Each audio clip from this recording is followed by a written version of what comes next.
Hello everyone and welcome back to Old Man Stories. I'm aware that many of you use these videos to fall asleep, so before you doze off, I thought it would be a fun idea if each of you could leave a comment letting me know which part of the world you're listening from. Also, give a like and subscribe to the channel if you're enjoying the episodes, okay? Let's get comfortable, relax, and begin.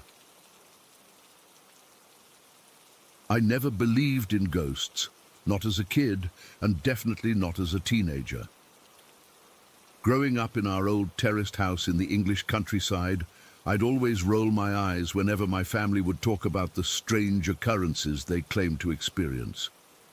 My mum swore she'd seen a farmer dressed in old clothes walking through our living room. My sister backed her up, saying she'd seen him too. Mum also told us about these recurring dreams where twin girls would stand at the foot of her bed just staring at her. My dad, who was always the practical one, suddenly started having these intense night terrors that would make him wake up screaming, and my younger brother complained about feeling like someone was sitting on his bed at night, pressing down on the mattress. I chalked it all up to our family movie nights. We loved horror films. The cheesier, the better. I figured they were all just letting their imaginations run wild.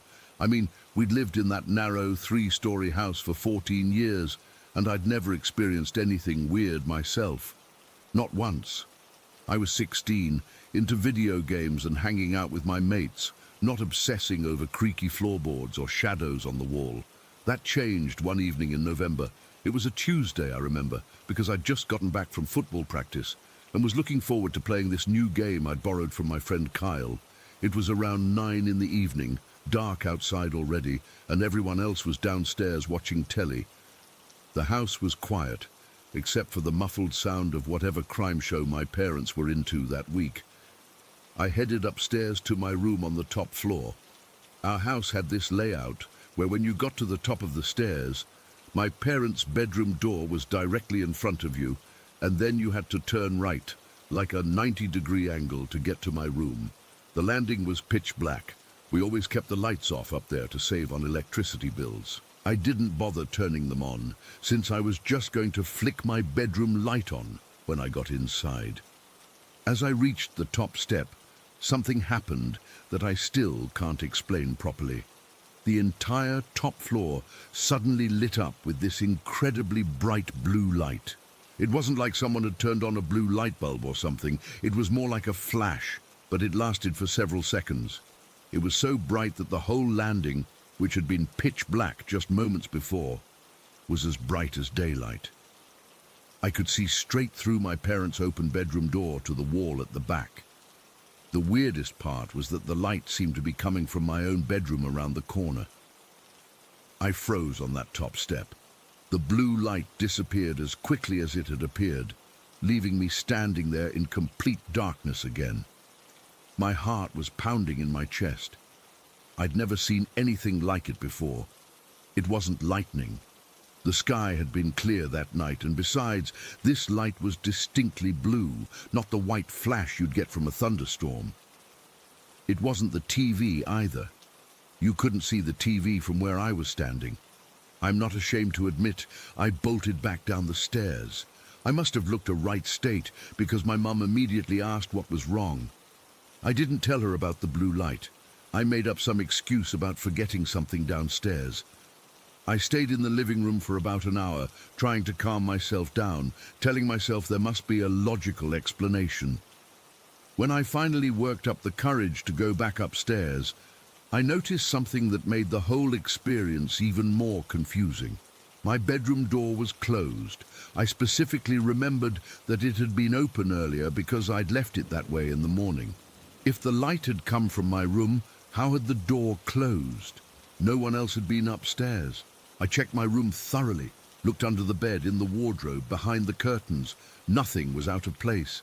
No signs of any light source that could have caused what I saw. I even checked all the electronics to make sure nothing had short-circuited. Everything was normal. I didn't mention it to anyone. What was I going to say? Hey, I saw a weird blue light upstairs that disappeared, and now my door is mysteriously closed. They'd either think I was making it up, or worse, they'd believe me and add it to their collection of ghost stories about our house. So I kept quiet.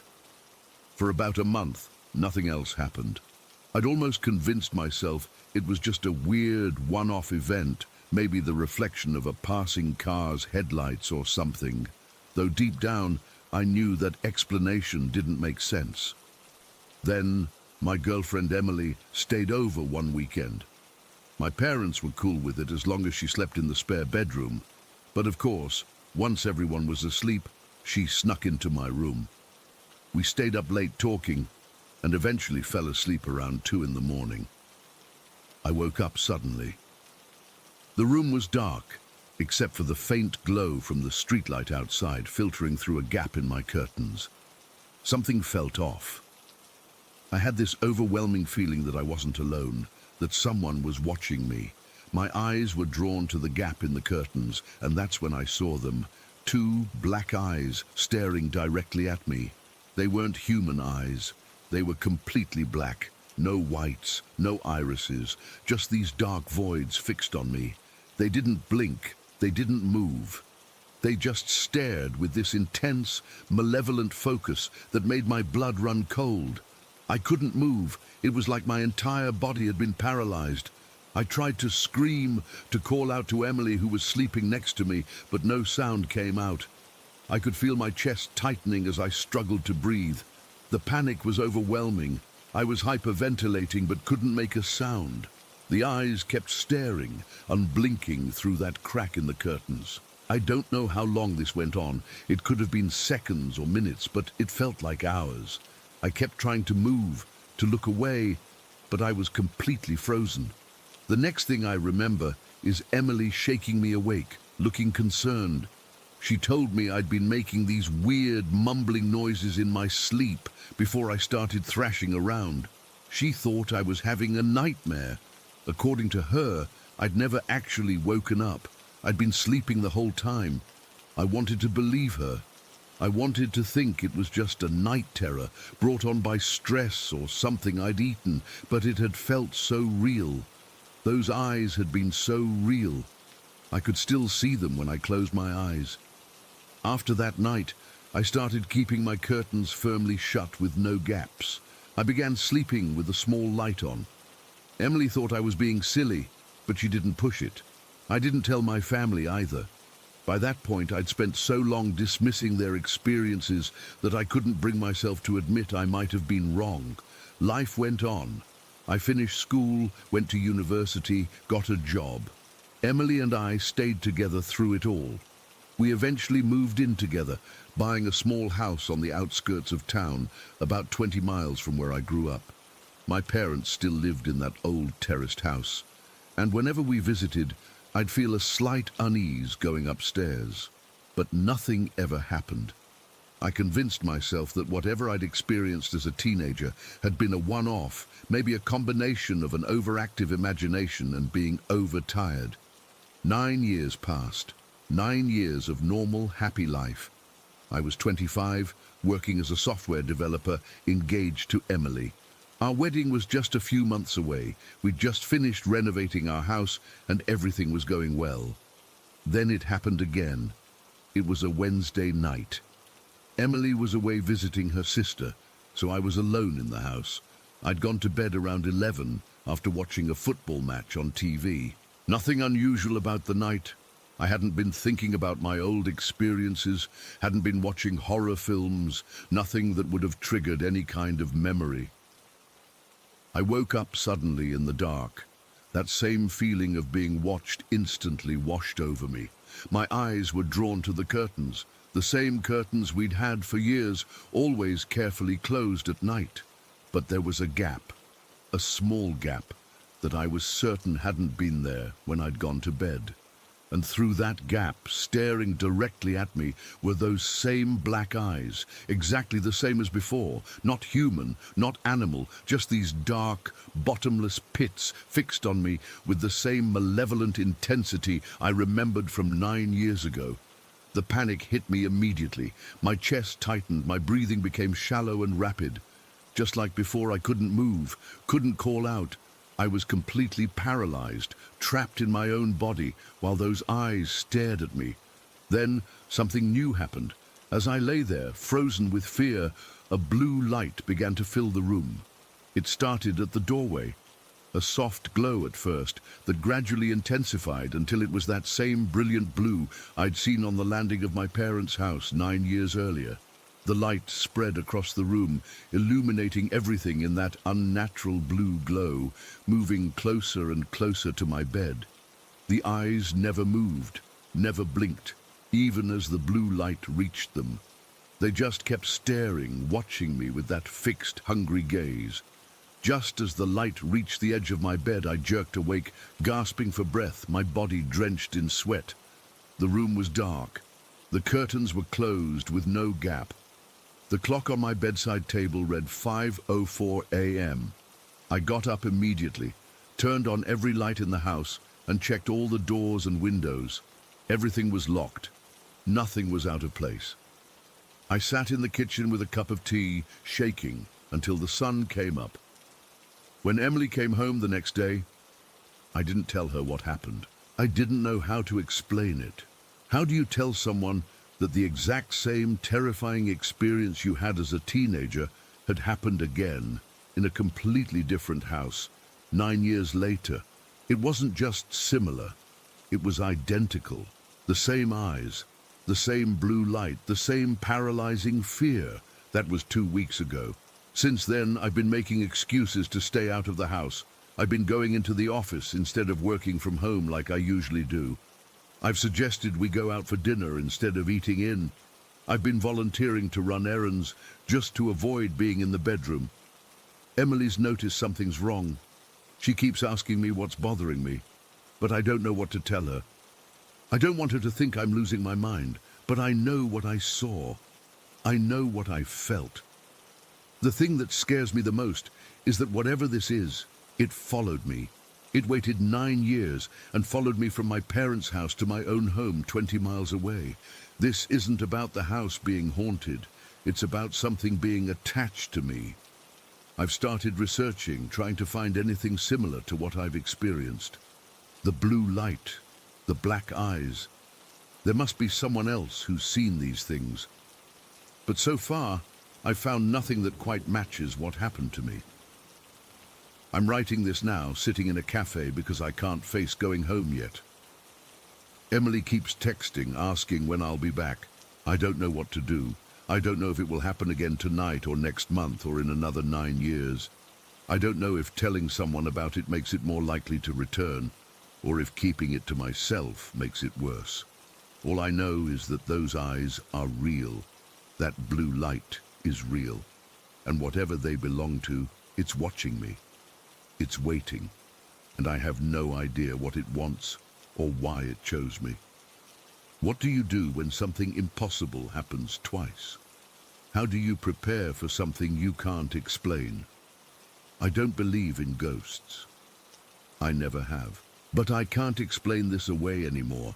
Something is out there, something that knows me, something that can find me no matter where I go. And the worst part is, I have no idea when it's coming back. Story 2. I've never been one to believe in ghosts or anything supernatural. Growing up in the countryside of Cornwall, England, my parents tried to raise us with a rational mindset, despite living in a village where local legends and ghost stories were common dinner conversation. But what happened in our family home? No, in our family homes, plural, has made me question everything I thought I understood about reality. I'm 25 now, and I've spent the last year trying to make sense of what's been following me and my family from house to house. I'm writing this down partly to organize my thoughts, but also because I'm genuinely scared and don't know who else to tell. My therapist thinks it's all just anxiety and childhood trauma manifesting in strange ways. Maybe she's right. God, I hope she's right. The first house I remember clearly was this old stone cottage on the outskirts of our village. It had been renovated sometime in the 80s, but it still had that feeling of age. Creaky floorboards, drafty hallways, odd corners where shadows seemed to pool. I shared a room with my brother until I was 9, and my sister had her own tiny bedroom under the eaves. At first, it was just my mum who noticed things. She'd mentioned casually over breakfast that she'd seen someone in the hallway the night before, a man in old-fashioned farmer's clothes, just peeking around the doorframe. Then he'd be gone. My dad would laugh it off, tell her she was dreaming with her eyes open. Maybe she was. But then my sister started seeing him too. She was 13 then, I was 7. She described the exact same figure, an older man with a weather-beaten face, wearing what looked like clothes from another century. She said he never did anything threatening, just watched. Sometimes from the hallway, sometimes from the corner of her bedroom. My dad was the practical one, the skeptic. He'd dismiss it all as imagination or the house settling. That is, until he started having night terrors. He'd never had them before we moved into that house. He'd wake up screaming, covered in sweat, unable to explain what he'd seen in his dreams, just that something was hunting him. My mum said he'd thrash around so violently that she started sleeping in the guest room. My brother's experience was different. He woke up one morning and couldn't move, said it felt like someone was sitting on his chest, pressing him into the mattress. He could breathe, but just barely. When he finally could move again, there was nobody there, but the impression in the blankets beside him remained for several minutes. I remember the first time I saw something. I was downstairs in the basement, where we had set up the family computer. My parents were upstairs cooking dinner and my siblings were out with friends. I was watching videos on YouTube, something harmless, probably gaming videos or something. Suddenly I felt this coldness, not physical cold exactly, more like a cold feeling in my mind. My whole body tensed up and I had this overwhelming sense that I wasn't alone anymore. I didn't want to look. I knew something was there, just behind me, watching me. The hair on my neck stood up. It was like my body was screaming at me to run, but I couldn't move. When I finally turned my head, I saw it. A face. Just a face, floating at eye level, maybe 2 feet away from me. It was greenish, like it was lit from below with a sickly light. The features were human, but wrong somehow. The smile was too wide, the eyes were too dark. It was looking right at me, and its grin widened when our eyes met. I've never moved so fast in my life. I scrambled up the stairs, tripping and banging my knees. My parents found me hyperventilating in the kitchen. When they went downstairs to check, there was nothing there. My dad said I'd fallen asleep and had a nightmare. My mum wasn't so sure. We moved when I was 13. My dad got a better job, and we relocated to a newer house about 30 miles away. I remember feeling relieved, thinking we'd left whatever was in that old cottage behind. I was wrong. The new house was built in the 90s. No history, no character, no reason for anything strange to happen there.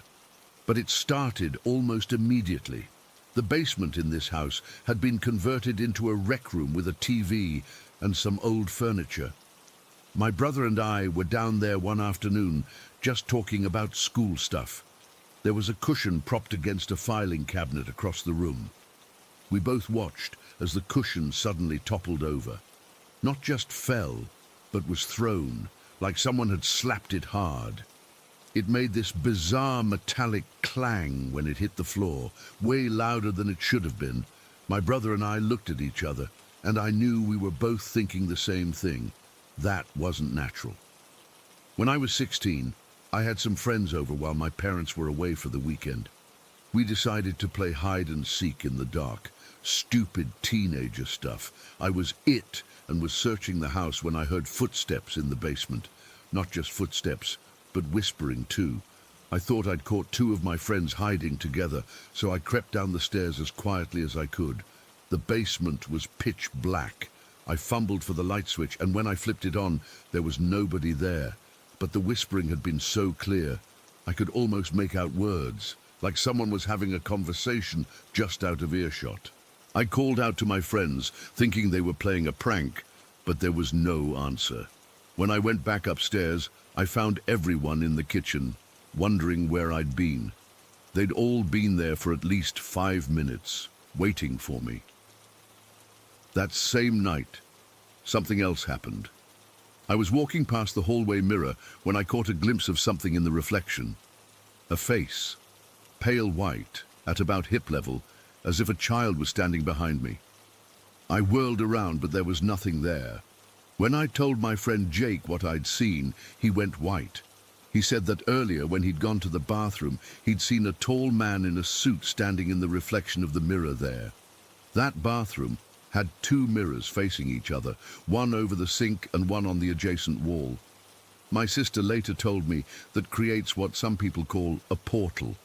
I don't know if I believe that, but it freaked me out enough that I covered the mirrors in my room for months afterward. The worst incident happened when I was 18. I was lying in bed, scrolling through my phone. My bedroom door was partially open, just a crack, maybe 6 inches. I happened to glance up, and there was someone there. A figure crouched down, peering through the gap in the door. I could just make out eyes reflecting the light from my phone screen. I thought it was my dad trying to check if I was still awake. I actually laughed and said, "Dad!" And as soon as I said it, the door slammed shut. Not closed, slammed, with enough force to shake the wall. It scared the hell out of me. I jumped out of bed and pulled the door open, but the hallway was empty. I went downstairs and found my dad watching TV. When I asked him if he'd just been upstairs, he said no, he'd been on the couch for the past hour. I told him what happened, and he looked uncomfortable. After a moment of silence, he said, "Yeah, that was me. I was just checking on you." But something in his voice told me he was lying, just trying to calm me down. I went back upstairs, and as I reached my bedroom door, it slammed shut again, right in my face. There's no way my dad could have beaten me upstairs. Our staircase creaks loudly, and I would have heard him. Plus, he has a bad knee from an old football injury. He can't move that fast. We moved again last year, to a smaller house now that my siblings have moved out. It's just me living with my parents, while I save money for my own place. I thought maybe, finally, we'd left it all behind. But it followed us again. 3 months ago, I was in my room watching videos on my laptop. My cat, Luna, was curled up next to me on the bed. Suddenly, her ears perked up. She was staring intently at my closed door, completely alert. I paused my video, wondering what she heard. That's when I heard it too, a man's voice. It was muffled, like someone was talking in another room, but I could tell it was a man. Deep voice, speaking in what sounded like full sentences, not just random sounds. But I was home alone. My parents were at my aunt's house for the weekend. I grabbed an X-Acto knife from my desk. Pathetic, I know, but it was the only weapon-like thing I had in my room. I opened my door slowly and called out, "Hello?" Nothing. The house was silent now. I checked every room, turned on all the lights. Nobody was there. All doors and windows were locked from the inside. When I got back to my room, Luna was still staring at the door, her tail puffed up to twice its normal size. She wouldn't come near the door for the rest of the night. I slept with my desk chair propped under the doorknob. The thing that scares me most is that these experiences have followed us through 3 different homes. It's not the houses that are haunted, it's us, or me, or something attached to my family. My mum still dreams about twin girls standing by her bed. She says they just stand there, holding hands, watching her sleep. My sister still sees the farmer sometimes, though not as often. My dad won't talk about it anymore. My brother moved to Australia last year. He says it's for work, but I wonder if he's trying to get as far away from whatever this is as possible. I catch myself checking reflections now, looking for faces that shouldn't be there. I avoid the basement in our new house. I keep my bedroom door either wide open or firmly shut and locked, never partially open. I sleep with the lights on more often than not. Last week, I was in the shower when the bathroom door opened about an inch. I could see the gap widen slowly through the shower curtain. I called out thinking it was one of my parents. No answer. When I pulled the curtain back, the door was closed again. I got dressed so fast I put my shirt on inside out. That night, I woke up at 3:15 a.m. to the sound of my closet door rattling. Not creaking or settling, actually rattling, like someone was trying to open it from the inside. I turned on my bedside lamp and watched as the doorknob turned slowly, then stopped. I didn't sleep again that night. I've tried researching what might be happening. Some websites suggest it could be a poltergeist. Others say it might be negative energy attached to an object we've carried from house to house. One forum suggested the possibility that one of us is unknowingly causing the phenomena, something called recurrent spontaneous psychokinesis. Basically, someone's subconscious mind is somehow making these things happen without them knowing it. But that doesn't explain what I've seen. The faces, the figures, the voice I heard when I was alone. 2 days ago, I was home alone again. I was sitting at the kitchen table working on my laptop when I heard footsteps upstairs. Heavy, deliberate steps, like someone wearing boots was walking down the hallway. I froze, listening. The steps went from one end of the hallway to the other, then stopped at the top of the stairs. I called out, asking who was there. Silence. Then 3 loud knocks came from the ceiling directly above me, like someone was pounding on the floor upstairs with their fist. I grabbed my keys and ran out of the house. I sat in my car for 2 hours before my parents came home. Last night was the worst. I woke up around midnight to find someone sitting on the edge of my bed. Just a dark shape, but definitely person-sized. I couldn't move, couldn't scream. It sat there for what felt like forever, not moving, not speaking. Then it slowly turned its head toward me. I couldn't make out a face in the darkness, just a deeper shadow where a face should be. When I finally managed to reach for my lamp, it was gone. But the impression in the blankets remained, just like what my brother had described all those years ago. The room was freezing cold. I don't know what to do anymore. Moving doesn't help. Ignoring it doesn't help. Acknowledging it seems to make it worse. My parents are talking about moving again next year, but I don't think it will make any difference. Whatever this is, it's attached to us somehow. Sometimes I think it's been with my family longer than I have, like maybe it was never the houses that were haunted. Maybe it's been us all along. Maybe they were never my family at all, but something else. Something wearing their faces, and I'm just starting to see through the disguise. I still hear the whispering sometimes. It's clearer now. Sometimes I think I can make out words. My name. Over and over, like it's trying to get my attention, like it's been trying all these years. And I'm terrified of what will happen when I finally answer. Story 3. I never believed in ghosts. I used to roll my eyes when friends would talk about paranormal experiences or when I'd see those ghost hunting shows on TV. It all seemed so fabricated, you know. Just people getting scared of old houses settling or the wind blowing through trees. But after what happened to me last 4th of July weekend, I don't know what to believe anymore. I've lived in my house in Westfield for 6 years now. It sits right beside an old Civil War graveyard. When we first moved in, people would always ask if it was creepy living next to a cemetery. But honestly, I found it peaceful. It's well maintained, quiet, and the historical headstones are actually pretty interesting to look at. My husband travels a lot for work, and I never felt uncomfortable being alone in the house. Not once in 6 years had anything strange happened. Until that weekend. My husband was away on business, so it was just me and my 2 dogs, Max and Cooper. It was hot that day, like stupid hot, but I still wanted to take the dogs for their evening walk. I waited until about 7:30 when the temperature had dropped a bit. I grabbed my backpack and filled it with water bottles and some dog treats. I distinctly remember zipping it up completely because I had my phone in there too, and I didn't want it falling out. Our usual route takes us around the elementary school, across from the graveyard, and then through part of the cemetery itself. The dogs love it there. They watch the birds that hang out around the graves and sniff everything. Nothing unusual about any of that. We were on our 5th lap. I remember checking my step counter, when I felt something tug at the back of my t-shirt. It wasn't aggressive, just a light pull, like when someone's trying to get your attention. I turned around, but no one was there. I figured my shirt had caught on a branch or something, though I couldn't see anything nearby that could have done it. I shrugged it off and continued walking.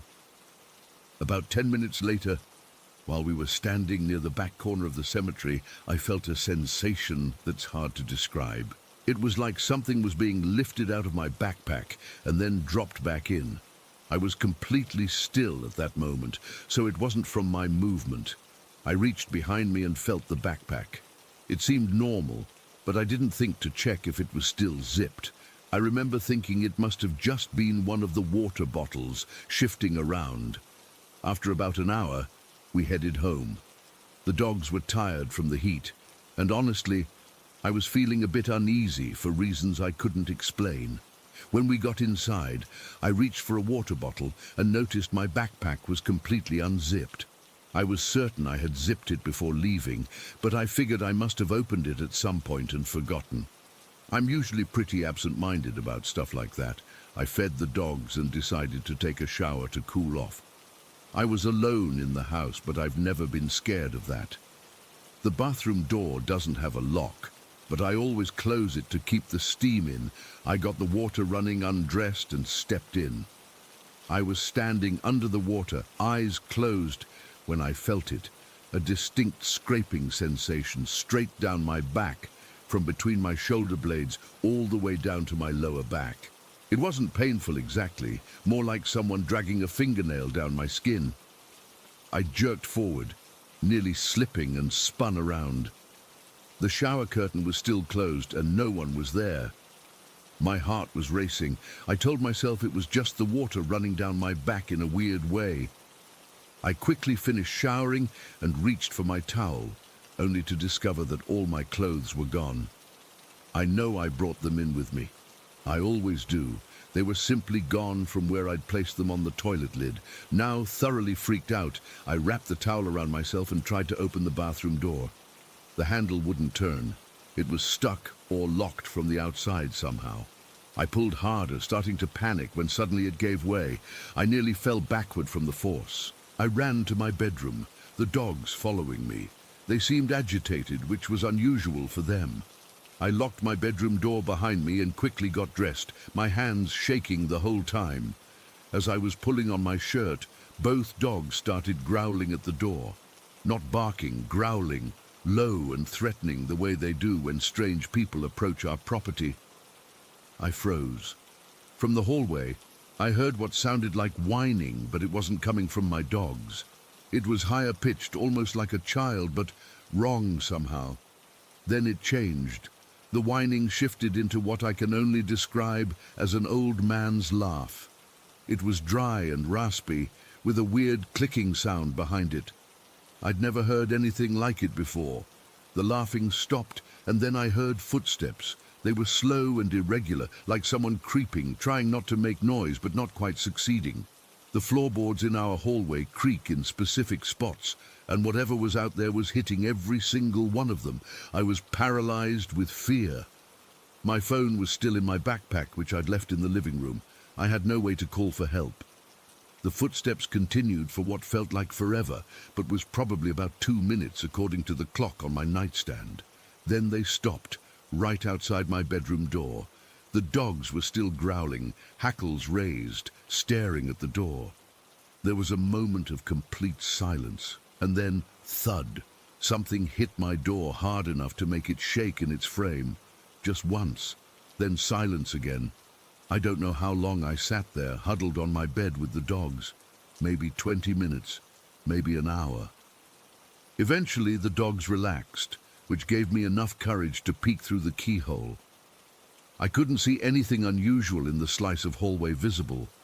With shaking hands, I unlocked the door and inched it open. No one was there, but my backpack was lying on the floor right in front of my door, as if it had been thrown against it. That was the thud I'd heard. I grabbed the backpack and slammed the door shut again, locking it. When I opened the backpack, I nearly vomited. Inside were several small flower arrangements. the kind people leave on graves for July 4th. Red, white and blue carnations, some still with bits of cemetery dirt clinging to their stems. They'd been taken from grave sites in the cemetery. I called my husband immediately, sobbing so hard I could barely explain what happened. He said he'd come home right away, which meant driving through the night. I stayed locked in that bedroom with the dogs until he arrived at 4 in the morning. The next day, we checked our security cameras. We have them set up around the house. One in the living room, one in the kitchen, and one facing the front door. What we saw made no sense. The footage showed nothing unusual happening throughout the house. No one walking around, no doors opening on their own, nothing. Except the camera facing down the hallway caught the moment when my backpack was thrown against the bedroom door. The footage shows the backpack suddenly appearing in the frame and hitting the door with force. But there's nothing showing what threw it. The footage glitches slightly just before the backpack appears, a split second of static and then the impact. My husband thinks someone broke in, but how would they have gotten past our security system? How would they have known which graves had flowers? And why wouldn't they show up on any of the cameras? I haven't been able to sleep properly since then. When I do sleep, I dream of a dark figure standing at the foot of my bed, and that awful dry laugh echoing through our house. I've been staying at my mum's for the past week. My husband thinks I'm overreacting, but he didn't experience what I did. I've arranged for someone to come cleanse the house next week. 6 months ago, I would have laughed at the idea. Now, I'm willing to try anything. I keep thinking about all the times I walked through that cemetery, completely dismissive of the people who claim to feel presences or see things. I'd even joked about it with friends. I'm not joking anymore. Whatever followed me home from that graveyard that evening wasn't human. And sometimes, when I close my eyes, I can still feel that scraping sensation down my back and hear that dry, clicking laugh just behind me. I don't know if I'll ever feel safe in my home again. The strange thing is, nothing has happened since that day. The house feels normal again, according to my husband. But I know what I experienced. I know what I heard and felt. And I know those flowers didn't just appear in my backpack on their own. Has anyone else ever experienced anything like this? I'm desperate for some explanation that makes sense. Because right now, I'm questioning everything I used to believe about the world. How do you go back to normal life after something like this happens? Story 4. I've never told this whole story before, not all at once anyway. Most people in my life think I'm either making things up or that I need professional help. Maybe after reading this, you'll think the same thing, but I know what I've experienced, and I need to share it with people who might understand. My name is Marcus. I'm 31 now, but I've been experiencing what you might call supernatural things since I was a baby. My parents didn't believe in any of that stuff. Dad was a mechanical engineer who believed everything had a logical explanation. Mum was a high school teacher who'd roll her eyes whenever anyone talked about ghosts or spirits. They still don't buy into any of it, which made growing up with these experiences incredibly isolating. The earliest incident happened when I was too young to remember, but my mum told me about it years later. When I was just a baby, we lived in this rental house for about a year. The whole time we were there, I was sick. Not deathly ill, but constantly fussy, always had a fever, wouldn't sleep, and cried constantly. The doctors couldn't find anything wrong with me. My parents were at their wits' end. The day we moved out of that house, my mum said it was like someone flipped a switch. I stopped crying. My fever disappeared. I slept through the night. It was bizarre enough that my mum still remembers it 29 years later, even though she refuses to attribute it to anything paranormal. It wasn't until I was 13 that I learned something about that house that made my blood run cold. I overheard my parents talking about how the previous tenant had committed suicide by setting himself on fire in the living room, the room right next to where my crib had been placed. When I heard that, a wave of recognition hit me so hard I nearly threw up. You see, for years I'd been having this recurring nightmare about being trapped in a burning house, feeling the heat closing in around me, smelling my own flesh burning. The dreams had been so vivid that I'd wake up drenched in sweat, my throat raw from screaming. After learning about the suicide, the dreams stopped completely. Looking back, it was almost like whatever energy was there had just wanted someone to acknowledge what had happened. Things were fairly quiet for a few years after that. I had occasional weird experiences, seeing shadows move when nothing was there, feeling like I was being watched when I was alone, but nothing major. Then, when I was 19, something happened that changed everything. My cousin Sarah had been physically disabled from birth. She couldn't walk or talk, but she had the most incredible smile and these bright, intelligent eyes. We were close, even though she couldn't communicate in conventional ways. She died suddenly when she was 18 from complications related to her condition. The night she died, something bizarre happened. I'd gone to bed around 11, not knowing anything was wrong. Around 2 in the morning, I sat bolt upright in bed, wide awake. I wasn't scared or startled. I just felt this overwhelming need to be awake. Then I started talking, not like I was having a conversation with someone in the room, but more like I was channeling words. I know how this sounds, but I swear I wasn't controlling what I was saying. It was like my mouth was moving on its own. My mom heard me and came into my room thinking I was having a nightmare. She later told me I was saying things like, "It's okay, Sarah. Don't be scared. Just follow the light. They're waiting for you." I have zero memory of saying any of this. When I finally snapped out of it, I told my mum something bad had happened to Sarah. She dismissed it, told me to go back to sleep. The phone rang 20 minutes later. It was my aunt calling to tell us Sarah had passed away about an hour earlier. That was the beginning of what I now recognize as sleep paralysis and nightmares. For months afterward, I'd wake up unable to move, feeling like there was a crushing weight on my chest. Sometimes it felt like something was trying to take over my body from the inside out. Other times it was like there was a presence sitting right on top of me, crushing me. I'd try to scream, but nothing would come out until whatever had hold of me decided to let go. My parents took me to doctors who said it was just sleep paralysis, a common phenomenon with a scientific explanation. Maybe they were right, but it didn't feel scientific when it was happening to me. It felt like something was using my vulnerability while sleeping to try to get in. The weird thing is, I also discovered during this period that whatever sensitivity I had could sometimes be channeled in positive ways. In the year after Sarah died, I was struggling in college. I was on academic probation and about to fail out because of our university's year-back system. Basically, if you failed certain core courses, you had to repeat the entire year. I was desperate, and one night I went to Sarah's grave. I'm not particularly religious, but that night I prayed harder than I've ever prayed in my life. I sat there for hours, talking to Sarah, begging for help, crying until I had no tears left. The next morning, I got an email saying the university was removing the year-back system effective immediately, and students who had failed core courses would only need to retake those specific courses. It saved my entire academic career. A similar thing happened when my brother was trying to get a job abroad. He'd been trying for 2 years with no luck. I again went to Sarah's grave, spent hours there just talking and asking for her help. Within a week, he got a call offering him his dream position. These experiences made me think that maybe this sensitivity wasn't all bad. Maybe I could use it to help people I cared about. But then things started getting darker again. About 6 months ago, I began waking up every night between midnight and 3:30 in the morning. Not because of noises or nightmares.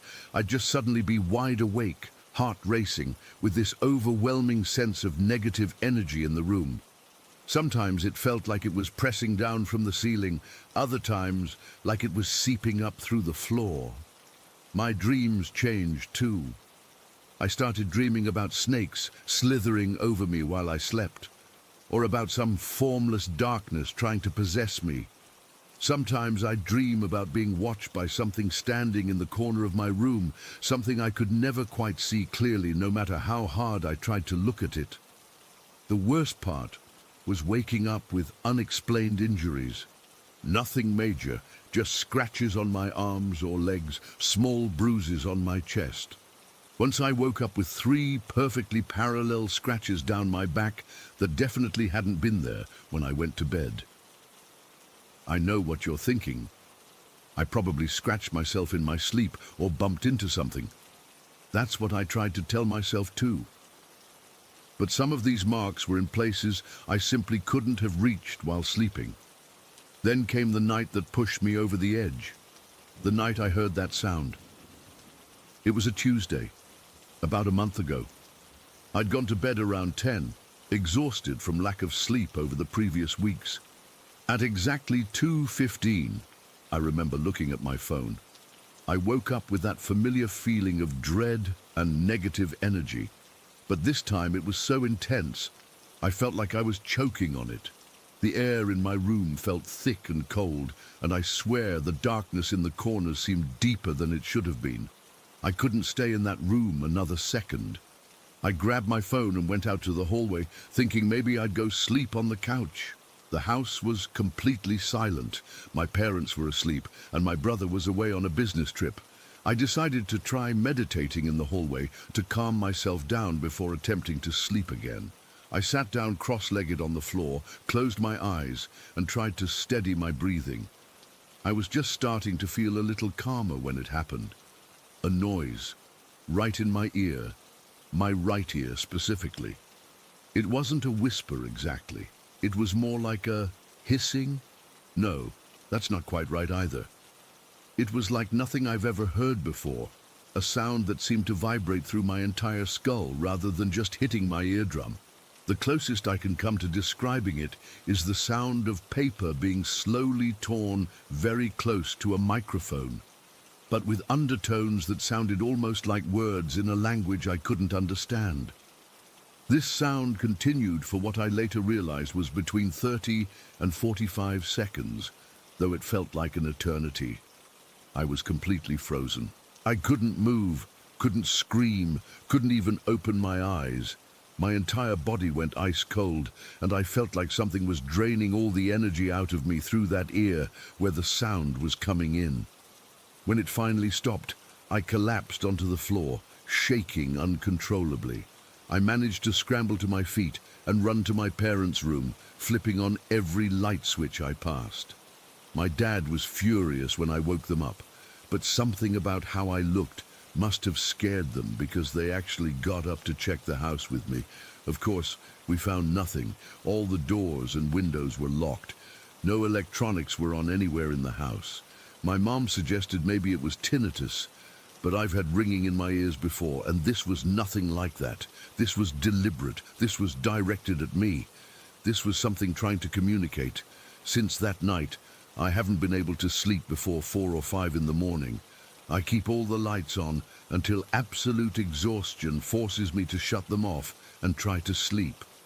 I've tried talking to my parents about all of this, but they just exchange worried glances and suggest I see a therapist. My brother is more open-minded, but he lives across the country now, and there's not much he can do from there. The thing that scares me most is that I feel like I've somehow invited these experiences into my life. Like my sensitivity is some kind of doorway, and now that it's open, I don't know how to close it. Whatever is on the other side of that doorway seems to be getting more aggressive, more determined to make contact. Last night, I woke up at 2:15 again, the same time as before. I immediately felt that same heavy energy in the room, and this time, I swear I could see something moving in the corner. Just a slightly darker patch of darkness shifting back and forth. I kept the lights off because, God help me, I wanted to see it. I wanted proof that I wasn't losing my mind. As I stared at that corner, my right ear started to get cold. So cold it actually hurt, like someone had pressed an ice cube against it. I knew what was coming, and I couldn't face hearing that sound again. I lunged for the light switch and flipped it on, and the cold sensation immediately disappeared. The room looked completely normal. I don't know what to do anymore. I'm exhausted all the time. I'm scared to be alone in my house. I'm afraid to fall asleep. I've tried researching what might be happening to me, but there are so many different theories out there, from ghost haunting to demonic attachment to quantum entanglement with parallel dimensions, that I don't know what to believe. All I know for certain is that something is trying to reach me through whatever sensitivity I have, and I don't think it's Sarah or anyone else who cares about me. This feels malevolent. It feels hungry. I'm writing this at 4:30 in the morning because I'm too afraid to sleep. My right ear is starting to feel cold again, and I keep getting the sensation that something is standing right behind me, watching me type. If anyone has experienced anything similar or has any advice, please help. I don't think I can handle another night of this alone. Story 5.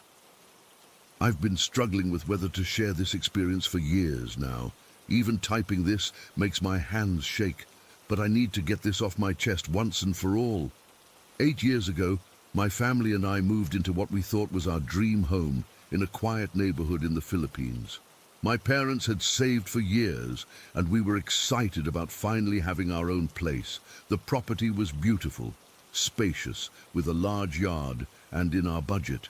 What we didn't know then was why it was so affordable. The house had been partially built, but abandoned midway through construction. The previous owner had sold it at a loss, and my parents saw it as an opportunity. They hired workers to complete the renovation. I was 17 then, excited about having my own room in our new home. About 2 weeks into the renovation, one of the workers discovered something while digging in the backyard to lay pipes for drainage. I remember my dad calling my mum and me to come see. The workers had unearthed what looked like human bones, not just one or two, but several fragments. I'll never forget how the oldest worker, Manuel, crossed himself and refused to continue digging. "Sir, this is not good. There are spirits here," he told my father in Filipino. The other workers nodded in agreement, looking genuinely frightened. My father laughed it off. He was never one to believe in superstitions. "They're probably just old animal bones," he said, though even I could tell they weren't. He called a friend who worked at the local university, who confirmed they were human remains, but suggested they could be from an old cemetery that might have been in the area decades ago. The workers wanted to perform a blessing ceremony before continuing, but my father refused. He was eager to finish the renovation so we could move in before my senior year started.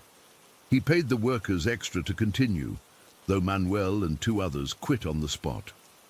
Another unsettling thing about the property was the massive bullet tree near our backyard fence. If you're not familiar, in Filipino culture, bullet trees are believed to be homes for different supernatural beings. This one was ancient and massive, with aerial roots that stretched down like tentacles. The neighbors told us it had been there for over 100 years, and no one had ever dared to cut it down. When my Tito, Uncle Ramon, visited during the renovation, he stared at the tree for a long time and whispered to my mother that we should reconsider buying this property. My mother just shrugged it off, saying the tree provided good shade. Despite these warning signs, we moved in 3 months later. The house was beautiful when finished. 2 stories, 4 bedrooms, a modern kitchen. For the first few weeks, everything seemed normal. We got a dog, a German shepherd named Duke, who we kept tied near the backyard, not far from the bullet tree. Then things started happening. It began with Duke. He was usually a calm, well-behaved dog, but he started barking aggressively at the tree, not just occasionally, but constantly, frantically, as if he saw something there that we couldn't see. He would pull at his chain, trying to get away from it. At night, he would howl and cry. Eventually, we had to move him to the front yard because he refused to eat when kept near the tree. One afternoon, about 3 months after we moved in, My mother and Tito Ramon were chatting in the kitchen when they heard heavy footsteps on the roof. It was around 2 in the afternoon, bright daylight. The footsteps sounded like someone wearing boots, walking slowly back and forth directly above them.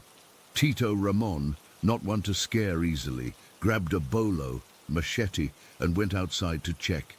He circled the house, looked up at the roof, but saw nothing. When he came back inside, the footsteps were still continuing, too heavy to be a cat or any small animal.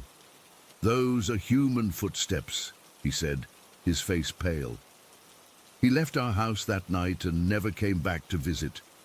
When my mother called him the next day, he made excuses about being busy. Years later, he admitted he'd felt an overwhelming sense of dread in our house, like something was watching him. We had a live-in maid, Mila, who lasted only 4 months. She kept complaining about strange occurrences, her things moving from where she'd left them, cold spots in her room, which was on the ground floor near the back of the house, and the feeling of someone sitting on her bed at night. My parents dismissed her stories as superstition, but I believed her because I'd started experiencing things too. My room was upstairs, facing the balete tree. I began waking up at exactly 3:15 every morning, feeling like someone was standing at the foot of my bed. The air would be so cold I could see my breath, even though it was summer and we didn't have air conditioning. I started sleeping with the lights on, but was too afraid to tell my parents, knowing my father would just laugh it off. One night, I woke up to see the shadow of someone sitting on my desk chair. It was darker than the darkness around it, a black silhouette against the dim night. I froze, unable to scream. When I finally managed to turn on my lamp, there was nothing there, but my chair was pulled away from the desk, as if someone had just stood up from it. The final straw for Mila came when she was hanging laundry in the backyard. She came running inside, shaking and crying, saying she'd seen a face peering at her from between the roots of the balete tree. She quit that day, not even staying to collect her full month's salary. My father finally began to take things seriously when he started researching the history of the area. What he discovered chilled us all. Our neighborhood had been a dumping ground for victims during a period of political unrest in the 1970s. Bodies had been buried in unmarked graves all through the area. The human remains found during our renovation weren't an isolated incident. Similar discoveries had been made by others building homes nearby. The most terrifying incident happened on what would be our last night in that house. We'd already decided to move out, had found a new place to rent while deciding what to do with the house. Most of our things were packed, and we were spending one final night there before the moving truck arrived in the morning. At around 4:30 in the morning, while it was still dark, my parents woke to the sound of chains dragging along the pathway that ran alongside our house. My father, who by now was sleeping with his licensed pistol under his pillow, got up to investigate. Our neighbors had also heard it and were peering frightfully from their windows. My father stood at our front door, gun in hand, listening to the sound of heavy chains being dragged back and forth along the path. But there was nothing visible causing the sound. It continued for nearly 10 minutes, then stopped abruptly as the first light of dawn appeared. When morning came fully, several neighbors confirmed they'd heard the same thing. An old woman who'd lived in the area her whole life told us it was the spirits of those who had been chained together before being executed and buried in the area decades ago. We didn't wait for the moving truck. We threw what essentials we could into our cars and left that afternoon. I remember looking back at the house as we drove away, seeing that massive balete tree swaying slightly, even though there was no wind.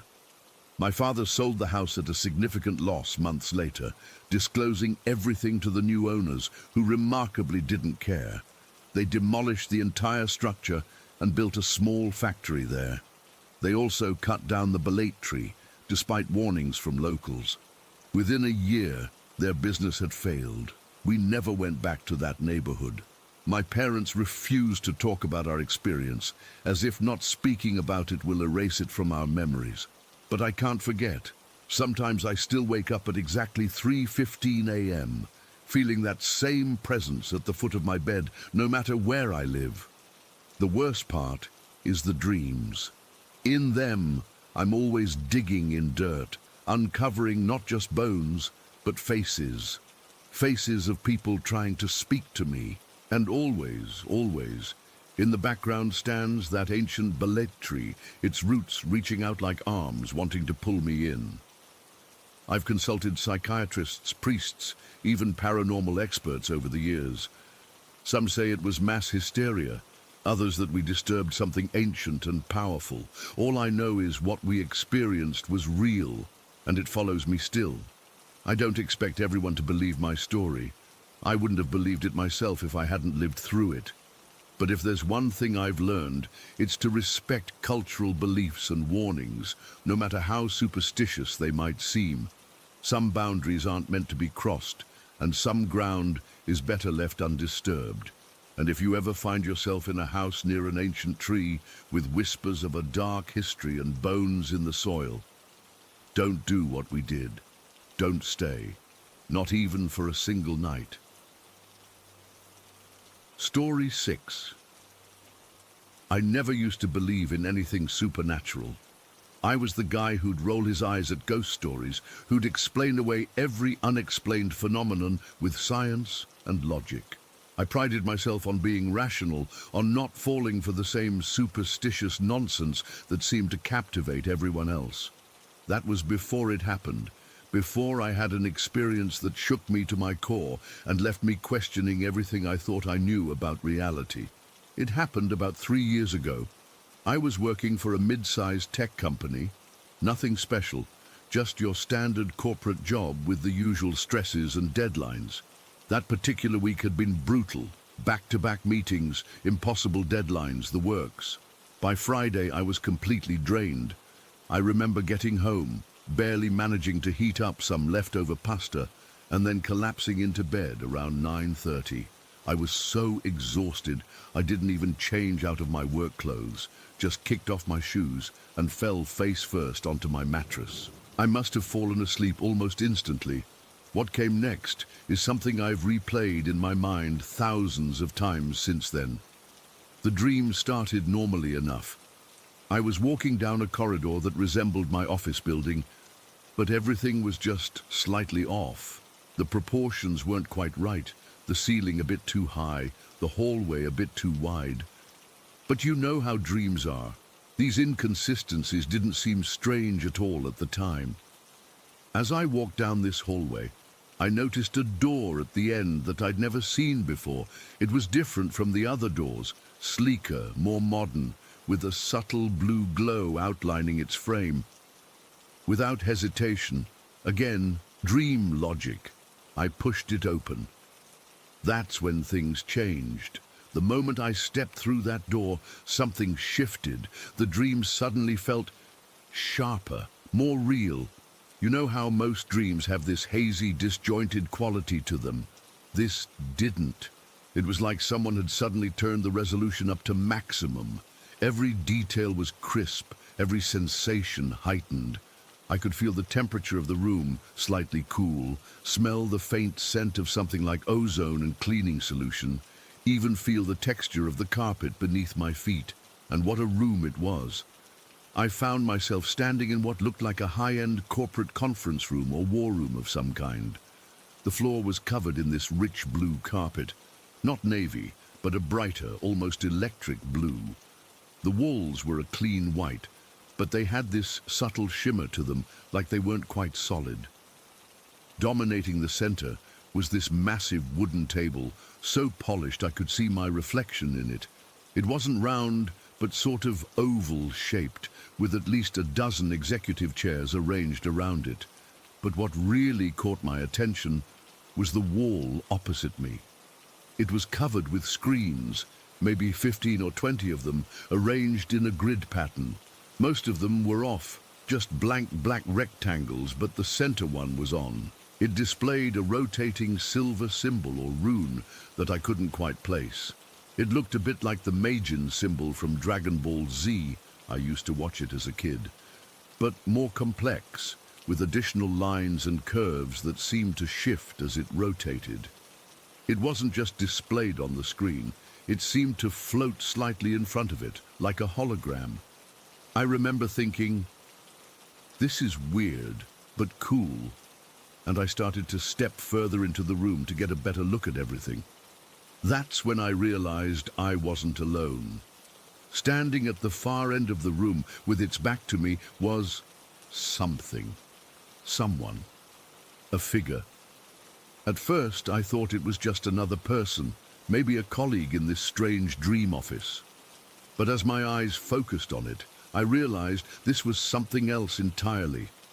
This figure was tall. Impossibly tall. It had to be at least 8 feet, maybe more. It was humanoid in shape. 2 arms, 2 legs, a head. But that's where the similarities to humans ended. Its entire body seemed to be glowing from within, emitting this soft white light that pulsed gently, almost like a heartbeat. It reminded me of Dr. Manhattan from Watchmen, except the glow was white instead of blue and less intense, more like a light bulb under a cloth than a spotlight. I couldn't see many details from behind, just that its skin, if you could call it that, was smooth and featureless, with no clothing or hair that I could discern. It seemed to be looking at something on the wall that I couldn't see from my angle. I froze, suddenly uncertain. This didn't feel like a normal dream character. There was a presence to this being, a weight to it that dream figures don't usually have. I had the distinct feeling that I was looking at something that existed independently of my dreaming mind. Just as I was considering backing out of the room, the figure sensed my presence.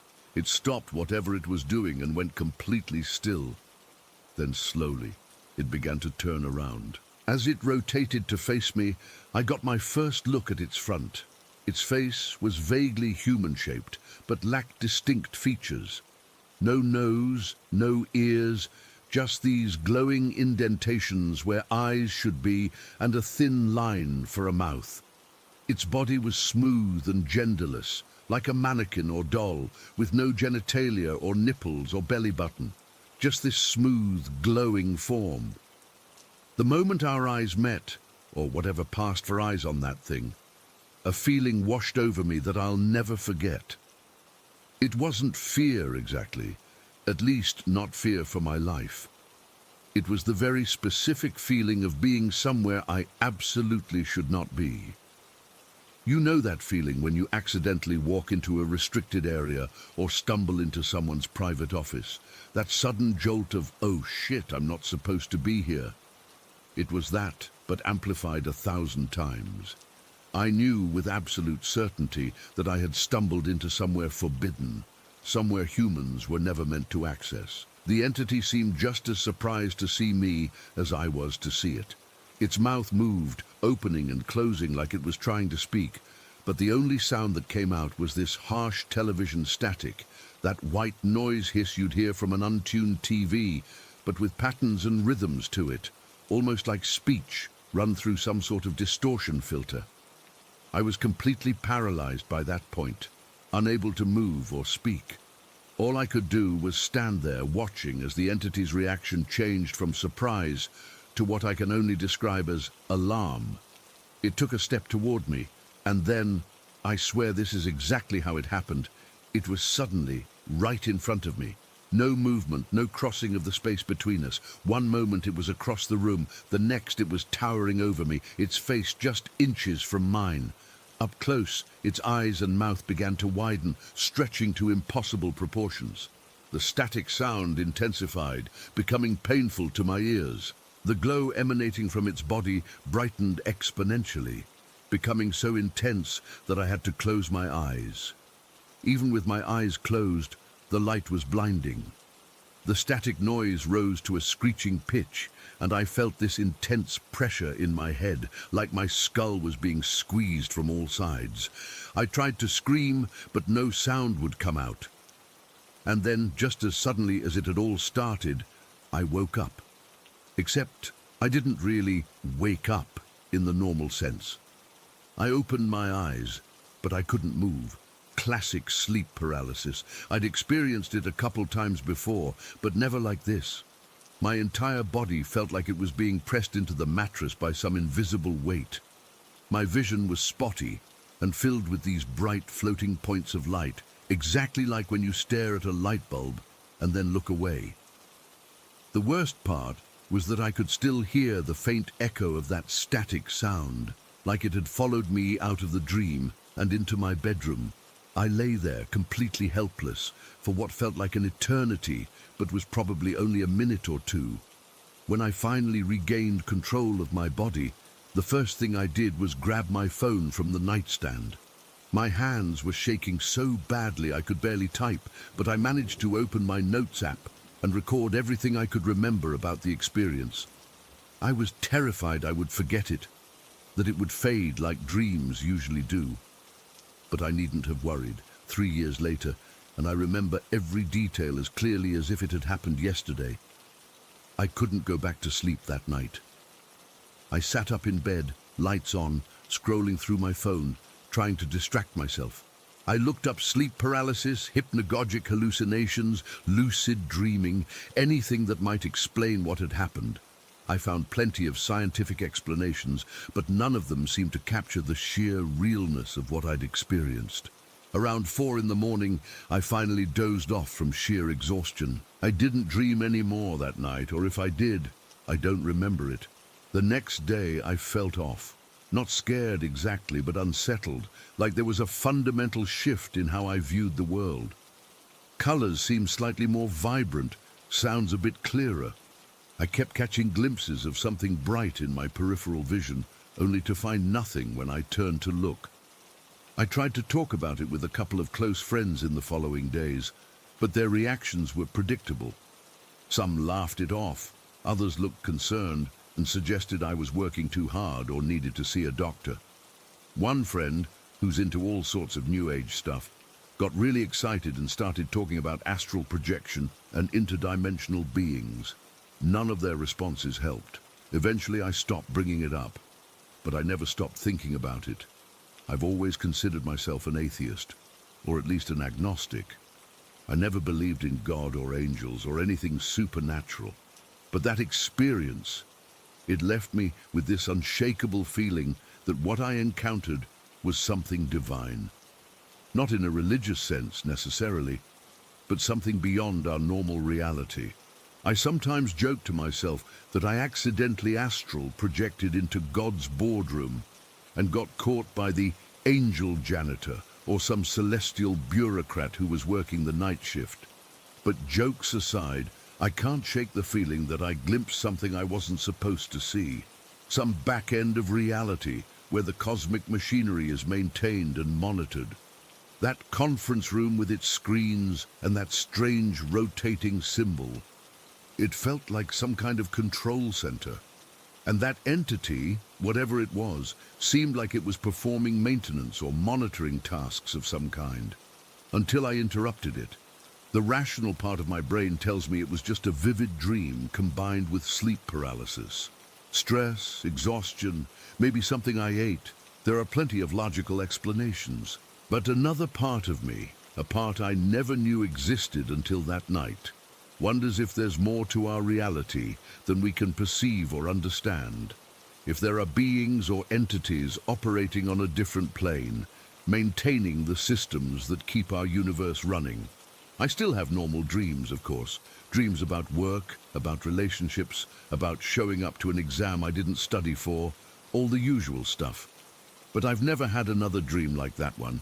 Never experienced that level of clarity and realness, never encountered that entity again. Sometimes I find myself hoping I will, that maybe I'll get some answers or understanding. Other times, I'm grateful it was a one-time occurrence. Because whatever that being was, whatever realm or dimension I accidentally stumbled into, I got the very clear message that humans aren't supposed to be there. That's my story. I've never shared it publicly before now. I still don't know what to make of it. Was it just a dream, a brief psychotic episode, or did I actually glimpse something beyond our normal reality? I don't know if I'll ever have an answer, but I know what I experienced, and nothing will ever convince me it wasn't real on some level. I still catch myself looking a little too long at conference rooms with blue carpet, and I still get a chill whenever I hear TV static, because for one brief, terrifying moment, I think I wandered into a place where humans don't belong, and something there noticed me. Story 7. I've never been what you'd call superstitious. Growing up, I wasn't afraid of black cats, walking under ladders, or breaking mirrors. But there are 3 experiences I've had that I can't explain away with logic or reason. I've spent decades trying to make sense of them, and I'm still searching for answers. I was 6 years old the first time I saw one.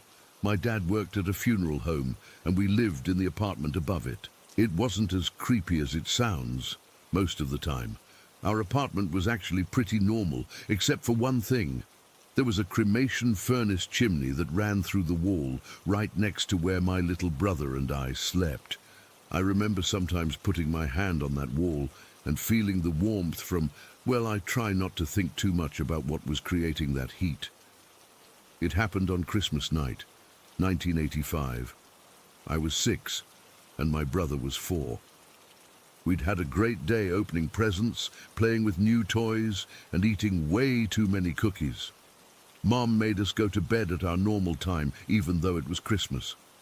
I was too excited to sleep, lying there staring at the ceiling, planning all the things I'd do with my new toys tomorrow.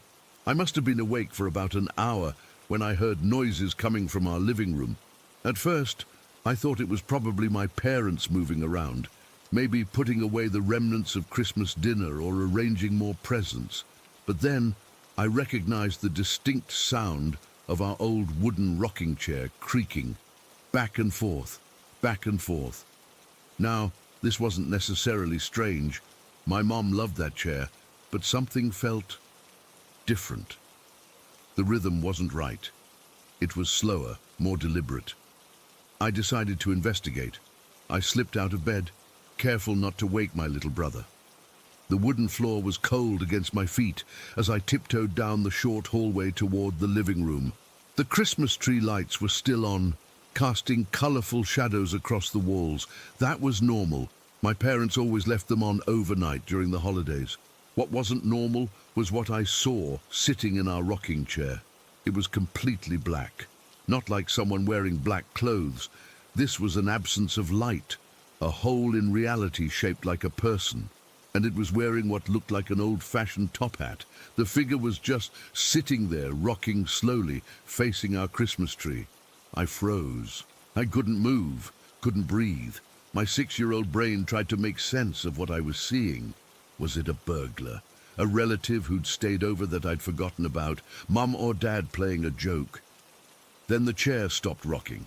The figure went completely still, and slowly it began to turn toward me. I'll never forget what I didn't see. Where there should have been a face, there was nothing, not even the black void that made up the rest of it. Just emptiness. I ran back to my room faster than I'd ever moved in my life. I shook my brother awake, stammering about someone in our living room. He was cranky at first, but must have seen the terror in my eyes because he quickly became alert. I told him I needed his help. Safety in numbers, I guess. "We need a weapon," my brother whispered. He reached under his pillow and pulled out a small flashlight he'd gotten for Christmas. It seemed like such a pitiful defense, but it was better than nothing. We crept back down the hallway together, my brother clutching my pajama sleeve. The rocking chair was still moving. The figure was still there. "On 3, I'll shine the light right at it," I whispered, my voice shaking. 1, 2... Before I reached 3, the figure stood up. It didn't stand like a normal person. It unfolded, like something that had been compressed and was now expanding to its full height. And it was tall, almost reaching the ceiling. I don't remember if I screamed.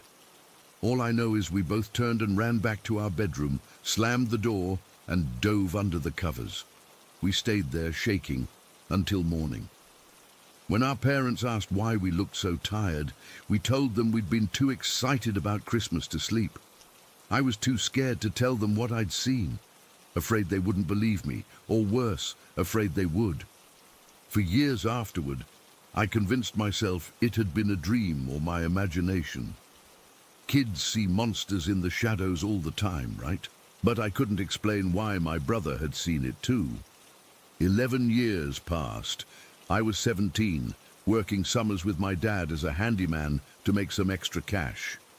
We were at a client's house on a big wooded property out in the country, fixing some plumbing issues and doing general maintenance. It was mid-afternoon, hot and muggy.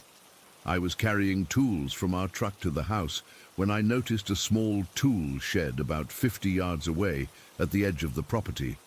There was something standing next to it. At first glance, I thought it was a person, maybe the homeowner checking on something, but something felt off about it. It was tall, completely black, and seemed to be staring in my direction. I blinked, and in that split second, the figure dropped down and disappeared under the shed. My first thought was that it must have been a bear. We were in rural territory, and bears weren't uncommon. I hurried inside to tell my dad. "Hey, I think I just saw a bear by that shed out back," I said, trying to sound casual despite my racing heart. Dad looked concerned. "A bear? You sure?" "Well, it was big and black. It went under that shed out there." He frowned. "Under it? That's not possible. There's barely any clearance under that thing. Maybe a few inches. Not enough for a bear." We went outside together to check it out. The shed was old but sturdy, sitting on concrete blocks with just enough space underneath for some small critters to get through. Definitely not a bear, and definitely not a person. "Maybe I was seeing things," I muttered, feeling embarrassed. But I knew what I'd seen. As we were walking back, my dad mentioned something odd. "You know, the owner complained about that shed. Says his lawnmower always quits when he goes near it. Either shuts off completely or the belt jumps off." I felt a chill despite the summer heat. "That's weird. Yeah, electrical interference probably, power lines or something." But he didn't sound convinced. We were still discussing it when the homeowner overheard us from his porch. He came over, looking uncomfortable. "That shed belonged to my wife's father," he explained after hearing what I'd seen. "He was into some strange stuff. Santeria, spirit worship, that kind of thing. That was his sacred space." My dad and I exchanged glances. "He died in there," the man continued. "Heart attack. My wife refuses to tear it down out of respect, but we don't use it. Too many strange things happen around it." "What kind of strange things?" I asked, immediately regretting the question. "Tools go missing. Things get moved around. And sometimes you see things. A shadow where there shouldn't be one. A tall, dark figure." I felt the blood drain from my face.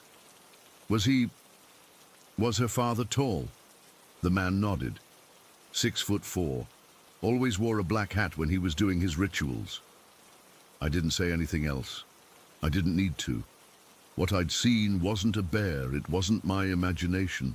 It was something that didn't belong in our reality, but was here anyway. We finished the job quickly and left. I never went back to that property. My third and final encounter happened when I was 20.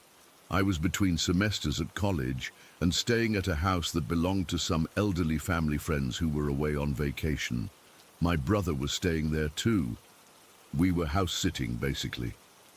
The house was nice, a one-story ranch-style home with a big backyard. The first day there, I noticed a section of the yard that seemed different from the rest. The grass was lusher, there were small stones arranged in patterns, and tiny weathered pet toys scattered around. When I mentioned it to the neighbors, they told me the elderly couple had buried over 20 pets there over their 40 years of marriage. Dogs, cats, birds, even a couple of rabbits. A pet cemetery, great. I was doing some yard work one afternoon, trimming the hedges that bordered this pet graveyard. It was a warm day, but suddenly I felt a distinct cold spot, like walking from summer into a freezer. It was only about 3 feet wide, but the temperature difference was dramatic. I stepped in and out of it a few times, trying to figure out if there was some weird air current causing it. There wasn't. That night, I woke up around 3 in the morning needing to use the bathroom. The house was dark and quiet as I made my way down the hallway. The bathroom was just off the kitchen, and as I passed through, something caught my eye. There was someone sitting at the kitchen table. I stopped cold. The figure was black, not like an African-American person, but black like a hole in space. It was just sitting there, as if waiting for something. I couldn't make out any features, but I sensed it was aware of me. I backed away slowly, not turning my back on it, and returned to my room. I locked the door and stayed awake until dawn. When morning came, I checked the kitchen. Empty. The chairs were all tucked neatly under the table. At breakfast, my brother looked exhausted. When I asked if he'd slept all right, he shook his head. "I kept hearing footsteps in my room last night," he said, "right next to my bed. But whenever I turned on the light, there was nothing there." We didn't talk about it further. We didn't need to. We both knew. I'm in my 40s now, and I still don't have answers. I've spent countless hours researching paranormal phenomena, trying to make sense of what I experienced. I don't necessarily believe in ghosts the way most people think of them, spirits of the dead lingering on Earth. What I believe in is something more complex. I think there are beings that exist alongside us, in dimensions that occasionally intersect with our own. They're attracted to places of death, funeral homes, cemeteries, locations where someone died violently or where death rituals were performed. That would explain their prevalence in those places. The shadow figure in my childhood apartment near the cremation chimney, the entity by the shed where that man died, the presence in the house with the pet cemetery. They don't seem to want to harm us, at least they've never harmed me. But they do seem curious about us, almost observant, like scientists studying specimens. Sometimes I worry they'll come back. I've avoided funeral homes, cemeteries, and anywhere with a history of death. But I can't escape the feeling that they're always just on the other side of some invisible barrier, watching and waiting. I don't know what they want. I don't know what they are. But I know they're real. And if you ever see a shadow that seems deeper than the others, a darkness that moves with purpose, don't convince yourself it's just your imagination. It's not. They're here. They've always been here. We just don't usually see them, and maybe that's for the best. Let's see story 8. I'm pretty sure I'll never forget what happened that night last summer. It's been over a year, and I still wake up sometimes with my heart racing, checking the corners of my bedroom. I've never been the type to believe in ghosts or anything supernatural, but what I experienced changed everything I thought I knew about reality. I moved into Pinewood Manor about 3 years ago. It's this old Victorian-style house my parents bought when Dad got his promotion. The house itself is beautiful. High ceilings, ornate moldings, the works. But my bedroom always felt a bit off. The previous owners had installed 4 full-length mirrors on my closet doors directly facing my bed. I never thought much about it at first. In fact, I kind of liked how they made the room look bigger. That night started like any other. I'd been stressed about my final exams.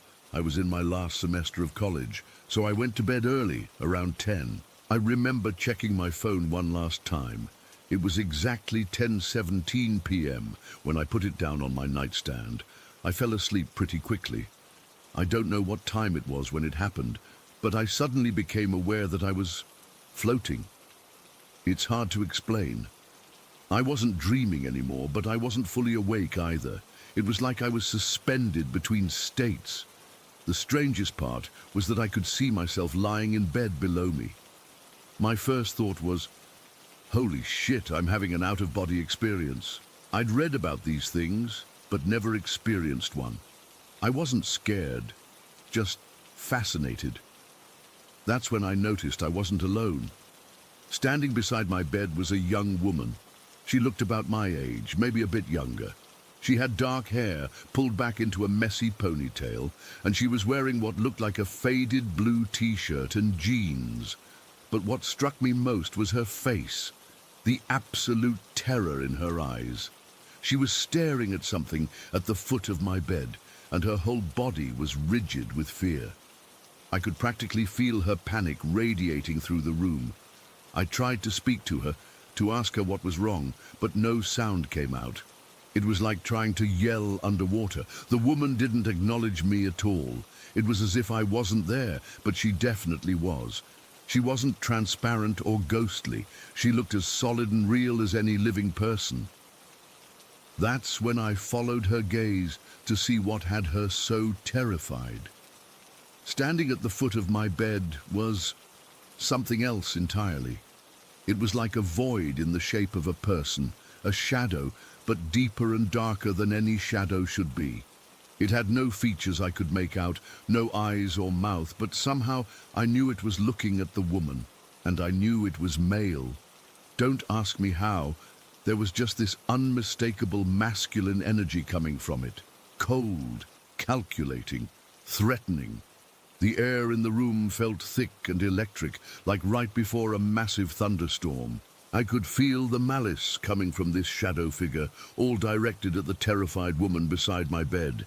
Here's where things get weird, and I still can't explain my reaction. Most people would probably freeze up or try to wake themselves, right? Not me. Something inside me just snapped. I felt this surge of protective rage that I didn't even know I was capable of. Without thinking, I lunged toward the shadow figure. "Get away from her!" The words exploded from me, though I don't think they made any actual sound. The shadow figure seemed startled, if something without a face can look startled. It backed up a step and then turned and moved impossibly fast toward my bedroom door. I chased after it. Flying through the air like I was swimming, I followed it down the hallway, the rage still pulsing through me. It moved into my parents' bedroom, and I was right behind it when... snap! It felt like someone had yanked me backward with an elastic band. 1 second I was chasing this shadow thing, and the next I was slamming back into my body in bed. I sat up gasping, covered in sweat, my heart pounding so hard I could hear it in my ears. I fumbled for my phone. 3:33 a.m. I sat there for a long time, trying to process what had happened. Had I dreamed it?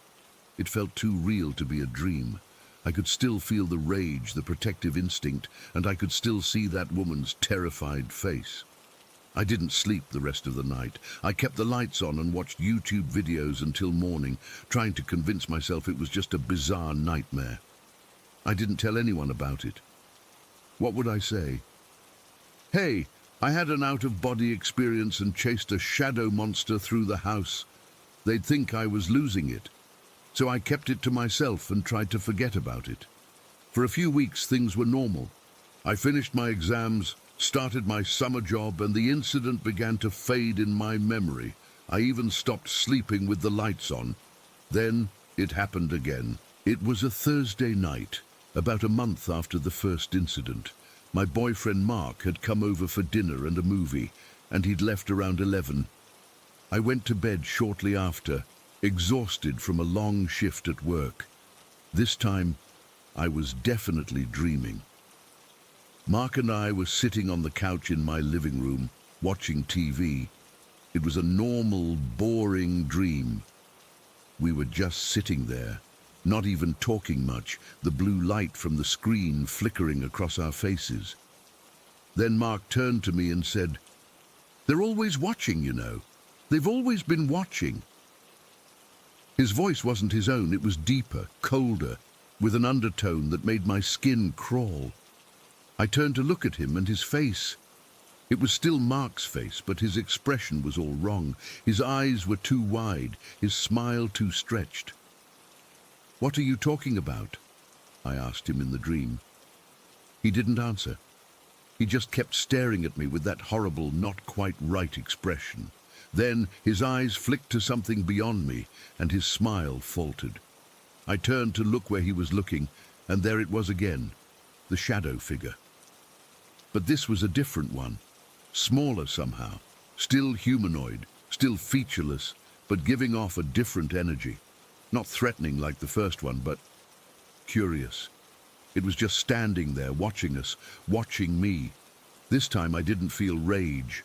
I felt indignation, like my privacy had been violated. I stood up from the couch and faced it directly. "Who are you? What do you want?" I demanded. The shadow figure didn't move or respond. It just kept watching me. I took a step toward it, and it seemed to consider me for a moment. Then it turned and started moving away toward the wall. Once again, without thinking, I lunged after it. "Don't you dare walk away from me!" I shouted, reaching out to grab it. But just as my fingers were about to touch it, it passed through the wall like it wasn't even there, and I woke up. 4:47 a.m., sitting straight up in bed, breathing hard, feeling like I'd just run a mile. After that second encounter, I couldn't pretend anymore that these were just dreams. Something was happening to me, something I couldn't explain. I started researching. I spent hours online, reading about shadow people, astral projection, sleep paralysis, anything that might explain what I was experiencing. Most accounts of shadow people described them as terrifying entities that people froze in fear around. Nobody seemed to chase them. Nobody seemed to feel protective or indignant. They just felt fear. So, why was I different? Why did I chase after these things instead of cowering? I also found it strange that both times I'd encountered these shadow figures when I was in some kind of altered state. Not fully asleep, not fully awake. That threshold state where reality gets blurry around the edges. The mirrors in my room started to creep me out. I'd read that mirrors can act as portals or doorways in certain belief systems, and having 4 of them directly facing my bed suddenly seemed like a terrible idea. I covered them with sheets, which my mum thought was weird, but I didn't care. For several nights after the second incident, nothing happened. I started to relax a bit, thinking maybe covering the mirrors had helped. Then came the night that changed everything. It was a Saturday, and I'd spent the day helping my dad clean out the garage. I was exhausted and fell asleep almost as soon as my head hit the pillow. I don't remember dreaming at all. What I do remember is waking up suddenly with that same floating sensation. I was out of my body again, hovering near the ceiling of my room, but this time there was no terrified woman, just me, my sleeping body below, and the 4 mirrors still covered with sheets. As I floated there, I noticed something odd. Despite the sheets covering them, the mirrors seemed to be glowing. A faint bluish light was seeping around the edges of the sheets. As I watched, the sheets began to ripple, as if caught in a breeze, but the windows were closed. There was no breeze. Then, slowly, deliberately, the sheet covering the first mirror slid to the floor. The mirror didn't reflect my room. Instead, it showed what looked like a long, dark corridor stretching into the distance, and standing in that corridor were dozens of shadow figures, all facing my direction, all watching. One by one, the sheets fell from the other mirrors, each revealing the same corridor, the same watching shadows. I couldn't move. I couldn't scream. I just hovered there, staring back at them. Then, from among the crowd of shadows, one stepped forward. It was the first one I'd encountered. I somehow knew it was the same entity, the one that had threatened the woman. It moved right up to the surface of the mirror and stopped. For a moment, nothing happened. We just stared at each other, me and this featureless void. Then it raised what would have been its hand, if it had been human, and pressed it against the inside of the mirror. The surface of the mirror rippled like water. And then the shadow's hand came through. It was reaching into my room, reaching for my sleeping body. Its arm extended impossibly, stretching across the space between the mirror and my bed. I saw its fingers, darker than the darkest night, about to touch my face. That protective rage exploded in me again. I dive-bombed toward it, screaming without sound. "Don't touch me!" The shadow yanked its hand back, but I was faster this time. I caught its wrist, or what felt like a wrist. It was cold, so cold it burned, and it felt wrong. Not solid, not gaseous, just wrong in a way I can't describe. The shadow tried to pull away back into the mirror, but I held on. For a second we were locked in this tug of war between worlds. Then it jerked hard, and instead of it coming into my world, I felt myself being pulled into its world, into the mirror, into that dark corridor. The last thing I saw was all the other shadow figures moving forward, reaching for me with their void-like hands. Then everything went black. I woke up on the floor of my bedroom, tangled in one of the sheets that had been covering my mirrors. It was 6:15 a.m., and sunlight was streaming through my windows. I was freezing cold, and my right hand, the one that had grabbed the shadow, was numb, like I'd been holding it in ice water all night. The mirrors were just mirrors again, reflecting my messy room and my terrified face. But the sheets were all on the floor. I moved out of that room that same day, taking the couch in the living room instead.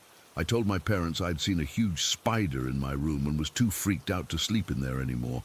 They thought I was being ridiculous, but they let it go. A week later, we had the mirrors removed.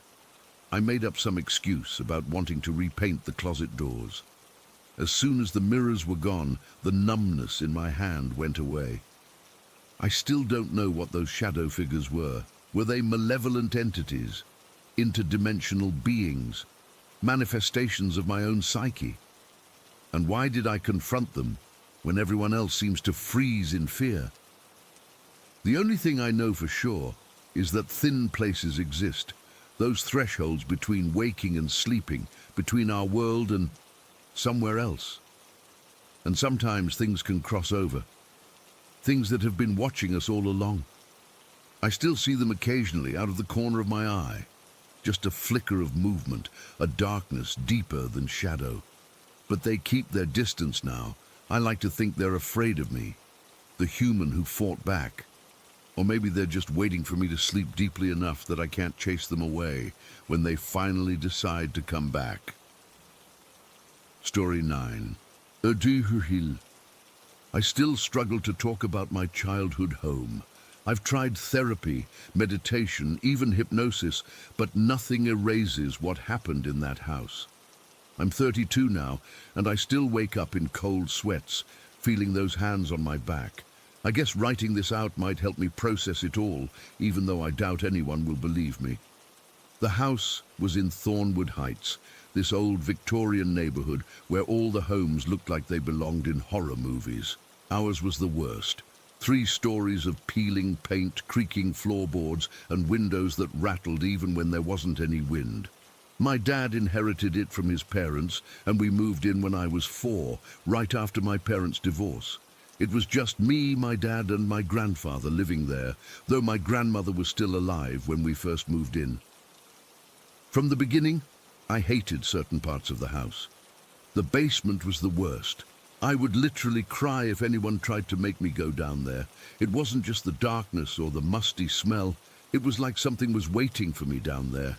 My dad would get so annoyed when I'd refuse to fetch something from the basement, but I couldn't explain why I was so afraid. I just knew something was wrong down there. The other thing that terrified me was the mirror above my bed. It was this ancient, oval-shaped thing with tarnished silver around the edges. I begged my dad to take it down, but he said it had been in the family for generations and wasn't going anywhere. I ended up sleeping with the covers pulled over my head most nights because I couldn't stand the thought of looking up and seeing something other than my own reflection. When I was 7, weird things started happening. At first, it was small stuff that my dad and grandfather brushed off. Doors closing on their own, footsteps on the stairs when everyone was accounted for, the smell of my grandmother's perfume lingering in rooms she hadn't entered in weeks due to her illness. Then one afternoon, I was alone in the living room watching TV when the cabinet holding my grandmother's fine china suddenly flew open. Not just opened, it flew open like someone had kicked it from the inside. All the dishes came crashing out, shattering across the hardwood floor, just a few feet from where I was sitting. I screamed and ran to find my grandfather, who was in the backyard. When I dragged him in to show him what happened, his face went pale. That cabinet had a sticky latch that even adults struggled with. I'd never been able to open it on my own, and it had never, ever opened by itself. My grandfather helped me clean up the mess, but he kept glancing around nervously the whole time, like he was expecting to see someone else in the room with us. A week later, this massive portrait of a bullfighter that hung in the hallway fell off the wall in the middle of the night. It woke everyone up. It was heavy in this ornate frame, and it made a huge crash. When my dad checked, the nail it had been hanging on was still perfectly intact in the wall. There was no reason for it to fall. My grandmother died when I was 8, and that's when everything got worse. It was like her death opened some kind of door in the house. I'd been sharing a room with my dad because I was too scared to sleep alone. But after my grandmother died, he insisted I needed to grow up and use my own bedroom. The first night I slept there alone, I woke up around 3 in the morning to the feeling of hands on my back. Not small hands, large adult hands, stroking up and down my spine through my nightgown. I was lying on my stomach, and I froze completely, too terrified to move or scream. It went on for what felt like hours, but was probably only minutes. Sometimes the touches were gentle, almost like someone trying to soothe me back to sleep. Other times they were firmer, more insistent, like they were trying to wake me up. When I finally got the courage to roll over, there was no one there.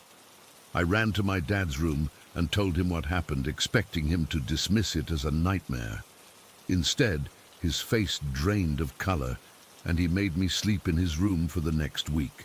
Later, I found out from my mother during a weekend visit that she'd experienced the same thing when she lived in the house. That's why they'd gotten divorced. She couldn't stand to stay in that house another night after feeling those hands. I started hearing voices calling me from downstairs. The worst was when I'd hear my mother's voice calling, "Cassandra, come down here. I need to talk to you." But my mother didn't live with us. She was in an apartment across town. The first few times it happened, I'd actually call back, "Mom, are you here?" I think that made whatever it was stronger, acknowledging it like that. My dad caught me talking to the empty hallway once and got really upset, telling me to stop playing games. By the time I was 10, my dad was drinking heavily. The house was falling apart around us. Broken pipes, electrical problems, a roof that leaked in a dozen places. My grandfather was getting frail and spent most of his time in his room on the first floor. I was basically on my own, dealing with both my dad's increasing volatility and whatever was in that house. I started having these horrible nightmares. In them, I would see myself sleeping in my bed, but I wasn't viewing the dream from my own perspective. I was seeing through someone else's eyes, someone or something standing in my doorway. The vision had this greenish tint to it, like night vision. I could feel the entity watching me, and I could feel its thoughts. It wasn't human. It didn't think like we do. It was just observing. In one particularly vivid nightmare, I saw myself through those green-tinted eyes, and then I screamed in my sleep. The entity retreated from my doorway, backing into the hallway. But then, and this is what still makes my skin crawl, it didn't leave. It paused, turned back toward my room, and started approaching my bed again. That's when I woke up for real, sweating and crying. The next morning, my dad found scratch marks on my bedroom door, on the outside, like something had been trying to claw its way in. When I was 12, my dad died. Car accident, they said. But I always wondered if it was really an accident or if he'd just had enough. That left just me and my grandfather in the house. Social services got involved, and eventually it was decided I would go live with my mother. I was relieved. I thought I was finally escaping. The night before I was supposed to leave, I had the worst experience yet. I was packing my things when I heard my name being called from the basement. It sounded like my dad this time. I knew it couldn't be him. I'd been to his funeral 2 weeks earlier. But the voice was so convincing, so perfect. It kept saying, "Cassie, come down here. I need to show you something." I didn't go, but I couldn't sleep either. I sat on my bed with the lights on until dawn, listening to that voice call me over and over. Sometimes it was angry, sometimes pleading. By morning, it had stopped. I moved in with my mother that day and tried to put it all behind me. My grandfather went to a nursing home and the house sat empty for nearly a year. When I was 14, my uncle, my dad's brother, decided to renovate the house and sell it. He asked if I wanted to go with him to collect any personal items before the construction crew came in. I don't know why I said yes. Maybe I needed closure. Maybe I needed to prove to myself that it was just an old house, nothing more. It was a bright summer day when we went back. The house looked even worse than I remembered. The paint was almost completely gone. The porch steps were rotting, and there was a smell coming from inside that made my stomach turn. My uncle had to force the front door open because it had swelled in the frame. Inside, it was like stepping into a tomb. Dust covered everything, the air was stagnant, and there were water stains on all the ceilings. The mirror above my old bed had fallen and shattered. The floor in my grandfather's room had partially collapsed. My uncle wanted to check the basement to see if there was structural damage. I couldn't bring myself to go down there with him, so I waited in the kitchen, trying not to look at the cabinet that had once exploded with china. When my uncle came back up, his face was pale. "There's something weird down there," he said. "Some kind of shrine, I guess. Candles and pictures and stuff." He wanted to investigate further, but first we decided to check the upstairs to see if any of my old belongings were salvageable. As we climbed the stairs, I heard the front door slam shut. We both jumped and looked at each other. There was no wind that day, no explanation for why the door would close on its own. When we went back down to check, we found the door was locked. Not just closed, locked from the inside.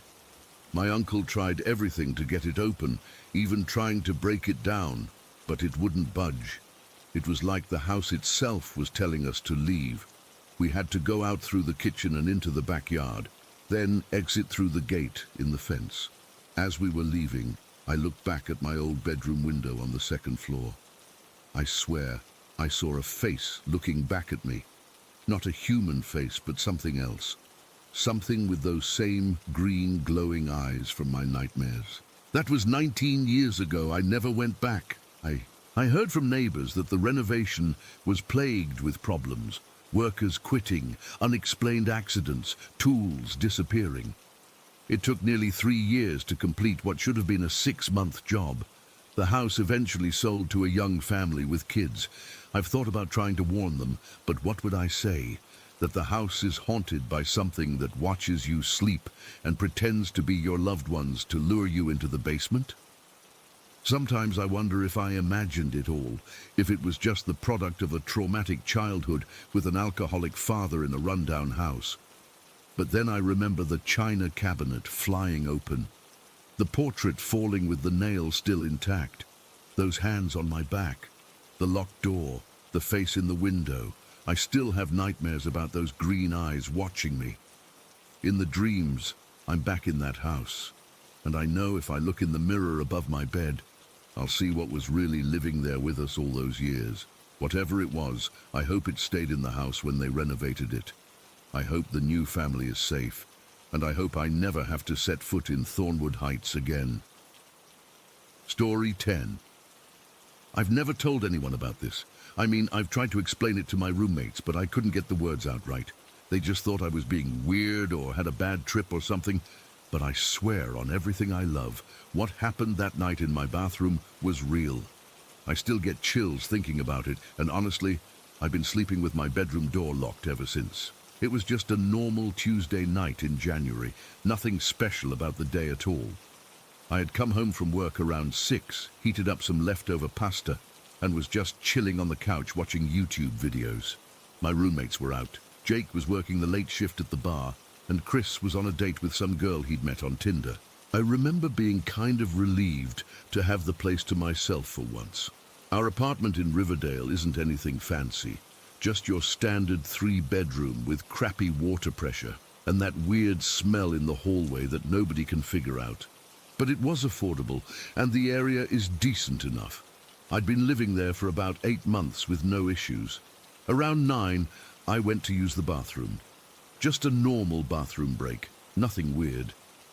Our bathroom is pretty small, just a shower, toilet and sink crammed together, with this ugly beige tile from the 70s that the landlord refuses to update. There's no window, just this ancient ventilation fan that makes this horrible grinding noise when you turn it on. So I'm sitting there scrolling through Twitter on my phone when I notice something out of the corner of my eye. The towel hanging on the rack by the shower kind of moved. Just slightly, like someone had brushed against it. I looked up thinking maybe it was just settling or something, but then it happened again, this time more definitely, like someone had walked past it and the air current made it sway. But I was alone in the apartment. I finished up quickly, washed my hands, and stood there for a second, staring at that towel. My heart was beating a little faster, but I wasn't scared yet. Just curious, I guess. I've always been interested in paranormal stuff. I'm not saying I totally believe in ghosts, but I don't disbelieve either, you know? I've spent plenty of late nights falling down Reddit rabbit holes about haunted places and shadow people and all that. That's probably what made me do what I did next. I stepped out into the hallway and flipped the bathroom light switch off. The bathroom went completely dark. Like I said, no windows. I stood in the doorway, letting my eyes adjust to the darkness, half expecting to see nothing and laugh at myself for being stupid. But I didn't laugh. Because standing directly in the middle of the bathroom, between the shower and the toilet, was what unmistakably looked like the silhouette of a person. I can't even describe the feeling that went through me. It was like someone had poured ice water straight into my veins. I couldn't move, couldn't breathe, couldn't even blink. It wasn't just a shadow or a trick of the light. It was distinctly human-shaped, about my height, just standing there, not moving, not making a sound, just existing in my bathroom. I slapped the light switch back on instantly. Whatever it was vanished the second the light flooded the room. The bathroom was empty, just as it should be. I stood there breathing heavily, my hand still on the switch, trying to rationalize what I'd just seen. Maybe it was just my imagination. Maybe the dark shapes of the shower curtain and towel rack had created some kind of optical illusion. That had to be it, right?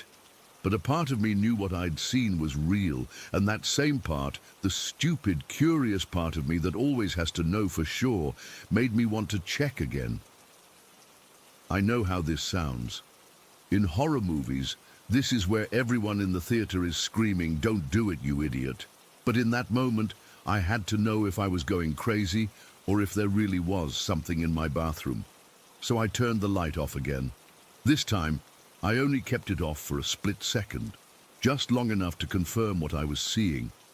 And holy shit, I wish I hadn't.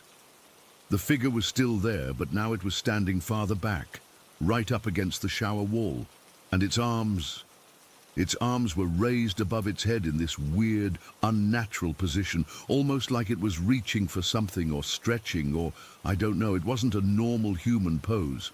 There was something ritualistic about it, something wrong. I slammed the light back on and stumbled backward into the hallway, my heart pounding so hard I could feel it in my throat. The bathroom was empty again, but I couldn't shake the image of that thing with its arms raised like that. It felt threatening, like it knew I was watching and was responding to me. I didn't waste any time. I ran straight to my bedroom, grabbed my phone, and was halfway through dialing Jake when I realized how insane I would sound. "Hey Jake, there's a shadow person in our bathroom with its arms raised. Can you come home?" Yeah, right. They'd have me committed. But I couldn't stay in that apartment, not for another minute, not with that thing in there, whatever it was. I wish I could say I acted rationally. I didn't. I panicked. I just ran. I didn't even put on shoes. I was wearing sweatpants and a t-shirt, no socks, no jacket, no keys, nothing. I just bolted for the front door, fumbled with the lock for what felt like an eternity while constantly looking over my shoulder, and then I was out. It wasn't until I was standing in the freezing January air that I realized what a mess I was in. It was around 9:30 by then, and the temperature was in the 20s. My feet were already going numb on the concrete. I had my phone, but no keys, so I couldn't get back in. And I couldn't call my roommates without explaining why I was standing barefoot outside our building like a lunatic. I walked to the little park across the street and sat on a bench trying to figure out what to do. My hands were shaking so bad I could hardly use my phone. I looked up shadow people in bathroom and found all these stories from people claiming to have seen similar things. Some said they were demons. Others said they were interdimensional beings. Others said they were just hallucinations caused by carbon monoxide or something. None of that was comforting. I checked the time. Jake would be home from his shift around 10:15. That was only about 45 minutes away. I decided I'd just wait and then pretend I was coming back from a walk when he arrived. We could go in together, and I wouldn't have to be alone with whatever that was. So I sat there, my feet turning blue, my whole body shivering, watching the entrance to our building like it might explode at any moment. Every few minutes I'd glance back at our bathroom window, which I couldn't actually see because it was an interior room, but I kept looking anyway. I kept trying to rationalize what I'd seen. Maybe I was overtired.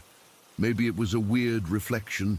Maybe the pasta I'd reheated had gone bad and I was hallucinating, but deep down I knew.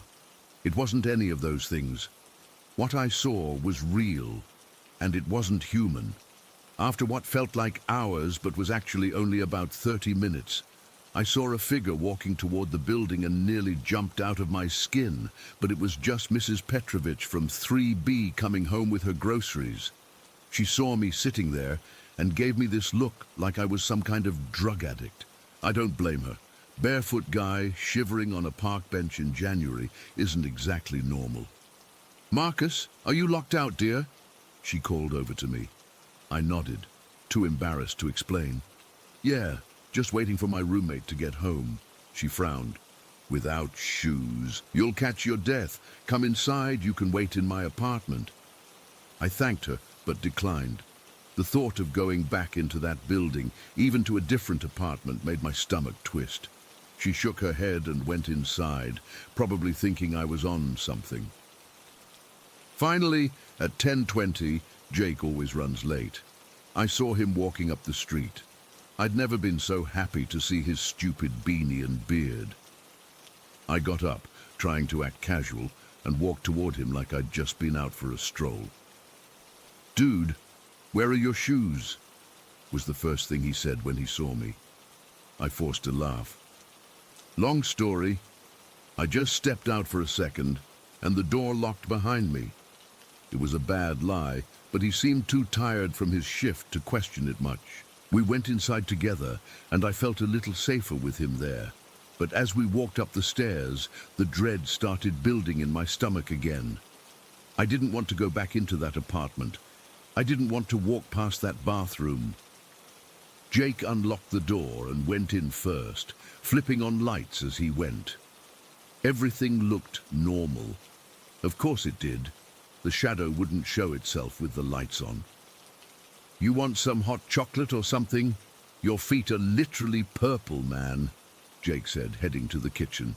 "Yeah, sounds good," I replied, trying to sound normal while scanning every dark corner of the living room.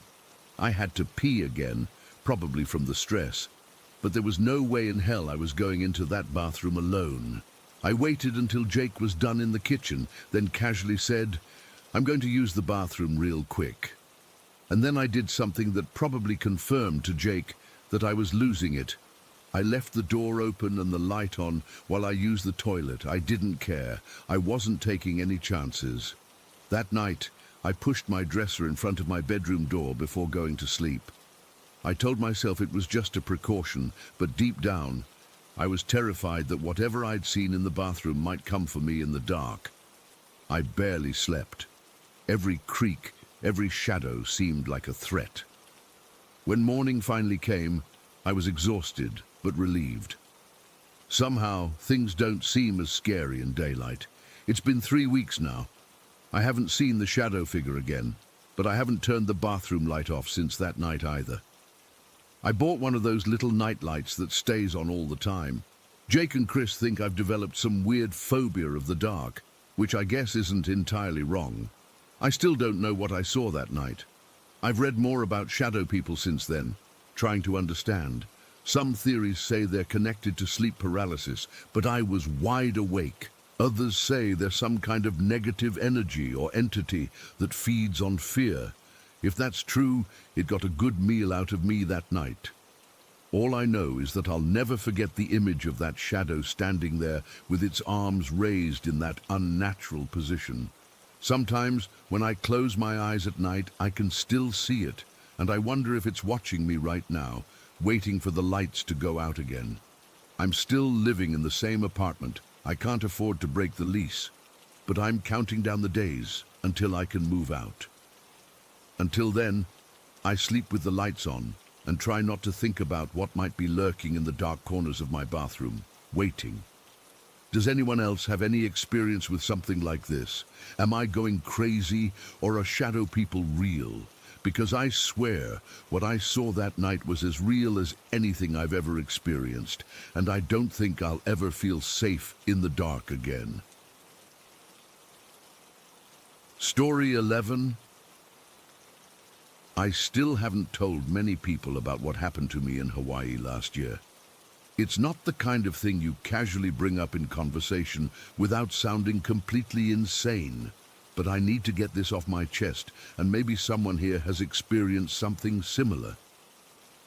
Last summer, I decided to take a much-needed vacation to Oahu. Work had been kicking my ass for months. 60-hour weeks in software development will do that to you, and I desperately needed to escape California for a while. I spent weeks researching the perfect getaway spot and eventually settled on the Hilton Turtle Bay Resort on Oahu's North Shore. The place looked incredible in photos, pristine beaches, palm trees, the works. Being somewhat budget conscious, those California rent prices aren't a joke, I found a sweet deal for a 2-bedroom condo on the resort property instead of booking a regular hotel room. It was about half the price, had a full kitchen, and offered way more space. Seemed like a no-brainer, right? My flight from San Francisco was long but uneventful. I remember stepping off the plane into that wall of humid island air and immediately feeling my shoulders relax. The drive from Honolulu to the North Shore took about an hour, with the ocean occasionally peeking through the trees along the highway. I kept the windows down, breathing in that salty air, thinking how badly I needed this escape. I arrived at Turtle Bay around 3 in the afternoon.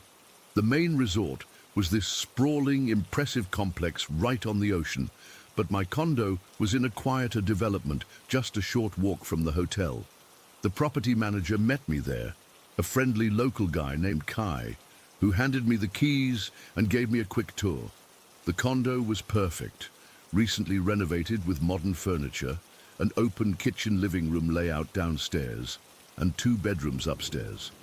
The master bedroom had its own bathroom and a small balcony overlooking some palm trees and a distant view of the ocean.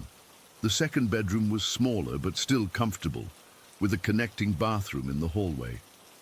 The place was immaculate. I honestly couldn't believe what a good deal I'd gotten.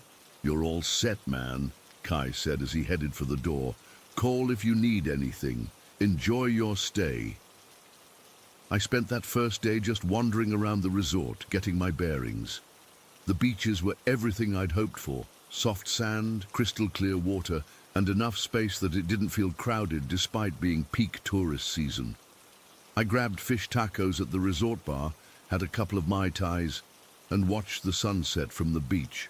By the time I walked back to the condo, I was pleasantly exhausted and slightly sunburned, despite the multiple layers of sunscreen I'd applied. After a quick shower to wash off the salt and sand, I settled onto the couch and video called my buddy Jake, who was planning to join me in 2 days. Dude, you're going to love this place, I told him, flipping the camera around to show him the condo. I'm giving you the smaller bedroom, though. Already claimed the master for myself. We chatted for a while, and by around 10, I was ready to crash. The jet lag, sun, and alcohol had done their work, and I could barely keep my eyes open. I headed upstairs to the master bedroom, threw open the windows to let in the ocean breeze, and settled into the king-size bed. There was something so peaceful about falling asleep to the distant sound of waves and rustling palm trees. I remember thinking how this was going to be the most relaxing week of my life.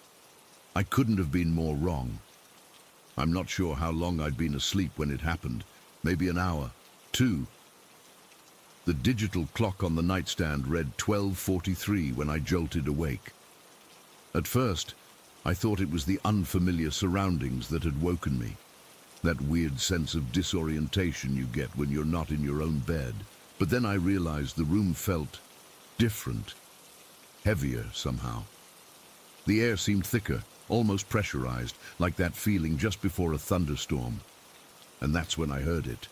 "Get the fuck out!" It was a woman's voice, screaming at me from what seemed like just a few feet away, near the foot of my bed.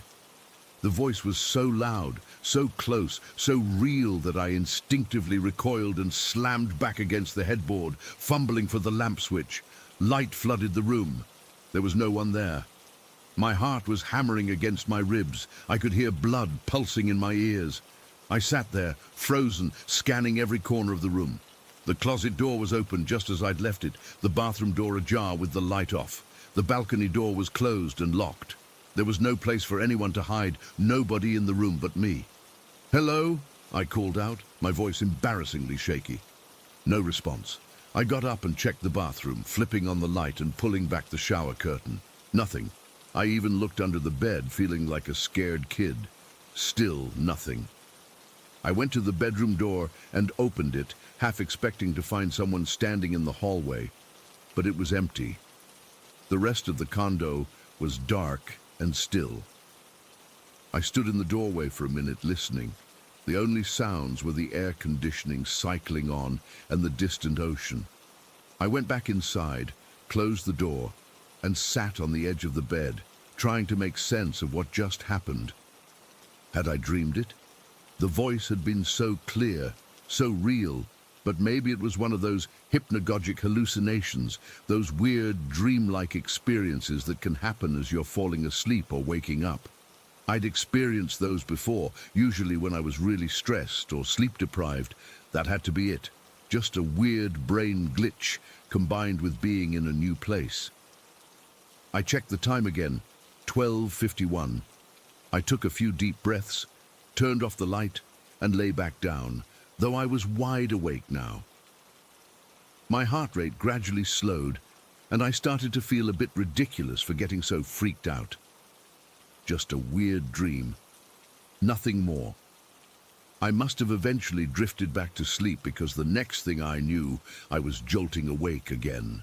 The clock read 2:17, and immediately, without any build-up or warning, I said, "Get out!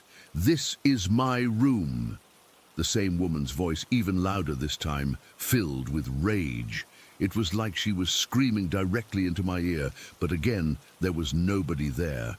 I sprung out of bed so fast I got tangled in the sheets and nearly fell. This time, I didn't just turn on the lamp. I hit every light switch in the room. This was no dream. I was fully awake, and I had distinctly heard a woman's voice screaming at me. My hands were shaking as I again searched every corner of the room, the closet, under the bed. Nothing made sense. I was alone in the room, and yet that voice had been real. Too real. I stood in the middle of the room, trying to process what was happening. The thought crept in slowly, and I almost laughed at myself for even considering it. A ghost? Really? I'd never believed in that stuff.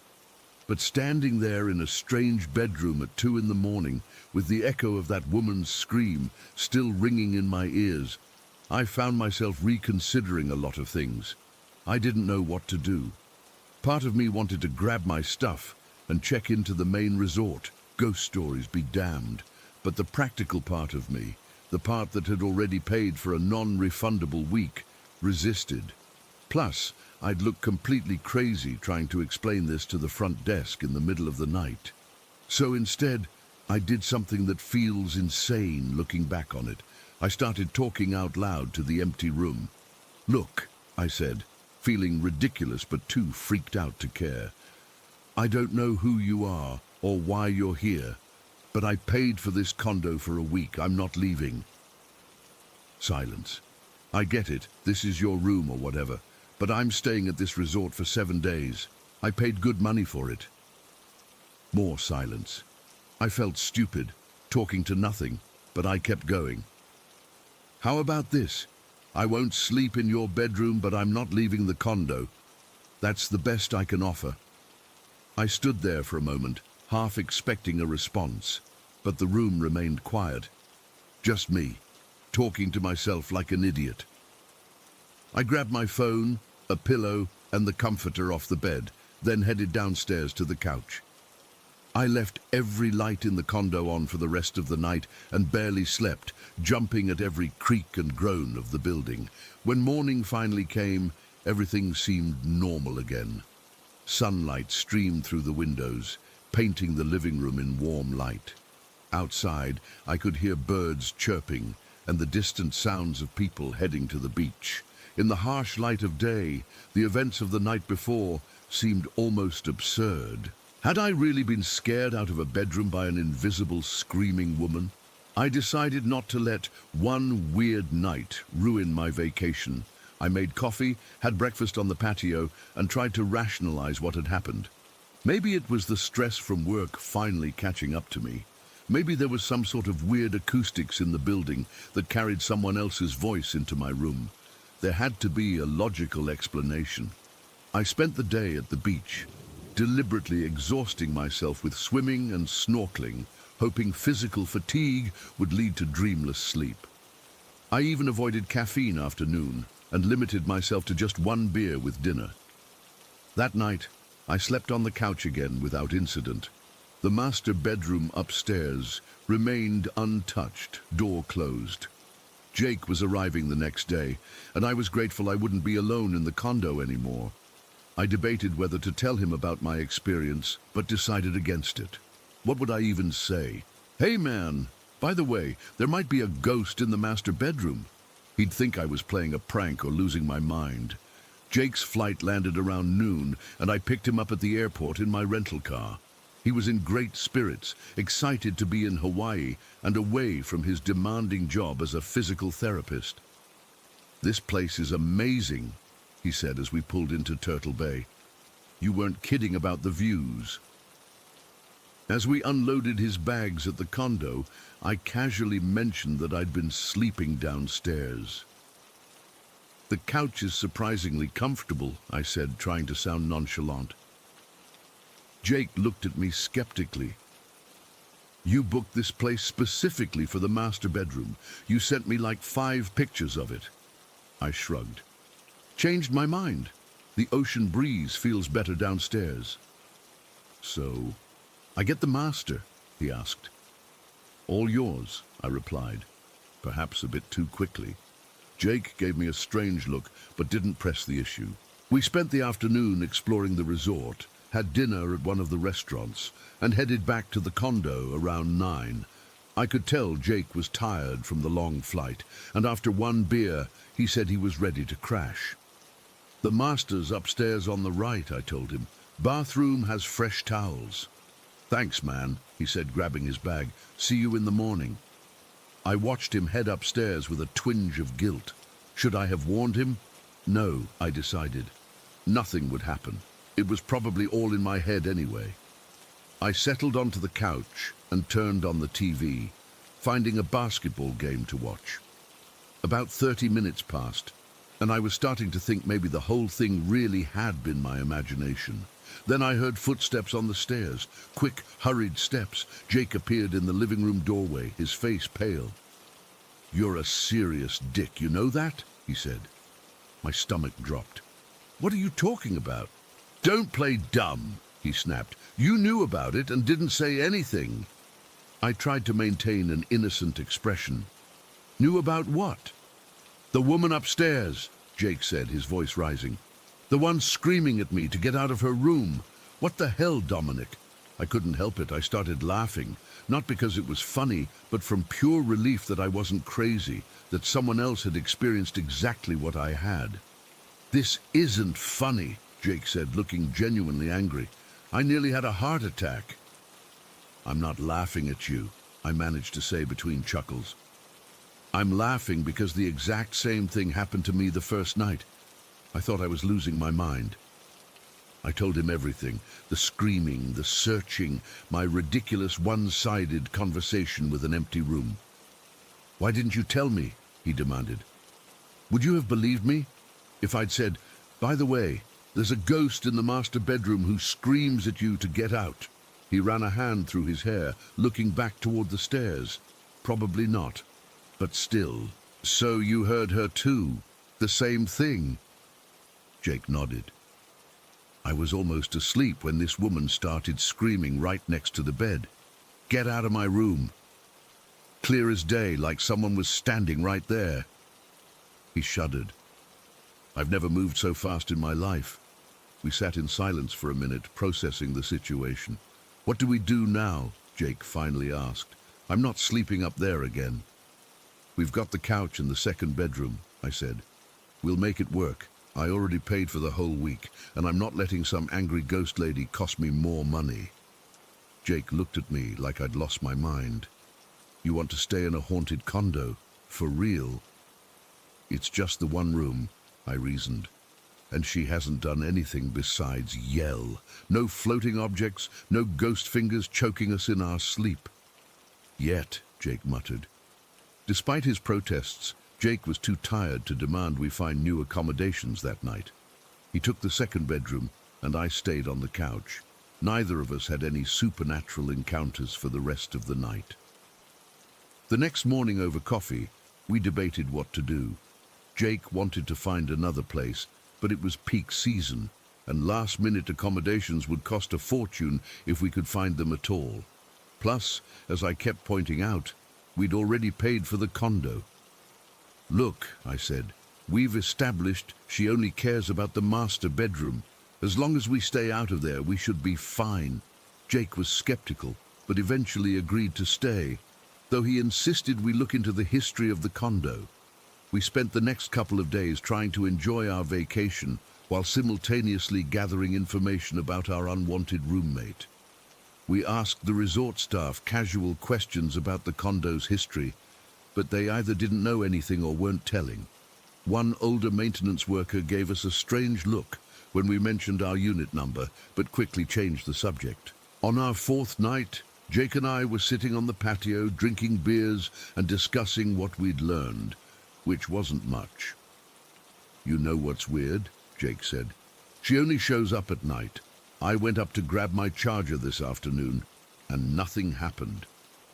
Maybe ghosts can only manifest at night, I suggested. That's how it seems to work in the movies. Jake rolled his eyes. This isn't a movie, Dom. I shrugged and took another sip of my beer. We could try to talk to her again, set up a ghost communication session or whatever. A séance? Are you serious? Jake laughed. What are we going to do? Light some candles and hold hands? Not like that, I said. Just go up there and try to have a conversation. Find out who she is, why she's so attached to that room. Jake looked at me like I was insane. No way. I'm not going back in that room at night. But the idea had taken hold, and after a few more beers, we'd talked ourselves into it. Around midnight, armed with our phones to record anything that might happen, we cautiously made our way upstairs to the master bedroom. The room was exactly as we'd left it. Bed still made, closet door still open, nothing disturbed. But the moment we stepped inside, the air felt different, heavier, just like I'd noticed that first night. Hello? I called out, feeling both ridiculous and terrified. We want to talk to you. Silence. We're not trying to take your room, Jake added. We just want to understand why you're here. More silence. We stood there awkwardly for several minutes, waiting for something to happen. Nothing did. Maybe we should ask questions, I suggested. Like, what's your name? Why is this room important to you? We took turns asking questions into the empty air, feeling increasingly foolish as the silence stretched on. After about 20 minutes with no response, we were ready to give up.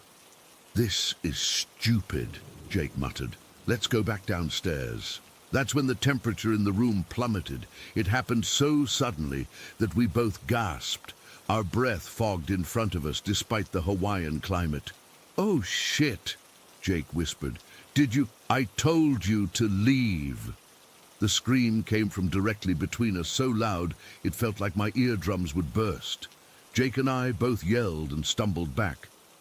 The lights in the room flickered violently, and the bathroom door slammed shut with such force that a framed picture fell off the wall and shattered. We didn't hesitate. We bolted from the room, tripping over each other as we raced down the stairs. We didn't stop until we were outside on the front porch, breathing hard, staring at each other with matching expressions of shock.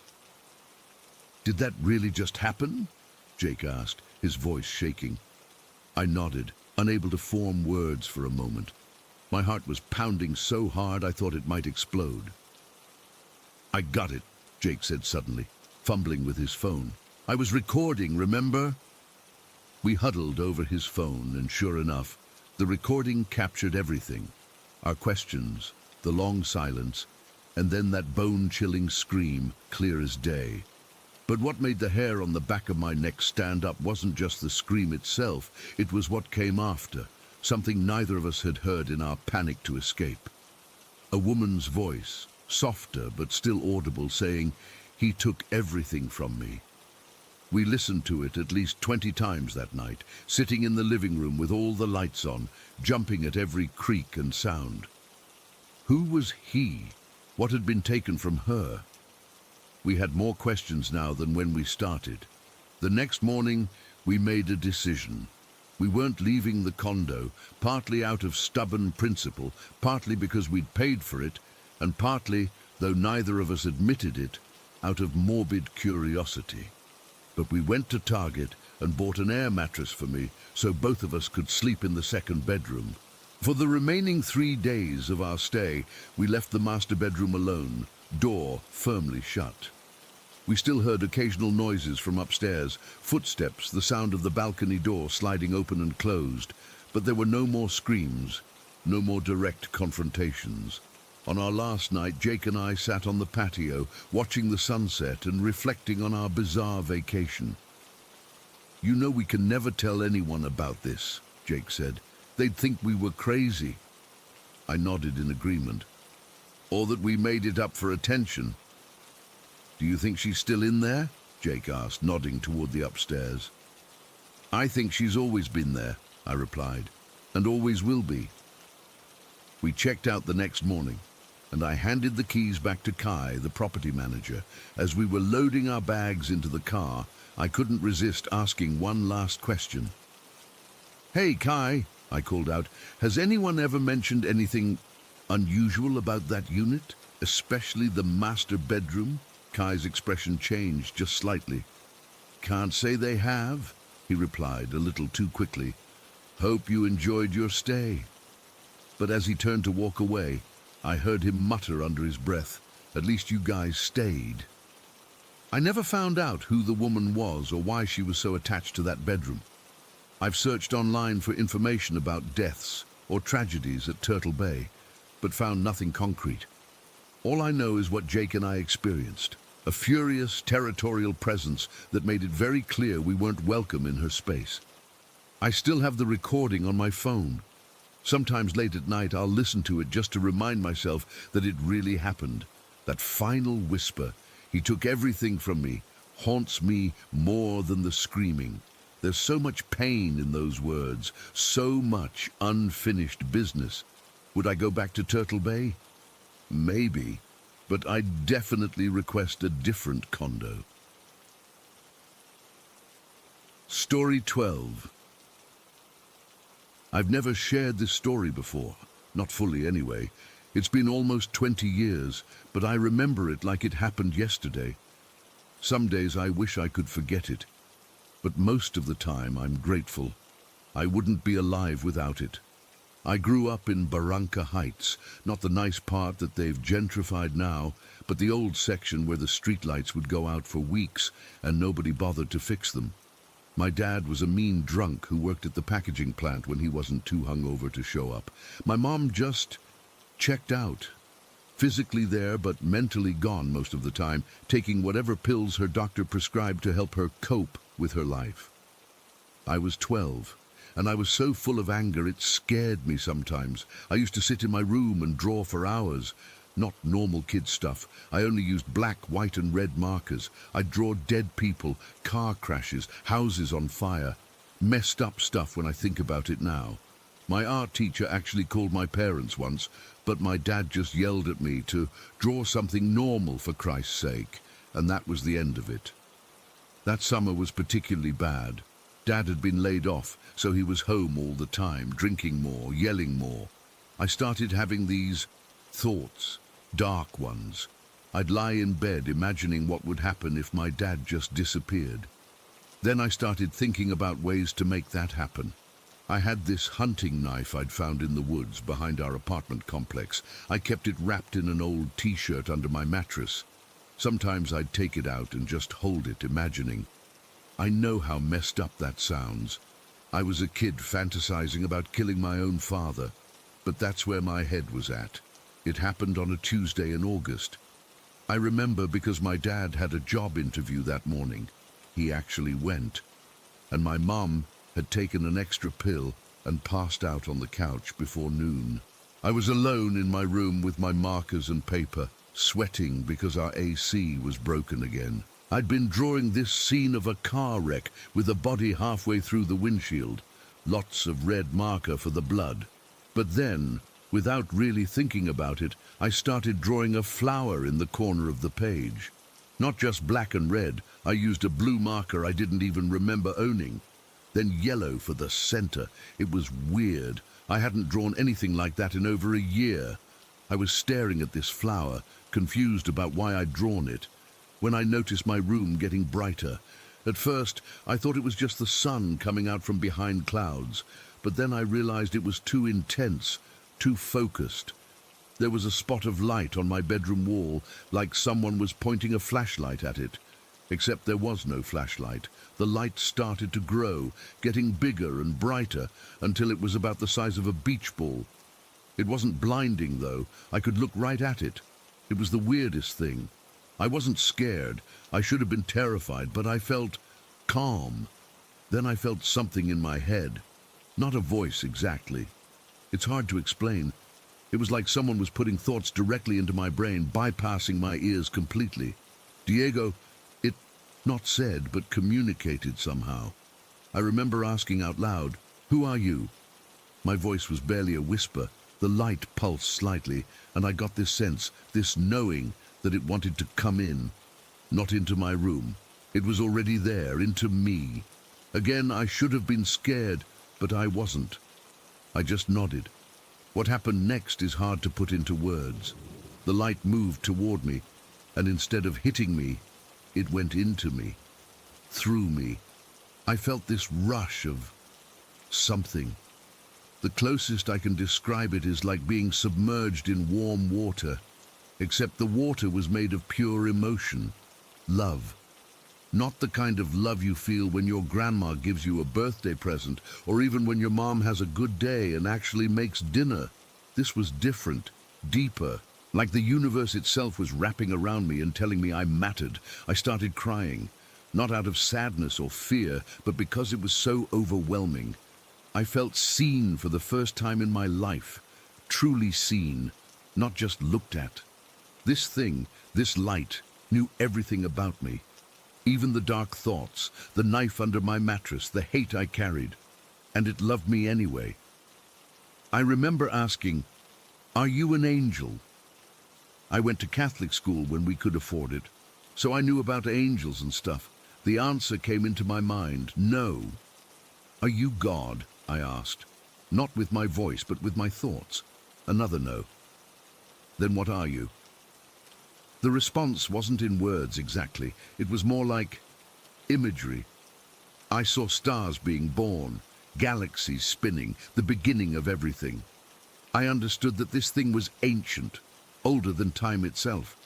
It existed before there was a before.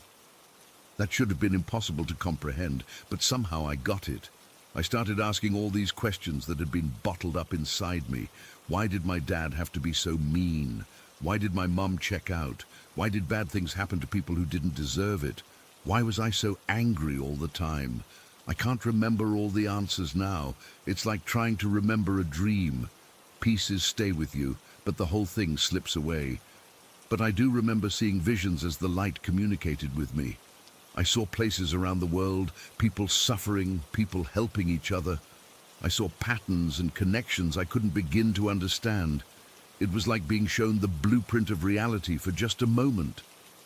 Before the light left, and somehow I knew it was getting ready to leave, it made me promise two things.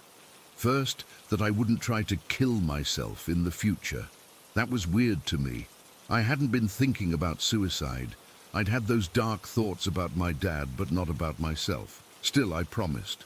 The second promise was that I wouldn't waste time trying to figure out what the light really was. It told me, showed me, that human minds weren't designed to understand its nature, and that pursuing that knowledge would only lead to frustration.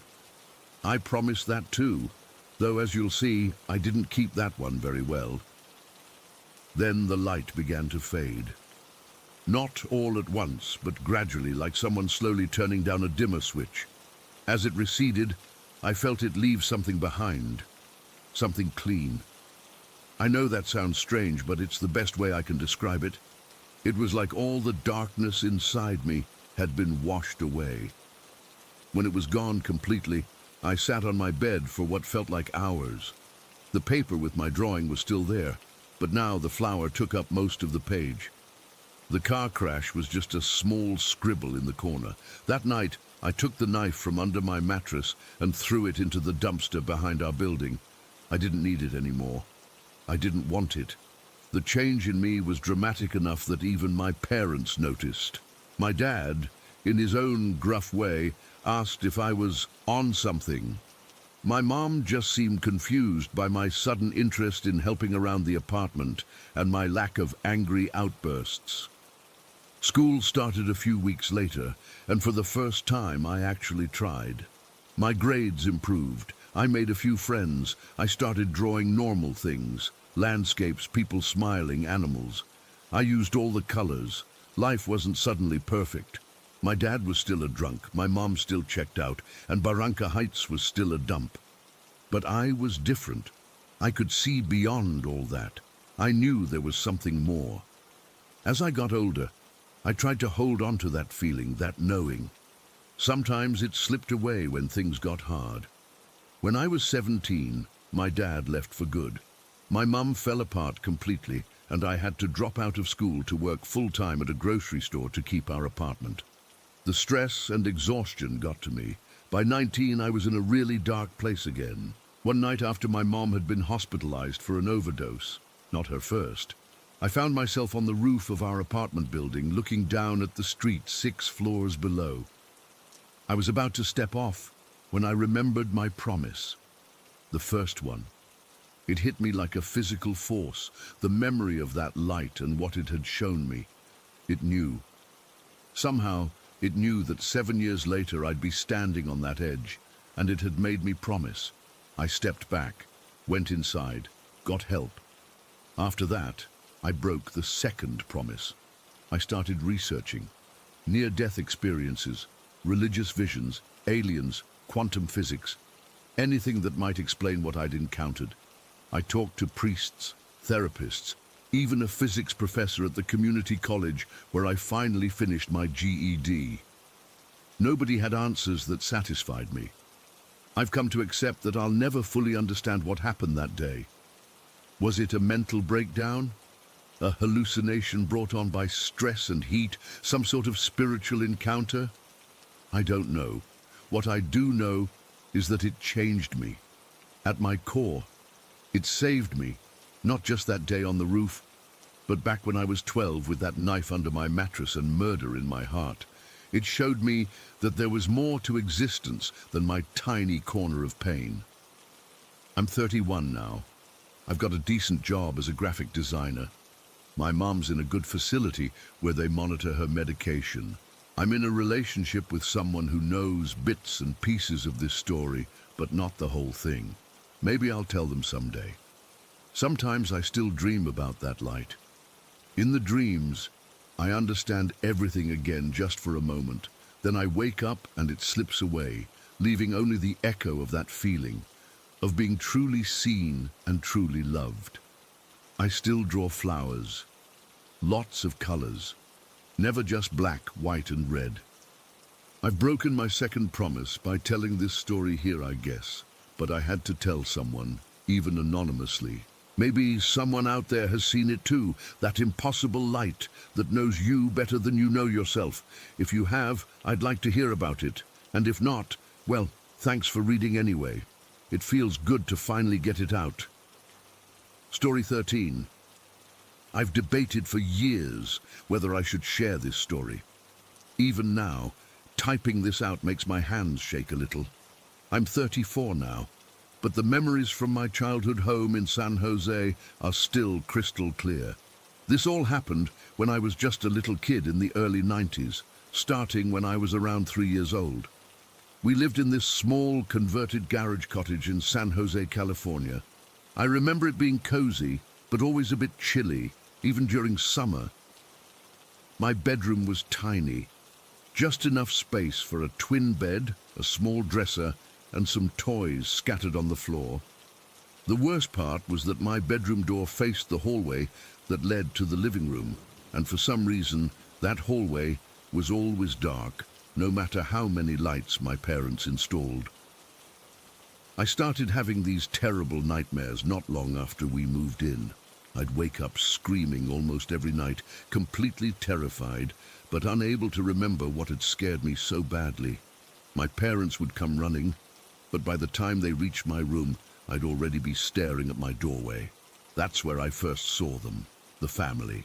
There were 3 of them, a tall man with a serious face, a woman with long hair wearing this old-fashioned dress with what I called a poofy bottom. I later learned it was probably a crinoline dress from the 1800s, and a little boy about my age. They always stood in exactly the same formation, the father slightly ahead, the mother behind his right shoulder, and the boy clutching his mother's skirt. The weird thing is, I wasn't scared of them, at least not after the first few times. They never spoke, at least not with words I could hear with my ears. It was more like I could feel what they wanted to say. After my parents would check on me and leave, the family would slowly approach my bed. The woman would sit on the edge and stroke my hair until I fell back asleep. The feeling was comforting, safe, like having a second set of parents watching over me. My parents thought I was just having an imaginary friends phase. I remember my mum smiling when I told her about the family that visits me. She'd ask questions like, "Oh, what did you all do today?" thinking it was cute. I didn't understand why she couldn't see them. They were right there, standing in corners during dinner or sitting on our couch while we watched TV. Looking back, there were signs that my parents noticed something wasn't right, even if they didn't admit it to me then. My dad would suddenly shiver and stare at empty corners of rooms. My mom would swear she heard someone call her name when nobody was there. Once, I heard her tell my dad that she felt like someone was always watching her while she cooked. But things changed after I turned 4. That's when the family started talking to me more directly. They'd tell me things, suggest games we could play. At first, it was innocent stuff, hide and seek, or showing me where my mom had hidden Christmas presents. But then, their suggestions got dangerous. I remember this one day clearly. It was a Saturday in fall. I know because I was wearing this pumpkin sweater my grandma had sent me. My parents had rented Toy Story on VHS, and we were all excited to watch it. I was sitting on the floor in front of the TV, completely absorbed in the movie. My parents were on the couch behind me. During the movie, I felt that familiar cold spot that always meant the family was nearby. The boy appeared first, sitting cross-legged beside me. Then the parents materialized on either side. They seemed extra excited that day, like they were bursting with some secret. The father leaned down and whispered in that weird way they communicated.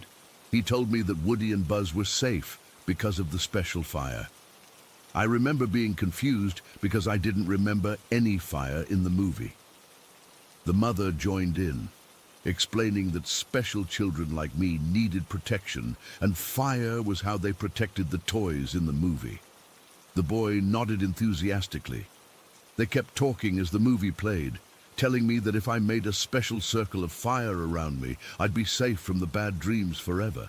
They promised to show me how, but I needed to wait until my parents were busy. After the movie ended, my parents started making dinner. I went to my room, and the family followed. The father pointed to my bed and said that's where the protection needed to be. The mother showed me where my parents kept matches, in a drawer in the kitchen that I wasn't supposed to touch. The boy kept saying how fun it would be, how we could all play together forever once I was protected. I waited until my mum went to the bathroom and my dad was chopping vegetables with the blender running. I snuck into the kitchen and grabbed the matches just like the mother had shown me. I felt so clever, like I was on a secret mission. Back in my room, the family was waiting, looking more solid than I'd ever seen them. They were almost glowing with excitement. The father showed me how to strike the match. It took me several tries with my small hands. The mother pointed to where I should drop it, right on my blanket. The boy clapped his hands silently. I remember how the first match went out too quickly, barely singeing the fabric. The family looked disappointed, so I tried again. The second match caught better. I watched, fascinated, as a small flame started eating my Barbie comforter. The family was nodding, encouraging me. The boy was jumping up and down. Then, following their instructions, I climbed onto the bed and sat cross-legged in the middle. The flames spread quickly, much faster than any of us expected, I think. Within seconds, fire was crawling up all sides of my bed. I wasn't scared, though. The family had promised I'd be safe, and I believed them. The smoke detector went off, and I heard my mom screaming my name. When she burst through the door, her face was the most terrified I've ever seen it. Through the growing flames, I saw the family standing behind her. For the first time, they looked worried. My mom rushed to the bed, reaching through the flames to grab me. I remember being confused because the fire wasn't hurting me at all. It felt warm but not painful. The flames were literally wrapping around me but not burning my skin or clothes. My mom yanked me off the bed, patting me down frantically, checking for burns that weren't there. She was crying, asking me why I did it, how I wasn't burned. I pointed behind her and said, "The family told me to. They said it would protect me like in Toy Story." My mom just held me tighter, not understanding. After my dad put out the fire with the extinguisher, they both checked me over a dozen times. Not a single burn, not even a singed hair. The doctor they took me to the next day couldn't explain it either. My bed was completely destroyed, the wall behind it badly damaged, but I was totally fine. That night, my parents argued in hushed voices. I heard words like psychiatrist and dangerous imagination, but I knew the family wasn't my imagination. They were standing in my doorway again, looking sad. The boy wasn't with them this time, just the mother and father, holding hands and watching me with solemn expressions. After the fire incident, my parents started noticing more unexplainable things around our house. My dad would see a small boy running through walls. My mom would feel someone tugging on her clothes when she was alone. The phone would ring, and when they answered, they'd hear faint whispers. Lights would turn on and off by themselves. Objects would move from one room to another. When I was 5, my great-aunt came to visit from Taiwan. She'd barely stepped into our house before she froze in the doorway, her face pale. She told my parents in Mandarin, which they thought I couldn't understand, but I caught bits, that there was a family living with us, a family that had been on this land for a very long time and wanted us gone.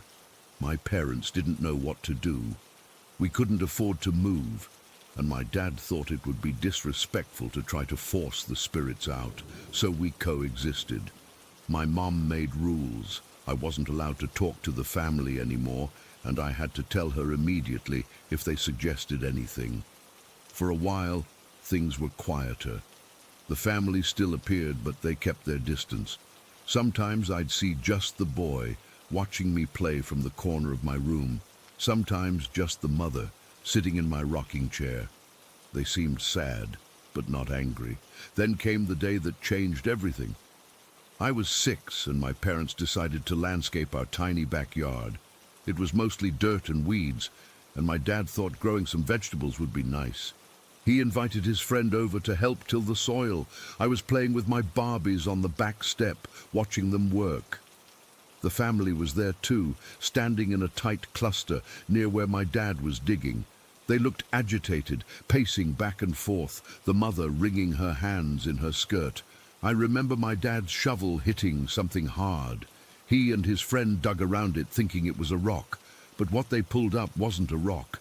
Even from where I sat, I could see it was a bone, long and yellowed with age. A human femur bone, I later learned. My dad and his friend looked at each other in horror. Without saying anything, they quickly shoved the bone back into the earth and packed the dirt down firmly. They abandoned the gardening project immediately. That night, I heard my parents whispering about calling the police, but they never did. I think they were afraid of what might be found if anyone started digging up our yard properly. After that, the family changed. They became more insistent, more present.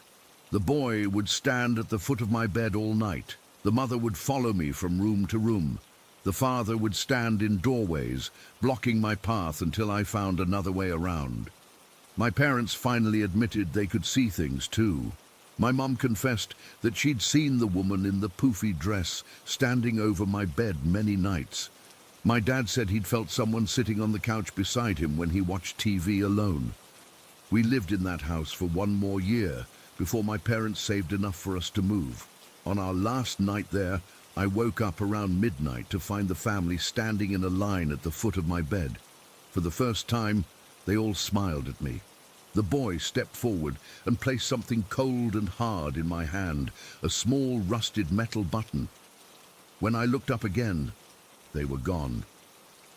We moved across town the next day, and I never saw the family again.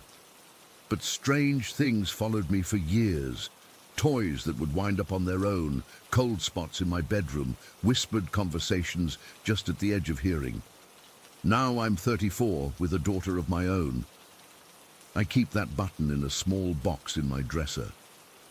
Sometimes I take it out and remember the family, how they comforted me after nightmares, how they tried to protect me with fire, how the flames never touched me. I've researched our old neighborhood and found records suggesting our little cottage was built on land that once belonged to a homesteading family in the 1880s. A family of 3 who reportedly died in a house fire. I still don't know if they were trying to harm me or save me that day. I don't know if the fire that should have killed me but didn't was their attempt to take me with them or their twisted way of protecting me. All I know is that somewhere in San Jose, in a converted garage cottage with a small backyard, there are bones buried in the earth and a family that still waits, perhaps for someone else to join them. Sometimes I wonder if they're still there, standing in that dark hallway, watching the new residents sleep. And sometimes, when my daughter tells me about the boy who visits her at night, I find myself checking her room for matches just to be sure. Story 14. I've worked at St. Gabriel's Episcopal Church in Riverdale for 4 years now. It's a beautiful place, one of those historic New England stone churches that looks like it belongs on a postcard. The campus has 4 buildings: the sanctuary where services are held, the office building where I work as the administrative assistant, An old cemetery with graves dating back to the War of 1812, and this condemned old house where priests used to live, that's honestly creepy as hell. All the buildings have this same grey stone exterior that looks gorgeous in the right light, but can feel oppressive on cloudy days. I never really believed in ghosts until I started working here. I mean, I've always been open to the possibility. I'm not someone who dismisses other people's experiences, but I'd never experienced anything myself. That changed about a month after I started the job. I remember it was a Wednesday in late October, almost dusk. I was filing some paperwork when Mrs. Henderson, one of our oldest congregation members, came in looking upset. She's in her 80s, sharp as a tack, definitely not the type to make things up. She was dropping off some handmade items for our charity bazaar and mentioned she'd just seen something strange at the old priest's house. According to her, she had walked by and noticed lights on inside. She knew the building was condemned and vacant, so she'd called the police, thinking kids might have broken in. When the police checked, they found the building secure but with several lights on. The officer turned them all off before leaving.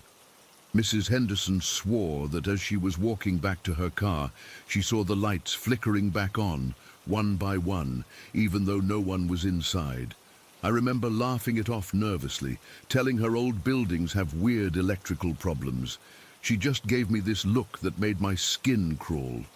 "That's what I thought too," she said, until I saw him standing in the upstairs window.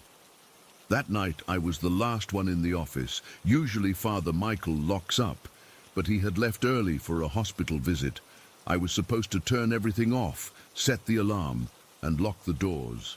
Simple enough. I went around flipping switches, checking doors, the usual closing routine. When I got to the last light switch in the hallway, something happened that I still can't explain.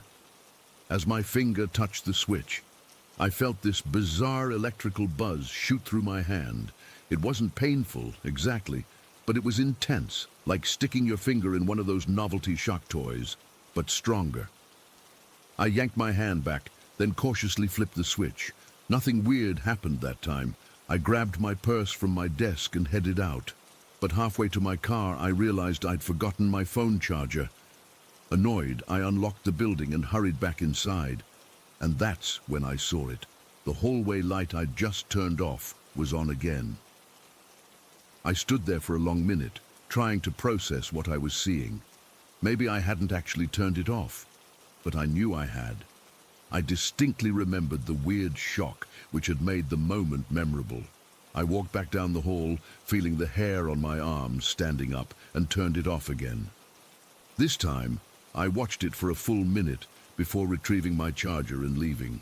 When I mentioned it to Father Michael the next day, he just smiled that gentle smile of his and said, "Ah, you've met Father Thomas." He explained that Father Thomas Williams had been the parish priest in the 1870s and had died in the priest's house after serving the church for over 30 years.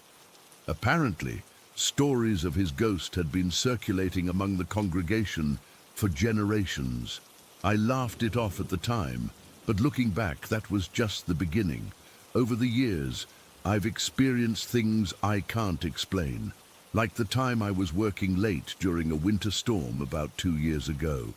The electricity had been flickering all evening, but I needed to finish the monthly newsletter. I was alone in the building, sitting at my computer, when I saw this flash of light reflect off my screen. I turned around, expecting to see headlights from the parking lot, but my office doesn't have any windows. The light flashed again, brighter this time, like someone had taken a photo with the flash on. But there was nobody there.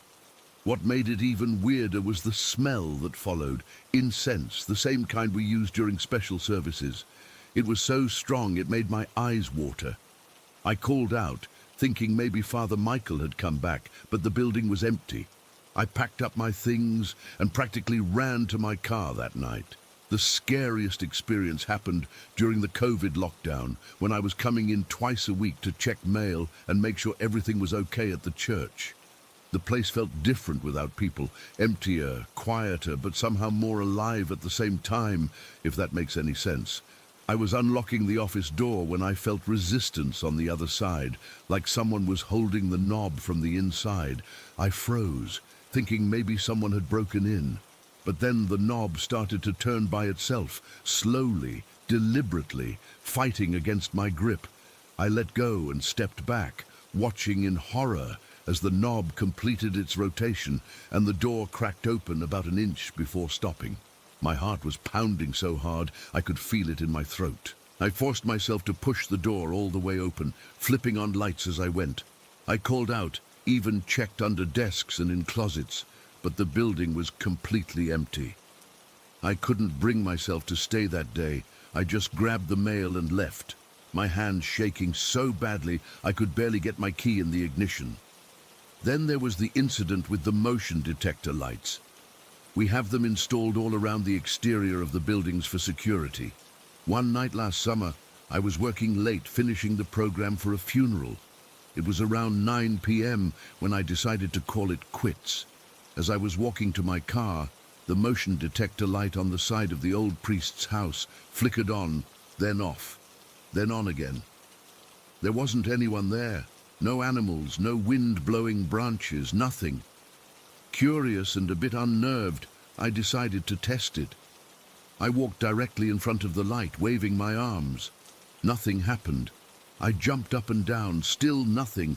I was standing right in its path, and it was completely unresponsive. I gave up and started walking back to my car when the light suddenly blazed on behind me.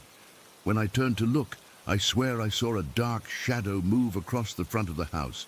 But the incident that still gives me chills happened just 6 months ago. I was leaving work around dusk in February. It gets dark early during winter in Connecticut. The parking lot was poorly lit, and I was hurrying to my car, keys in hand. As I approached, my headlights suddenly came on by themselves. My car does have that automatic feature, but my key fob was in my purse, not in my hand, and I was still at least 20 feet away. As I stood there, confused, I saw a man standing directly in front of my car, illuminated by the headlights. He had dark hair and was wearing what looked like a white shirt, or maybe one of those old-fashioned clerical collars. In the split second before I could even process what I was seeing, he vanished. Not like he walked away or stepped aside. He literally disappeared between one blink and the next. My headlights stayed on for about 30 more seconds, then shut off on their own. I was so shaken that I called Father Michael, who came back to the church and walked me to my car. When I described what I'd seen, he didn't look surprised. That sounds like the description of Father Thomas in the old photographs we have in the archive, he said quietly. Would you like to see one? We went back into the church office, and he showed me a faded black and white photograph from the 1870s. My blood went cold.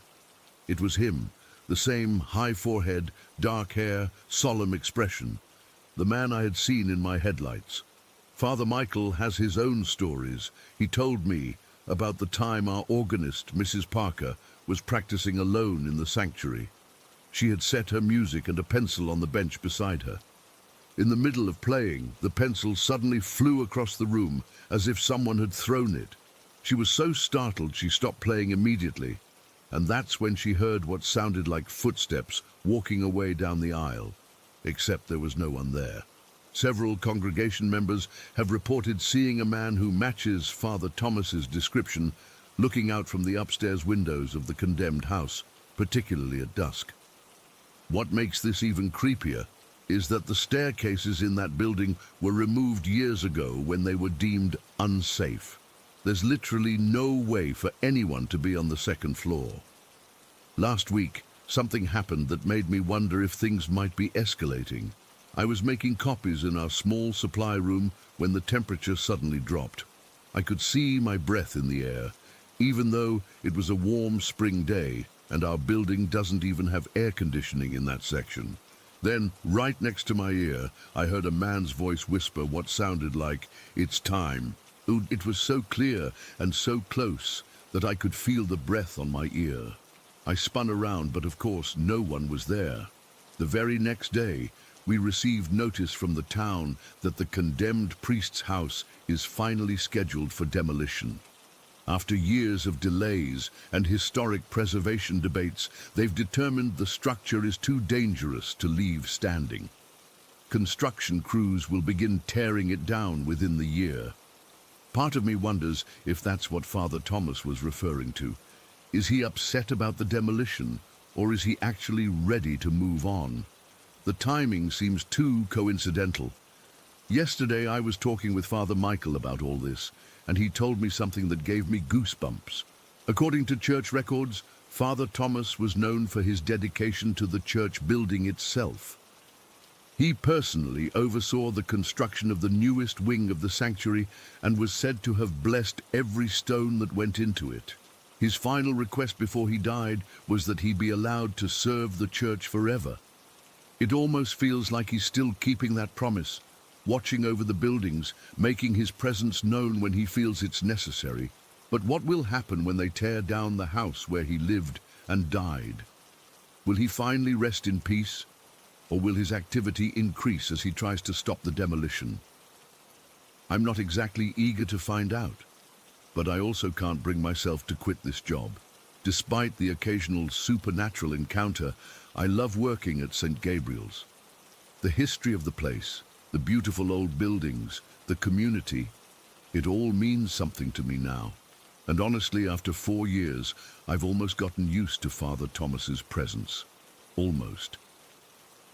But there are still nights when I'm locking up alone, and I feel someone watching me. Times when I hear footsteps following me down the empty hallway. Moments when I catch a glimpse of movement in my peripheral vision that vanishes when I turn to look. And I wonder, not for the first time, what Father Thomas wants from us, or from me. The demolition is scheduled to begin in October. As that date approaches, I find myself growing more and more uneasy. Will tearing down his home finally set Father Thomas's spirit free, or will it anger him? I guess I'll find out soon enough. But one thing's for certain, I'll be keeping all the lights on at my own house for a while. Story 15. I've never been a big believer in the supernatural. At least, that's what I tell myself now as an adult.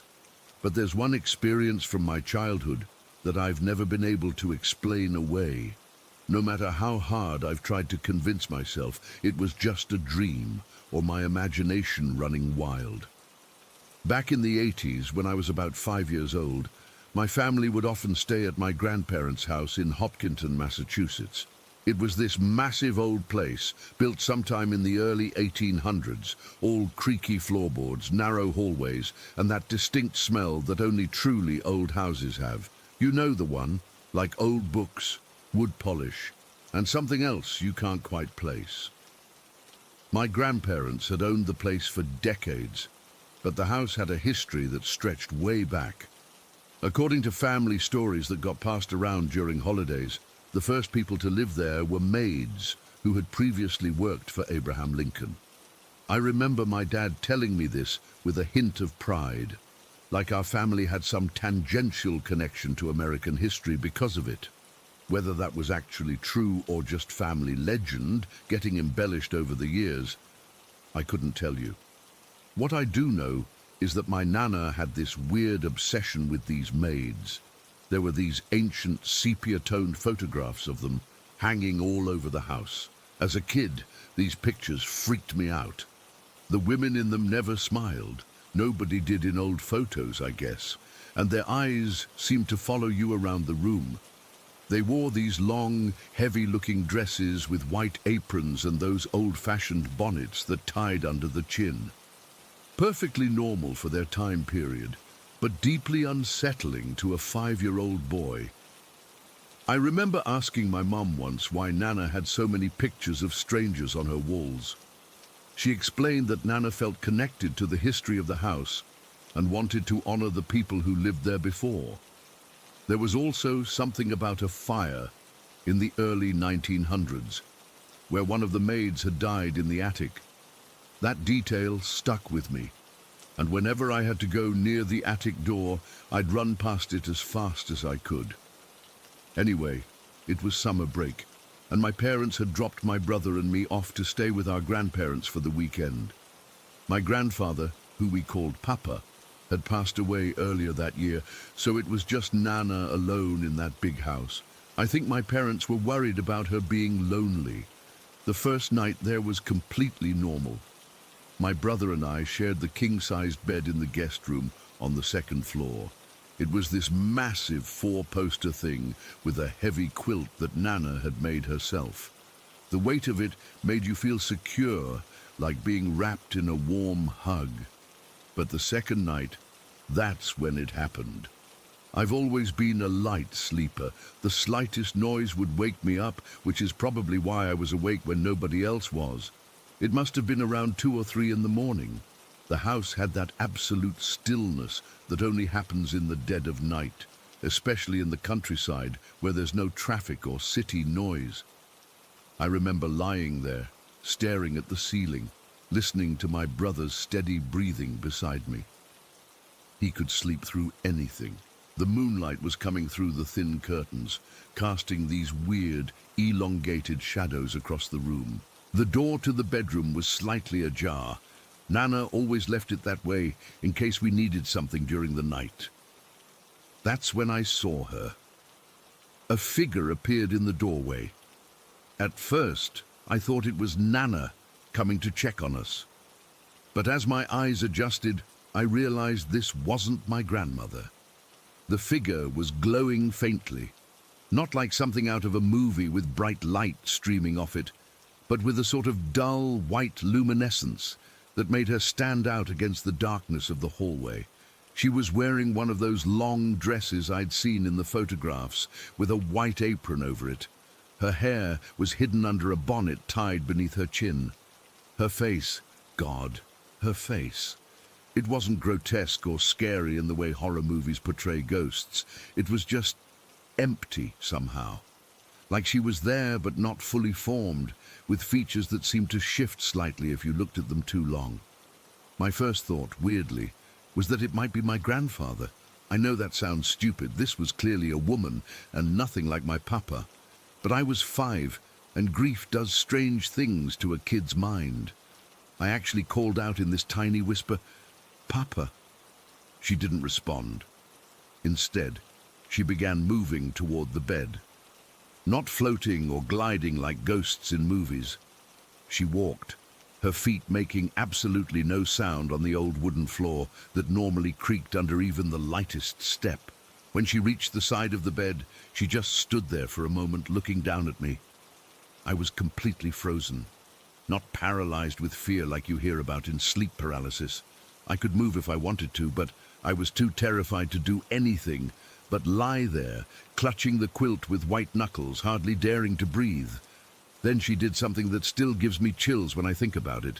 She reached down and methodically, carefully, folded back the covers from my side of the bed.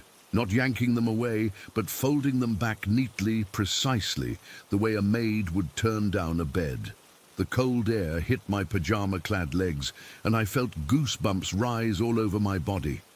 I remember thinking in that moment of pure terror that she was going to take me away, drag me off to the attic where she had died.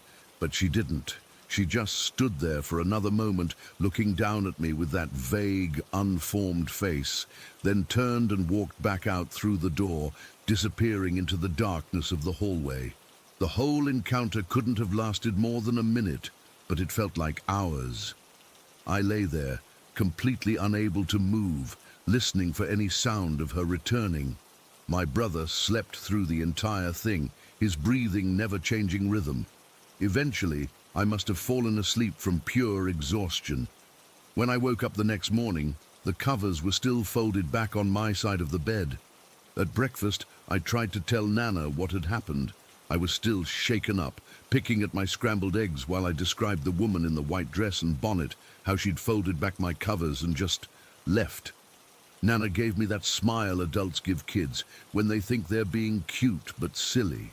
"That's just your imagination, Timothy," she said, patting my hand. "This old house makes all sorts of strange shadows at night." But the blankets were still folded back when I woke up, I insisted. You probably kicked them off in your sleep, sweetheart. You were always a restless sleeper. And that was that. She changed the subject, asking if I wanted to help her in the garden that day, and my ghost story was dismissed as childhood fancy. I tried telling my parents when they picked us up, but they had the same reaction. My dad laughed and said, "Sounds like you've been listening to too many of Nana's history lessons about this place."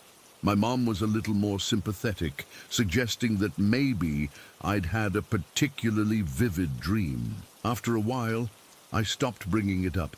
Nobody believed me, and I started to doubt myself. Maybe it had been just a dream that seemed real. Maybe I did kick off the covers myself. I was just a kid, after all, and kids have active imaginations. Years went by. I grew up, went to junior high, then high school. We still visited Nana's house, but less frequently as we got older and busier with our own lives. The memory of that night faded, pushed to the back of my mind like so many childhood experiences. I still felt uncomfortable in that guest room and would insist on sleeping in the den on the pull-out couch when we visited. But I didn't really think about why anymore. It was just a preference. Then came Thanksgiving when I was 16. The whole extended family was at Nana's house. Aunts, uncles, cousins, the works. The place was packed and noisy, filled with the chaos of holiday preparations and family catching up. I was in the living room, half listening to a football game someone had put on, when I overheard Nana talking to my great-aunt Martha in the adjacent dining room. They didn't know I was there, partially hidden by the archway between the rooms. "This house has always had its quirks," Nana was saying, her voice low. "But you know, Martha, I'm convinced it's haunted." My ears perked up immediately. This was coming from the same woman who had dismissed my experience all those years ago. "Oh, Ruth, not this again," Martha replied with a laugh. "I'm serious," Nana insisted. "You know that photograph of Eliza, the one who died in the attic fire back in 1903? Every time I try to hang it anywhere except in the kitchen, it falls off the wall. Not right away, mind you. Sometimes it takes days or weeks. But it always falls, no matter how securely I fasten it. Old houses settle, Ruth. The walls probably aren't even." "It's not just that," Nana continued, ignoring the interruption. "Twice now, twice. I've walked into the guest bedroom upstairs and seen laundry being folded in mid-air. No one there, just linens, folding themselves and settling onto the bed." My blood ran cold. The guest bedroom. The same room where I'd seen the woman in the bonnet folding back my covers. "The first time," Nana went on, "I thought my eyes were playing tricks on me. I was tired. It was getting dark. But the second time was in broad daylight just last spring. A pillowcase, lifting itself up, corners coming together, then settling onto the pile of clean laundry I'd left on the bed while I went to answer the phone. Ruth, at your age, I know what I saw, Martha. And I'm not the only one. Remember when Timothy was little, how he insisted he'd seen a woman in old-fashioned clothes in that same room? I didn't believe him then. I should have. I nearly dropped the soda I was holding. All those years of thinking I'd imagined it, or dreamed it, or made it up for attention. And Nana had experienced something similar herself. She knew the house was haunted, but had dismissed my story anyway. I stayed hidden, listening as they continued talking. Nana explained that she'd done some research into the house's history after her own experiences. The maid who died in the fire was named Eliza Woodward. She'd been with the family who owned the house for nearly 30 years, practically raising their children. She had no family of her own and was intensely devoted to the household. The night of the fire, she'd gone up to the attic to retrieve some winter linens that had been stored there, knocking over an oil lamp in the process. She managed to get the family's children to safety before going back in for the elderly grandfather, but neither of them made it out. She died doing what she'd always done, Nana said, taking care of the family and the house. And you think she's still taking care of things? Martha asked, her tone skeptical but curious. I think some people become so connected to a place, to a purpose, that they don't know how to leave it behind, even after death, Nana replied. I've never felt threatened by her presence. She's just continuing her duties. I stood there, frozen in place, as decades-old memories flooded back with startling clarity. The careful, methodical way she'd folded back my covers, not threatening or aggressive, just doing what she'd always done. Turning down the bed, like a good maid should. I wanted to burst into the room, to tell Nana that I'd been right all along, that I hadn't made it up. But something held me back. Maybe it was the realization that Nana had her reasons for keeping these things to herself. Or maybe it was the strange comfort in knowing that what I experienced was real, and I didn't need her validation anymore. After dinner, I found myself drawn upstairs to that guest room. Standing in the doorway, I looked at the king-sized bed where my brother and I had slept all those years ago. It looked smaller now that I was older, less imposing. The room felt colder than the rest of the house, but not in an unpleasant way. I remember you, Eliza, I said quietly to the empty room. Thank you for tucking me in. I didn't see anything, didn't feel anything dramatic. But as I turned to leave, I caught a whiff of something that didn't belong in my grandmother's house. The faint smell of smoke, like a recently extinguished candle. That was 20 years ago now. Nana passed away 5 years after that Thanksgiving, and the house was sold outside the family.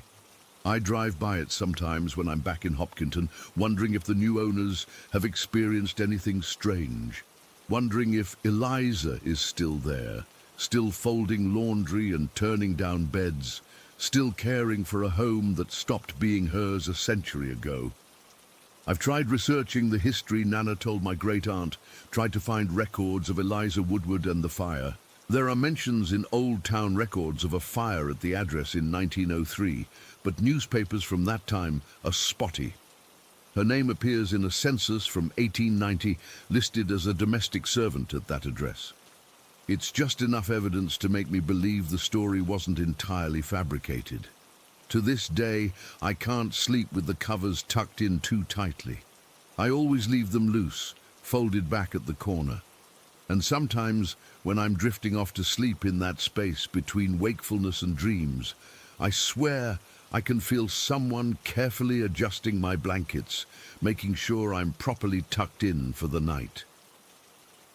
Story 16. We were a pretty normal family on the surface. Mum, Dad, my older brother Mike, and me. Both my parents worked full-time jobs, so I was what people called a latchkey kid. I'd get home from Lakewood Middle School around 3:15 each afternoon, let myself in with the key I kept on a stretchy cord around my wrist, and I'd have the house to myself for about 2 hours until my mom got home, followed by my dad around 6. Mike was 14 and had basketball practice after school most days, so he usually got home even later than my parents. At first, I didn't mind being alone in the house. I'd grab a snack, watch some TV, maybe start on homework if I was feeling particularly responsible, which, let's be honest, wasn't that often. But after a few months in that house, the alone time started to feel different. I remember the exact day things changed. It was a Tuesday in October.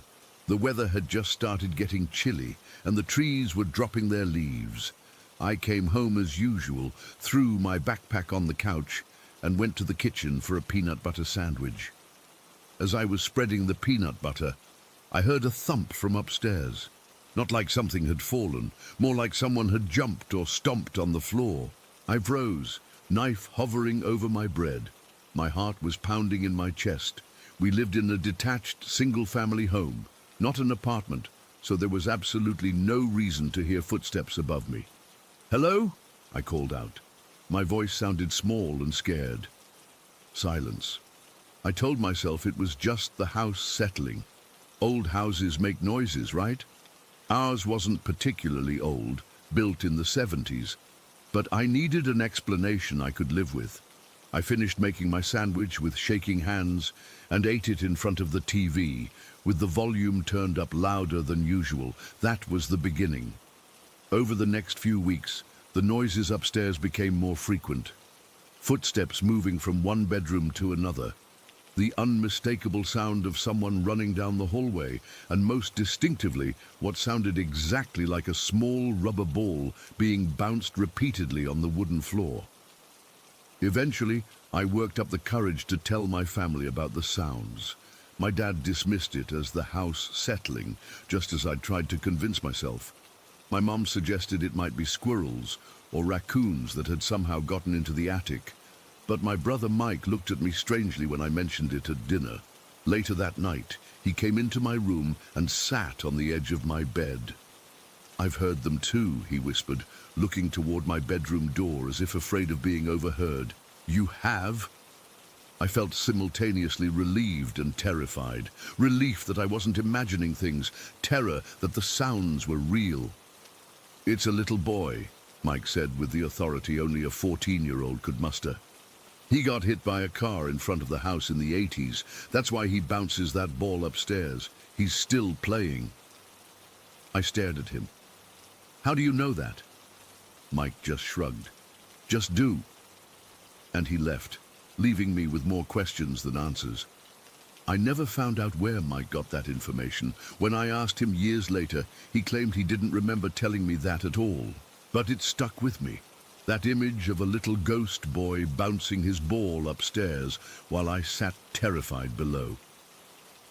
The footsteps and bouncing continued, becoming almost routine.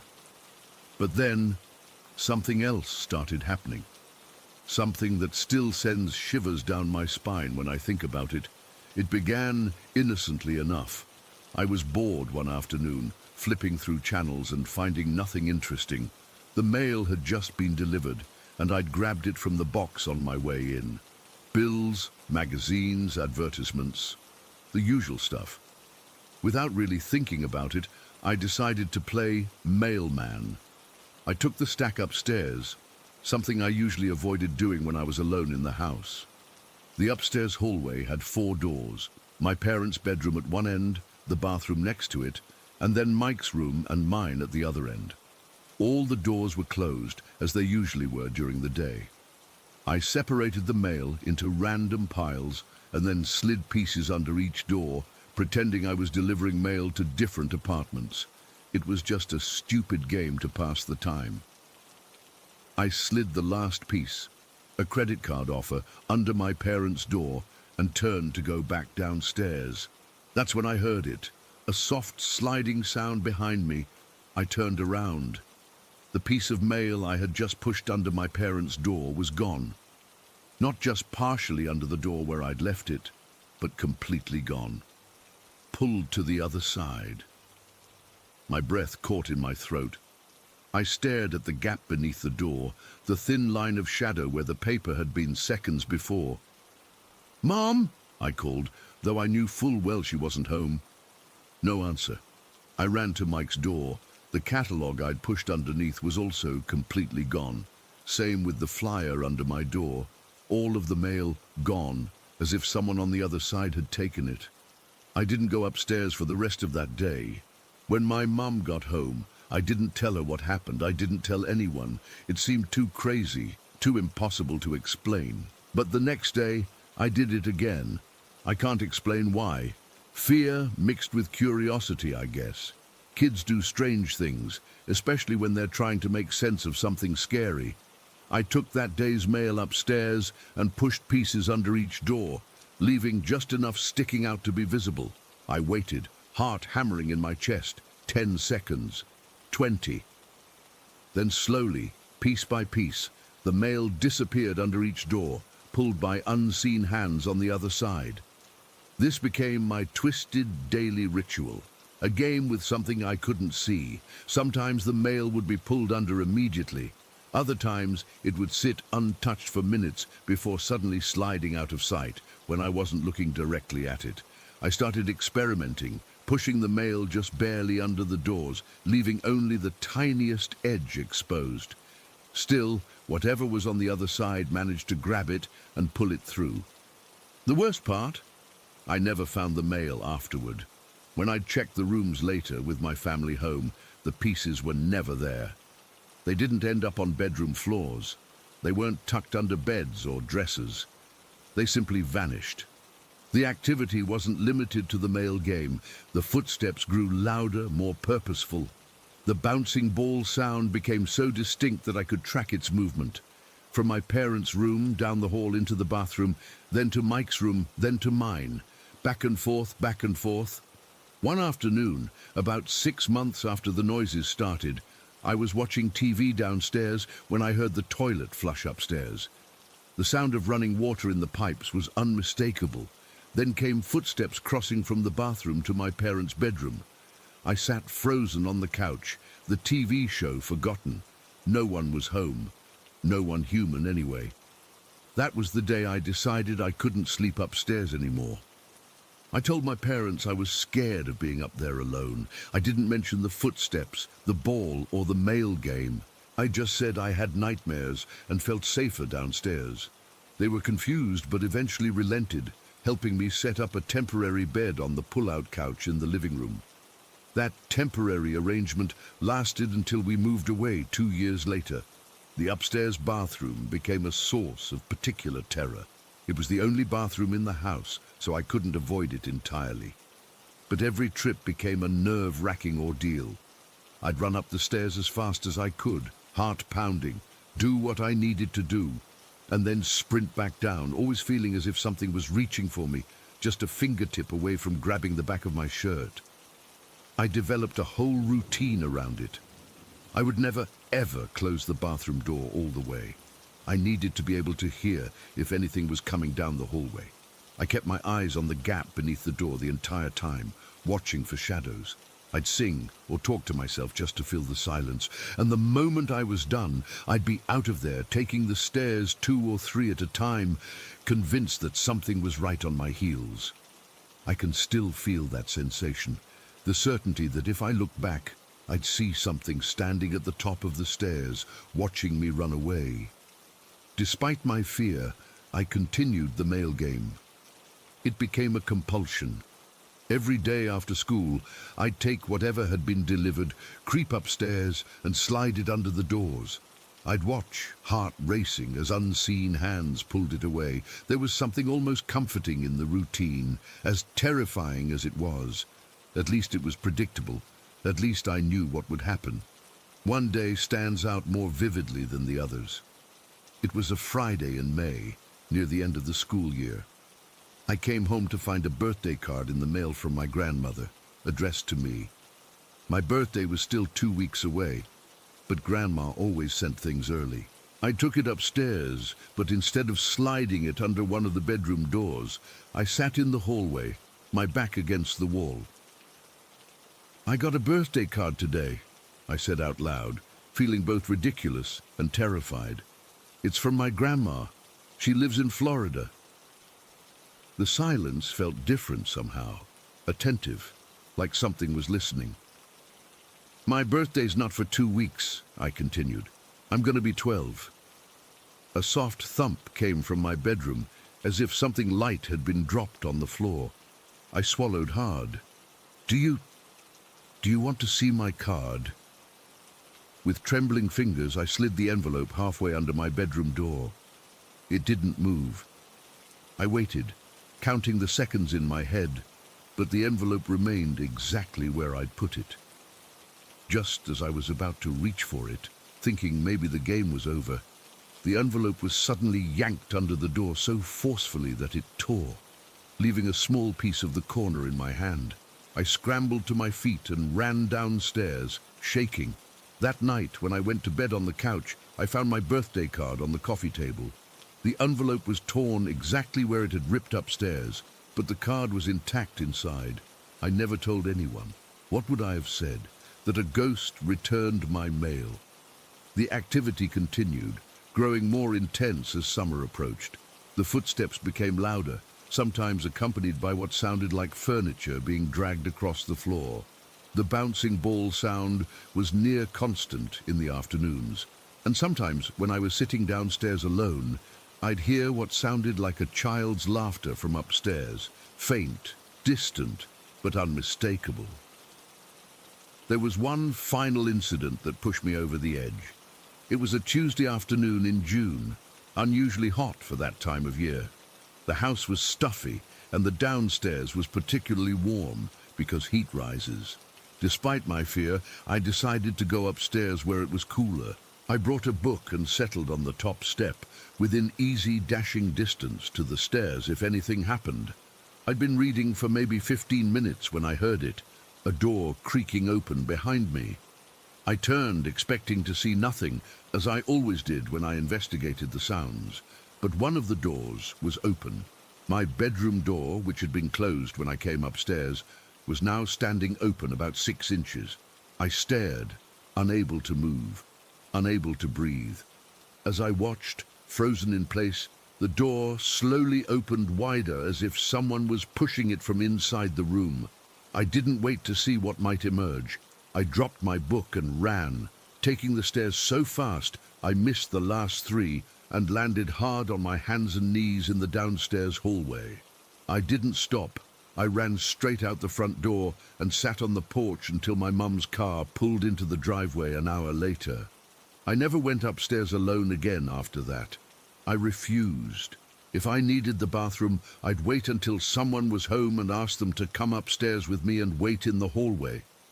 I made excuses about monsters under the bed or in the closet, childish fears that my parents could understand, rather than trying to explain what was really happening. We moved away when I was 13 for completely unrelated reasons. My dad got a job opportunity in another state. I never told my parents the full extent of what happened in that house. How could I? Even as a child, I knew how it would sound. It wasn't until I was in college, sharing ghost stories with friends one night, that I finally told someone about the mail game. As I spoke, describing how pieces of mail would be pulled under the doors by unseen hands, I suddenly realized the full implications of what had been happening. For nearly 2 years, I had been unwittingly playing a game with something supernatural, something that had shared our home and interacted with me in this simple yet profoundly disturbing way. I'm 35 now, with a home and family of my own. I still get uneasy in empty houses. I still can't sleep in upstairs bedrooms. And to this day, I never slide anything under a closed door. Not a piece of paper, not a book, nothing. Some part of me is still afraid that if I did, something would reach out from the other side and take it. And sometimes, when I'm home alone and the house is quiet, I think I hear the faint sound of a small rubber ball bouncing on the floor upstairs. Bounce, bounce, bounce, a sound from my childhood that never really left me. Story 17. I never thought I'd be sharing this, but I need to get this out there because it's been on my mind a lot lately. I'm 52 now, and ever since my parents passed away 3 years ago, I've felt like the keeper of this family's secret. Except it's not really a secret. It's more like our family's unusual companion that nobody outside our home would believe. It all started when I was around 5 years old in 1978. We lived in a small farmhouse on the outskirts of Greenfield, Wisconsin. I remember the place clearly, weathered wooden floors that creaked, wallpaper with tiny blue flowers in the kitchen, and large windows that let in so much light during summer mornings. My bedroom was upstairs, painted a pale yellow with a sloped ceiling that made one side of the room feel like it was caving in. I was a pretty lonely kid back then. My mom worked as a nurse at the local clinic, and Dad managed a hardware store in town. They both worked long hours, and though they tried their best, I spent a lot of time by myself. We had moved to Greenfield when I was 3, away from my mom's family in Minnesota, and Dad's parents lived all the way in California. I'd only met them twice. That's probably why I was so happy when George first appeared. I was playing in the backyard one afternoon, digging in the dirt with a little plastic shovel, when I felt someone watching me. I looked up, and there he was, An elderly man in faded blue overalls, a flannel shirt, and worn work boots. He had this kind face with deep wrinkles around his eyes and a scraggly white beard. He was leaning against the big oak tree, smiling at me. "You don't want to dig there," he said. "Too many rocks. Try over by the fence where the soil's better." I wasn't scared at all, which is weird when I think about it now. Most kids would have run screaming to their parents about a stranger in the yard, but there was something so familiar and gentle about him. I just nodded, picked up my shovel, and moved to where he suggested. He was right. The dirt was softer there. That's how George became part of my life. He'd show up a few times a week, usually when I was alone. He'd watch me play, give advice, or just sit on the porch steps talking to me about the weather or the birds in the trees. I thought of him as my special friend, someone only I could see. I named him George because he reminded me of a character from a book my mom read to me, though he never corrected me or told me his real name. I told my parents about him, of course. "George says we should fix the back step before someone trips," or "George showed me how to make a daisy chain today." They would exchange these looks I didn't understand then, half amused, half concerned, but they never discouraged me. Mom would just say, "Oh, what else did George tell you?" and listen to my stories. One day when I was 7, I fell while climbing the apple tree in our yard. I wasn't supposed to be up there, and I was terrified of getting in trouble. I'd scraped my knee pretty badly and was sitting at the base of the tree crying when George appeared. Now, he said, crouching beside me. "It's not as bad as all that." He showed me how to press my hand against the scrape to stop the bleeding, then told me to go inside and clean it properly. "Don't hide injuries," he said firmly. "They only get worse that way." When my mom got home, I confessed immediately. Instead of being angry, she hugged me tight and said, "I'm glad George was there to help you." That was the first time I realized she talked about him differently than other parents talked about their kids' imaginary friends. The years passed, and eventually I stopped seeing George as frequently. By the time I was 10, he would only appear occasionally, usually when I was upset or needed help with something. I figured that's what happened with imaginary friends. You outgrew them, but I still thought about him, especially when I'd find little gifts in unexpected places. A perfect feather on my windowsill, a shiny penny placed exactly in the center of my desk, a wildflower tucked into my backpack. Then came the day that changed everything. I was 12, and we were packing to move. Dad had gotten a job offer in Madison, about an hour away. I was in my room sorting through my books when my mom came in, looking unusually serious. "Emma," she said, sitting on my bed, "I need to talk to you about something. It's about George." My heart sank. I thought she was going to tell me I was too old for imaginary friends, that I needed to grow up and leave childish things behind. Instead, what she said turned my whole world upside down. "George isn't imaginary, sweetie. He's a spirit, a ghost." I stared at her, waiting for the punchline, but she was completely serious. "This was his house, Emma. He lived here for over 60 years before he passed away in 1969. The previous owners told us about him when we bought the place, but we didn't believe them until we experienced him ourselves." My mind was racing. But I've seen him. I've talked to him." Mom nodded. "Some people are more sensitive to these things, especially children. You've always had a special connection with him. Your father and I, we sense him sometimes, but we've never seen him clearly like you have." She went on to explain that George Whitaker had been a farmer who lived alone after his wife died, and his children moved away. He'd passed away in the house, and according to the previous owners had never left. They described him exactly as I'd seen him: overalls, flannel shirt, white beard. "But we're moving," I said, suddenly worried. "What about George? Will he be okay here by himself?" Mom got this strange look on her face. "That's the other thing, Emma. When we moved in, We started experiencing unusual things. We think George attached himself to us, to our family, and we believe he might come with us. I didn't know whether to be terrified or relieved. The idea that George was real, not just real, but a ghost, was overwhelming. But the thought of leaving him behind made me inexplicably sad. Sure enough, 2 weeks after we settled into our new house in Madison, I was unpacking the last of my books when I felt that familiar presence. I turned around, and there was George examining my new bedroom with an approving nod. "Nice place," he said. "Needs some color on the walls, though." That's when I realized this wasn't a typical haunting. George had chosen us. He'd become part of our family. Over the years, George made his presence known in various ways. Dad had this hideous green suit that Mom hated, but he insisted on wearing to important meetings. Somehow, every time Dad planned to wear it, the suit would vanish from the closet.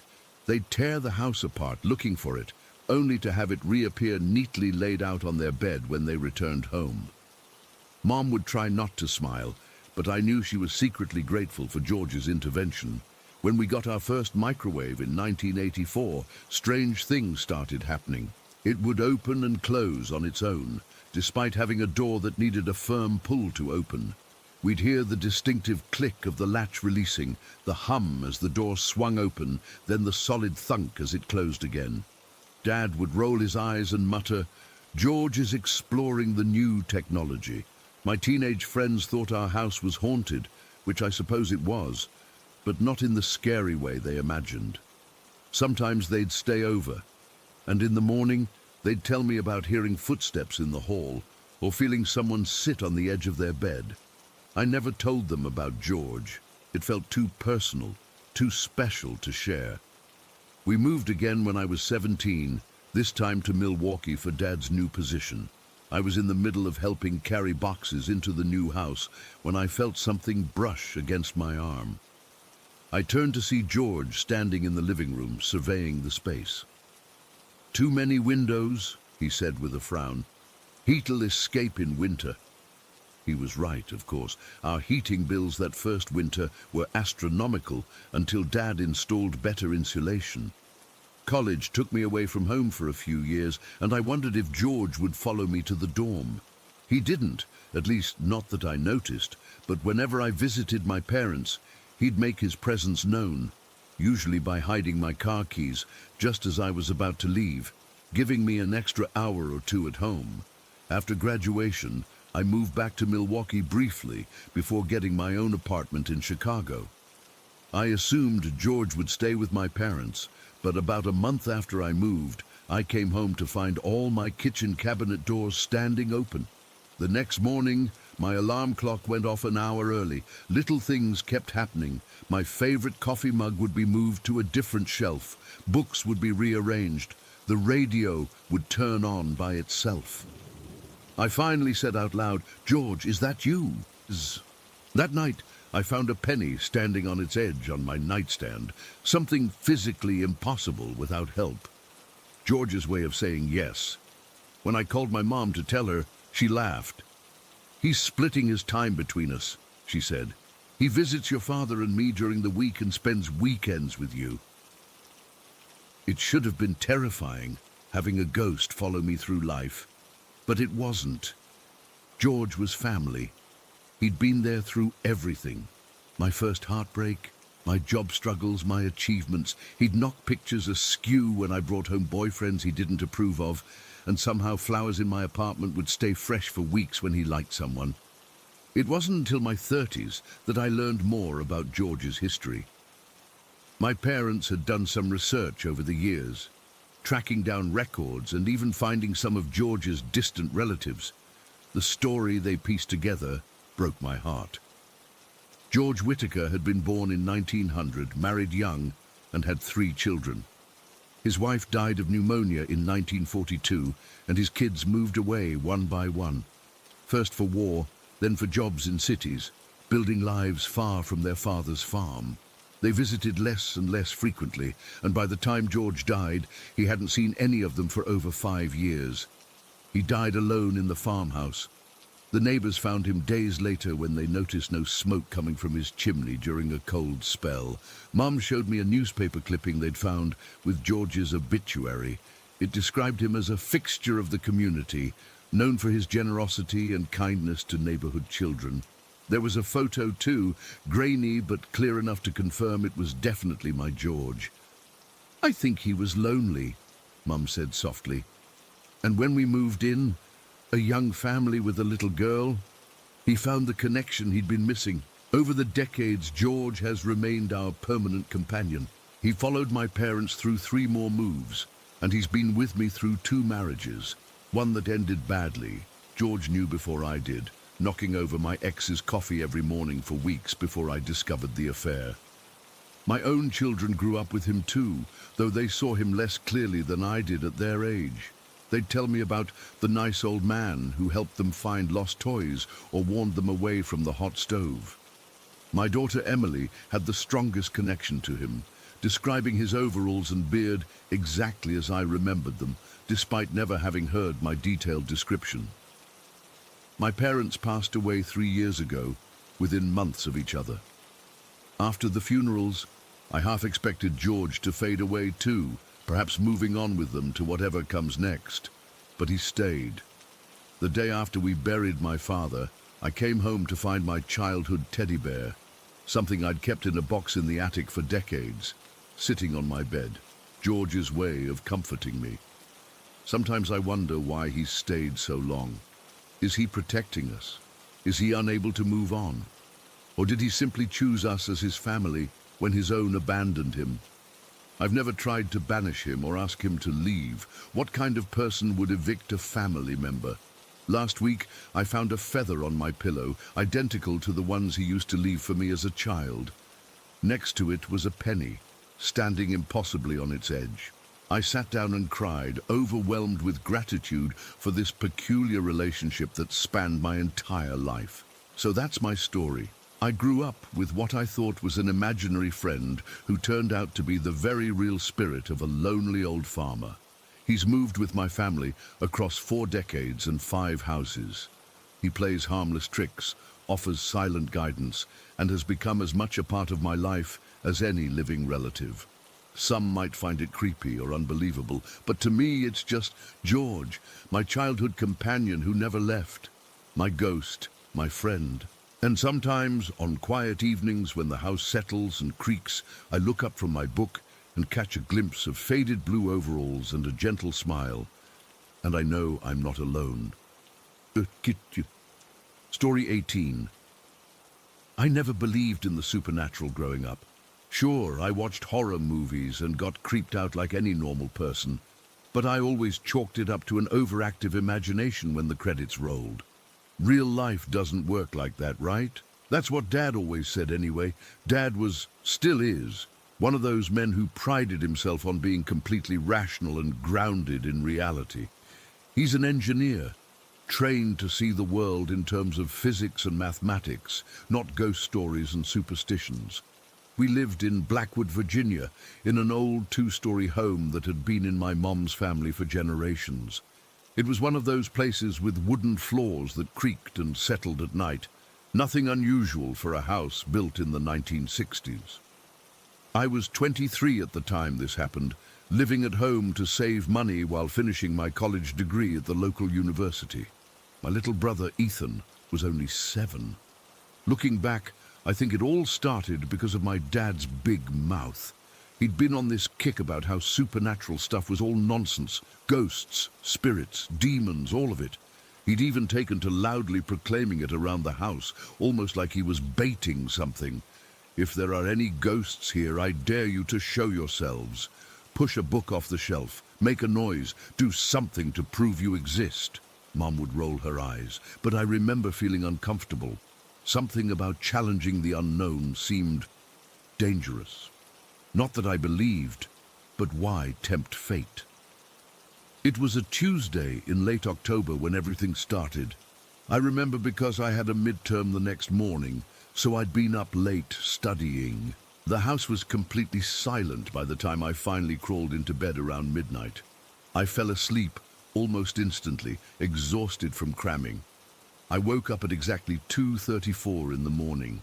I know because I checked my phone the second I jerked awake, confused about why I was suddenly wide awake when I'd been so tired. There was no noise that had disturbed me, no dream I could recall. I just snapped from deep sleep to complete alertness in an instant. That's when I realized my bedroom door was open. I always sleep with it closed. I've done that since I was a kid, but there it was, wide open, and I was facing it directly as I sat up in bed. And that's when I saw it. Standing in the hallway, partially illuminated by the nightlight we kept plugged in for Ethan, was something. I say something because my brain couldn't process it as human, even though it had a vaguely humanoid shape. It was tall, unnaturally tall, with limbs that were too long and thin for its body. Its skin, if you could call it that, was stretched so tight across its frame that I could almost make out the outline of bones underneath. It reminded me of pictures I'd seen of starving animals, but worse, like something that had never had enough to eat its entire existence.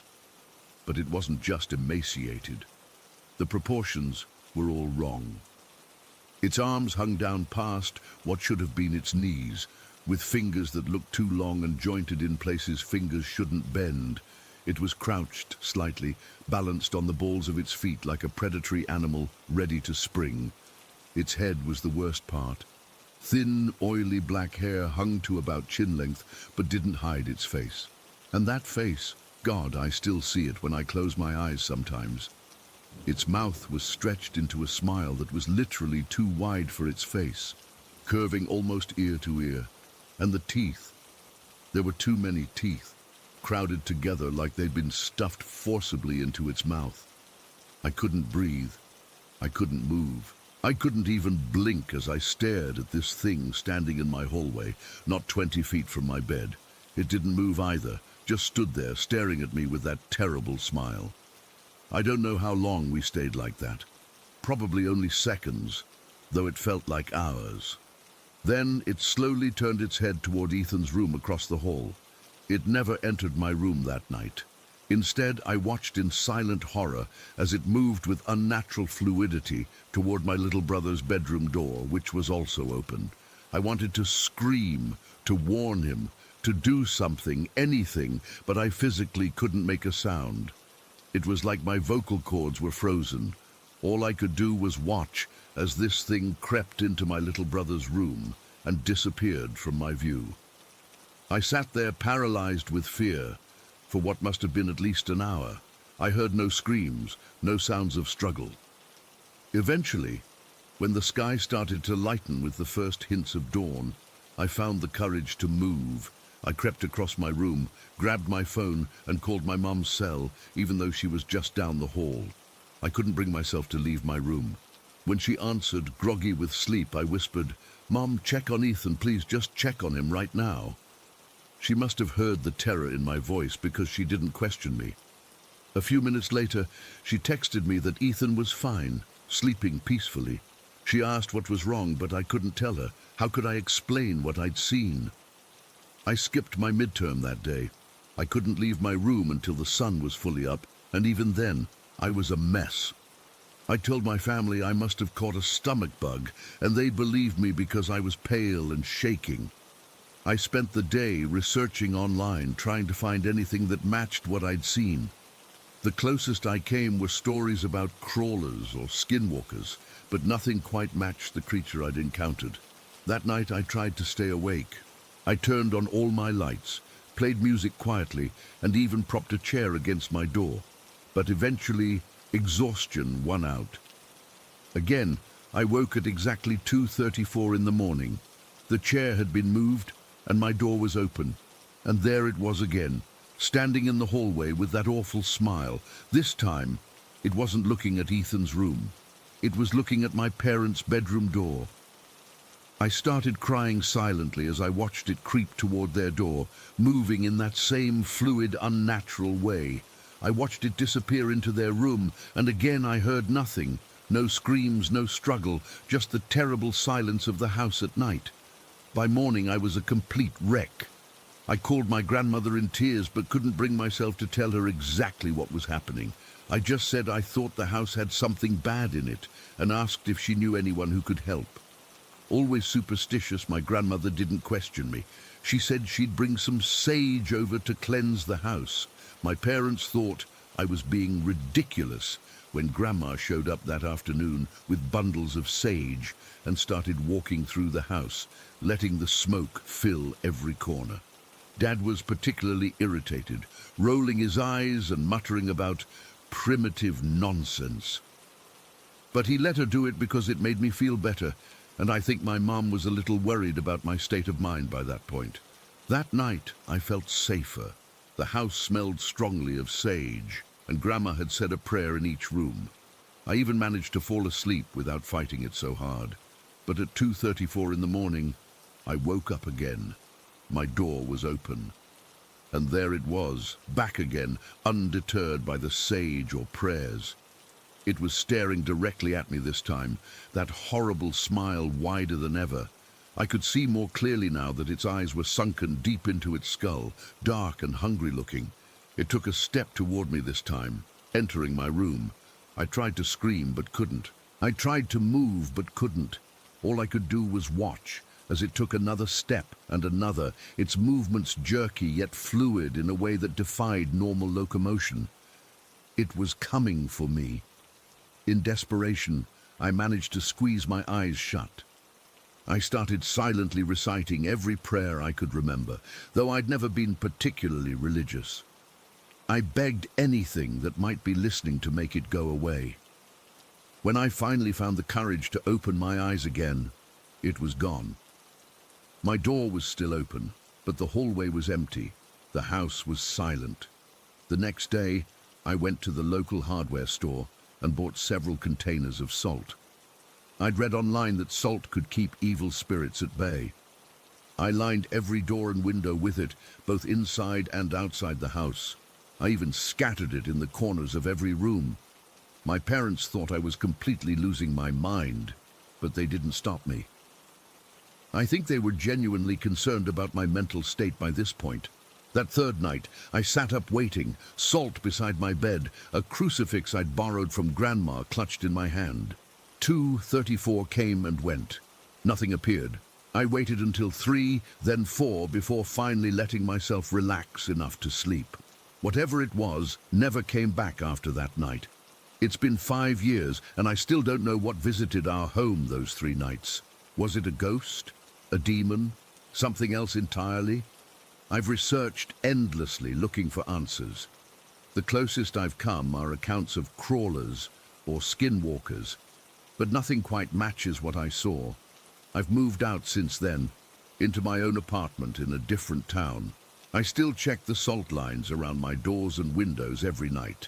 I still wake up sometimes at exactly 2:34 in the morning, heart pounding, expecting to see that terrible smile in my doorway.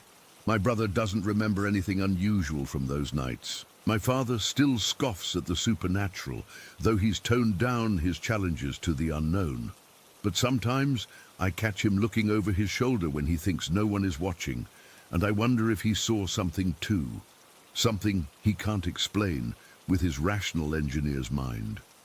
I don't know if what I encountered was connected to my dad's taunting of the supernatural, or if it was something that had been there all along, waiting for someone to notice it. I don't know why it never harmed any of us, at least not physically, and I don't know why the salt seemed to work when the sage didn't. All I know is that no matter how many years pass, I will never forget that emaciated figure, balanced on 2 long limbs with a smile full of too many teeth, and I will never, ever sleep with my bedroom door open again. Story 19. I never believed in ghosts. Not until my stepdad died, anyway. It's crazy how losing someone can completely change your perspective on what's possible in this world. I was devastated when I got the call that he was gone. Cancer. It took him so fast, and I was stuck in Minnesota while he was all the way in Florida. I never got to say goodbye. That's the part that killed me the most. No final words, no closure, just emptiness. About 3 weeks after the funeral, I was babysitting my 2-year-old nephew at my sister's place. It was around 2 in the afternoon, and I was absolutely exhausted. My grief had been keeping me up at night, and I figured since my nephew was down for his nap, I could catch some sleep on the couch. I must have dozed off for maybe 15 minutes when I heard him jumping in his crib, laughing and babbling like toddlers do. I sat up, rubbing my eyes, feeling that bone-deep fatigue that comes from emotional exhaustion. "Jake, sweetie, please try to sleep a little longer, okay? Auntie Becca is really tired," I called out, my voice hoarse from crying the night before. I laid back down, pulling the throw blanket up to my chin. The house was quiet again, and I started to drift off. That's when I heard it. Someone whistling. Not just any tune, but "You Are My Sunshine," my stepdad's favorite song. The one he used to whistle while he worked in his garage. The whistling was loud, like someone standing right next to me loud. My eyes flew open, and I sat bolt upright, my heart hammering against my ribs. Jake was laughing again, but this time he was looking at something, or someone, but there was nobody there. My first thought was that someone had broken in. I ran to Jake's room, nearly tripping over my own feet in panic. I burst through the door, ready to grab him and run. But the room was empty, except for my nephew, who was standing in his crib, pointing at the corner and giggling. "Who's there?" I demanded, my voice shaking. No response. I checked under the crib, in the closet, behind the door. Nothing. But Jake kept looking at the empty corner, smiling and reaching out his little hands like he wanted to be picked up by someone I couldn't see. I grabbed my phone with trembling fingers and called my friend Mel, who lived just down the street. "Someone's in the house," I whispered when she answered. "Or, I don't know. Something weird is happening. Can you come over?" Mel arrived in less than 5 minutes. She helped me check every closet, under every bed, behind every door. We found nothing, but I still felt watched. "Maybe it was just the TV," Mel suggested as we went back to Jake's room. "It wasn't on," I said. And anyway, it sounded exactly like my stepdad's whistling. Exactly. Jake needed a diaper change, so I laid him on the changing table while Mel stood nearby. As I was wiping him clean, Jake suddenly pointed toward the closet. "Papa!" he exclaimed happily. "Papa!" My blood ran cold. Papa was what he called my stepdad. Mel's eyes widened. "Did he just—" "Yeah," I whispered, my hands freezing in place. "That's what he called my stepdad." Jake continued to babble excitedly, waving at the empty closet. And in that moment, instead of feeling scared, a strange calm washed over me. Tears formed in my eyes, but they weren't tears of fear. They were tears of recognition. Somehow I knew my stepdad was there, checking in on us. That day changed everything for me. What started as terrifying quickly transformed into something comforting. The idea that death wasn't really the end, that the people we love might still be around us, watching over us, was both mind-blowing and deeply reassuring. Fast forward a couple of years. I'm 23 now, married to my high school sweetheart Ryan. We bonded with another couple, Tara and Mike, over our shared interest in paranormal stuff. I'd told them about my experience with my stepdad, and they'd had a few weird encounters of their own. One night in October, I remember it was a Friday, because Ryan had just gotten paid and we'd splurged on pizza. We were hanging out at our apartment, drinking beers and swapping ghost stories. That's when Mike mentioned Oakwood Asylum. "You guys know about that old abandoned mental hospital on the edge of town, right?" he asked, leaning forward with his elbows on his knees. "The one with the cemetery behind it?" I nodded. Everyone in Maplewood knew about Oakwood. It had been shut down in the 70s after reports of patient abuse, and the buildings had been sitting empty ever since. The cemetery was where they buried patients who died with no family to claim them, just small stones with numbers instead of names. "My cousin works for the city, and he says they're tearing it down next month to build condos," Mike continued. This might be our last chance to check it out. I felt a flutter of excitement mixed with apprehension. Since my experience with my stepdad, I'd been hungry for more proof, more confirmation that what I'd felt that day wasn't just grief playing tricks on my mind. "Are you saying we should go there?" Tara asked, her eyes wide. "Like, break in?" "Not the building," Mike clarified. "That's too dangerous. Floors could collapse and shit. But the cemetery isn't even fenced properly. We could just go look around." Ryan squeezed my hand. "What do you think, Becca?" I took a swig of my beer. "Let's do it," I said, surprising even myself with how eager I sounded. We decided to go that very night. It was already past 11, and the idea of exploring a supposedly haunted cemetery under a nearly full moon was too perfect to pass up. We piled into Ryan's Jeep, equipped with flashlights, our phones, and, because Tara insisted, a bottle of holy water her grandmother had brought back from some church in Italy. The drive took about 20 minutes. Oakwood Asylum sat on the outskirts of town, surrounded by woods on three sides. The main building loomed against the night sky, a massive Victorian structure with broken windows and crumbling brickwork. Behind it, separated by a chain-link fence with a gap where someone had clearly cut through it, was the cemetery. We parked on an access road about a quarter-mile away and walked the rest of the distance, using our phone flashlights to guide us along the overgrown path. The night was cold, but still, with that crisp October feeling that makes every sound seem sharper somehow. "This is creepy as fuck," Tara whispered as we approached the fence. "That's kind of the point, babe," Mike replied, but I noticed his voice was a bit higher than usual. We slipped through the gap in the fence, one by one. The cemetery itself was small, maybe half an acre, and in terrible shape. Many of the numbered markers were tilted or broken, and weeds had overtaken most of the plots. In the moonlight, the whole scene looked like something from a horror movie, but it felt sad more than anything. These people had died alone, forgotten. "Let's spread out a bit," Ryan suggested. "Stay within sight of each other, though." We each took a section, moving slowly between the graves, our flashlight beams cutting through the darkness. I was taking pictures with my phone, hoping maybe I'd catch an orb or some other anomaly. After about 15 minutes of quiet exploration, Tara called out to me, "Becca, come see this." I made my way over to where she was standing, looking at a small stone marker that seemed newer than the others. "This one has a name," she said, pointing to the inscription. "Elizabeth Crane, 1964. And look, someone left flowers."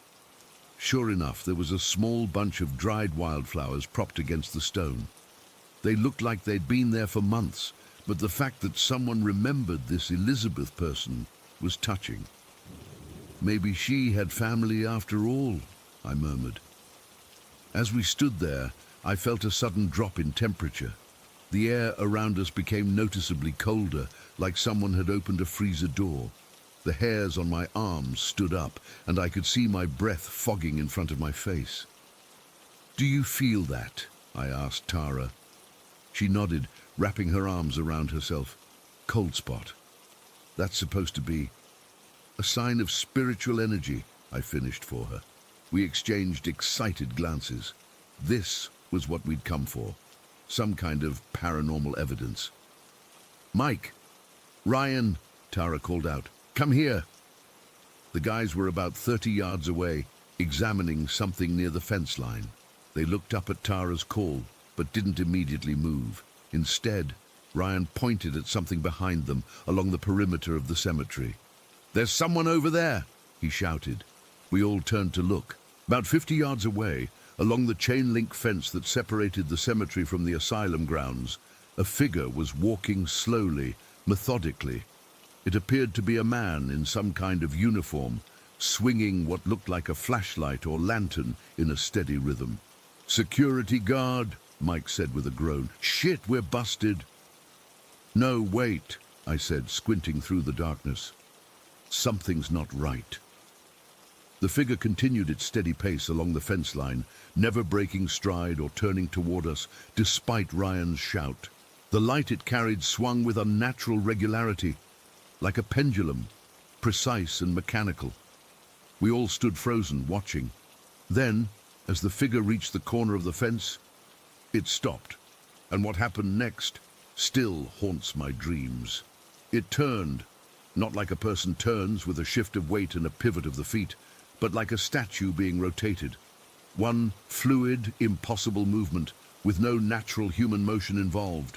1 second it was facing east, the next it was facing directly at us, its light now pointing straight in our direction. Holy shit, Ryan breathed beside me. I hadn't even noticed him approach. Now that the light was pointed our way, I expected to see a beam cutting through the darkness toward us. But there was no beam. The light was just there, a glowing orb that illuminated nothing around it. "That's not a security guard," I whispered, my mouth dry with fear. The figure began moving again, this time directly toward us. Its gait was wrong, like watching a video where every other frame had been removed. Jerky, uneven, but covering ground with terrifying speed. "We need to go," Mike said urgently. "Now." No one argued.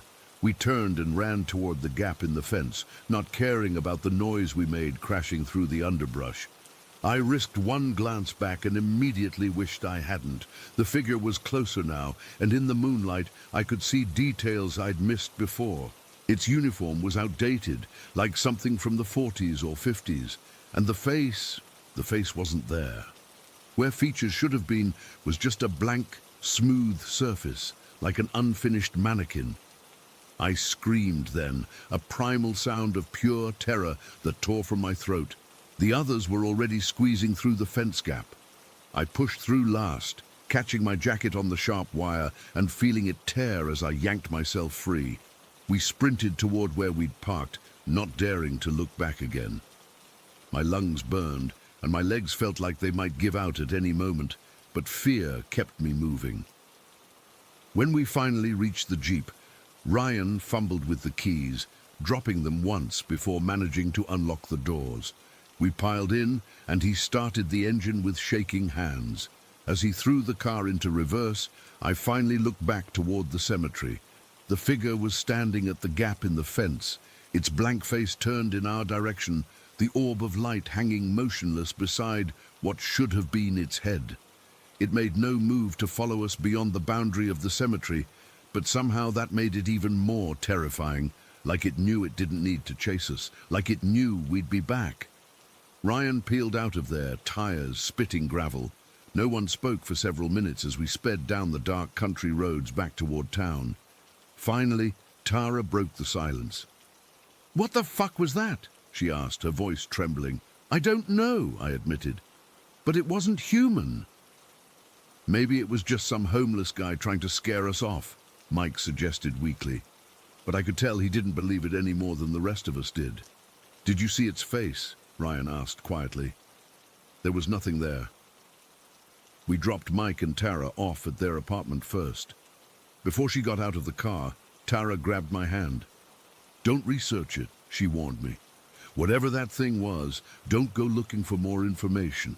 Sometimes knowing more just opens doors that should stay closed." I nodded, but I already knew I wouldn't follow her advice. The encounter had shaken me deeply, but it had also given me something I'd been searching for since my stepdad died. Confirmation that there was more to existence than what we could normally perceive. The next day, I couldn't stop thinking about what we'd seen.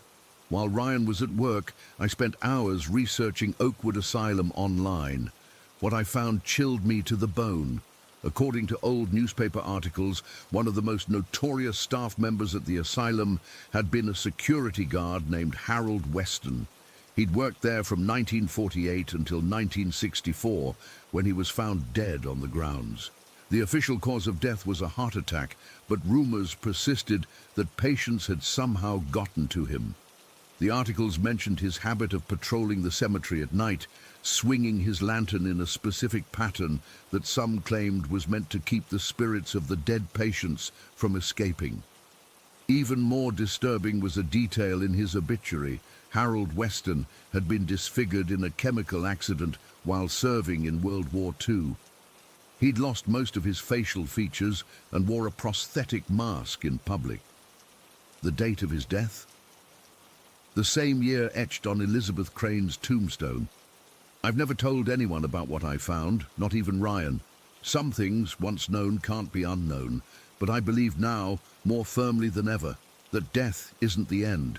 Some part of us lingers, and sometimes, under the right circumstances, that lingering presence can be seen. I've never gone back to Oakwood Cemetery. I don't need to. That single encounter gave me all the validation I needed. Validation that what I experienced with my stepdad wasn't grief or imagination. The dead remain with us in ways we can barely comprehend. The asylum buildings were torn down the following month, just as Mike had said they would be. The cemetery remains, though, hidden behind the new luxury condos that now stand where Oakwood once loomed. I sometimes wonder if the new residents ever see a figure patrolling the perimeter at night, swinging its light in that steady, mechanical rhythm. I wonder if they know what guards the boundary between their world and whatever lies beyond. As for me, I've stopped actively seeking out paranormal experiences. What I saw that night was enough to last a lifetime, but I no longer fear death the way I once did. Whatever awaits us on the other side, I know now that we don't simply cease to exist. We transform perhaps into something not entirely human anymore, but we endure. And sometimes if we have unfinished business or a duty we can't abandon, we patrol the boundaries between worlds, keeping watch over those we left behind. Story 20. My dad, Robert Thompson, was the kindest soul you'd ever meet. He loved his motorbike. It was a vintage Triumph that he'd restored himself. Every weekend, he'd go for rides through the Peak District. The winding roads of Derbyshire were his escape. But on a rainy Tuesday afternoon, in August 2022, a lorry driver didn't see him on a bend. The police said he died instantly. Small mercies, I suppose. The weeks after were a blur. The funeral, the paperwork, the well-meaning visitors bringing casseroles we couldn't eat and offering platitudes that didn't help. Mum and I were shells of ourselves, going through the motions. Our cottage in Hayfield felt emptier than I could have imagined. Dad's shoes still by the door, his coffee mug still hanging on its hook in the kitchen, his aftershave lingering in the bathroom. It was a Thursday evening in September when it happened. I remember because it was bin day the next morning, and I'd reminded Mum twice to put them out. We'd spent the day like most others since the accident, barely talking, just existing in the same space. Grief is exhausting in a way you can't understand until you've felt it. We were sitting in the living room watching some mindless quiz show on the telly. I wasn't really paying attention, just staring blankly at the screen while scrolling through old photos of Dad on my phone. Our house is a typical stone cottage with a lounge at the front overlooking our paved driveway that leads to the lane. The patio doors were open because Mum always says she can't breathe when they're closed, even though it was getting a bit chilly as the evening set in. It was around 9 in the evening. The quiz show had just finished and the news was starting. I remember hearing the theme music when something caught my eye through the window. At first, I thought it was a car's headlights reflecting off something, but there weren't any cars on our lane. "Did you see that?" Mum whispered, her voice breaking our silence. I nodded, unable to speak. We'd both seen it at exactly the same moment, a figure walking past our driveway. But it wasn't just any figure. It was glowing. Not like a torch or a phone light. It was more like the figure itself was emitting a soft bluish-white light. Mum was up before I could stop her, rushing to the front door in her slippers. I leaned out of the patio doors, my heart pounding so hard I could feel it in my throat. "Hello?" Mum called out, her voice trembling. "Is anyone there?" The lane was empty. The figure had vanished. But what struck me most was the absolute silence. Our stone driveway always crunches under footsteps. Always. It's impossible to walk on it quietly. Dad used to joke that we'd never need a burglar alarm because you could hear someone approaching from a mile away. But we hadn't heard a single sound. Mum stood in the driveway looking around frantically. The security light had triggered, casting harsh shadows across the garden, but there was no sign of the glowing figure. "Sarah," she said, turning to me with wide eyes, "that was your dad." I wanted to dismiss it, to find a logical explanation. I've never believed in ghosts or the supernatural, but the image of that glowing figure was burned into my mind, and I couldn't shake it.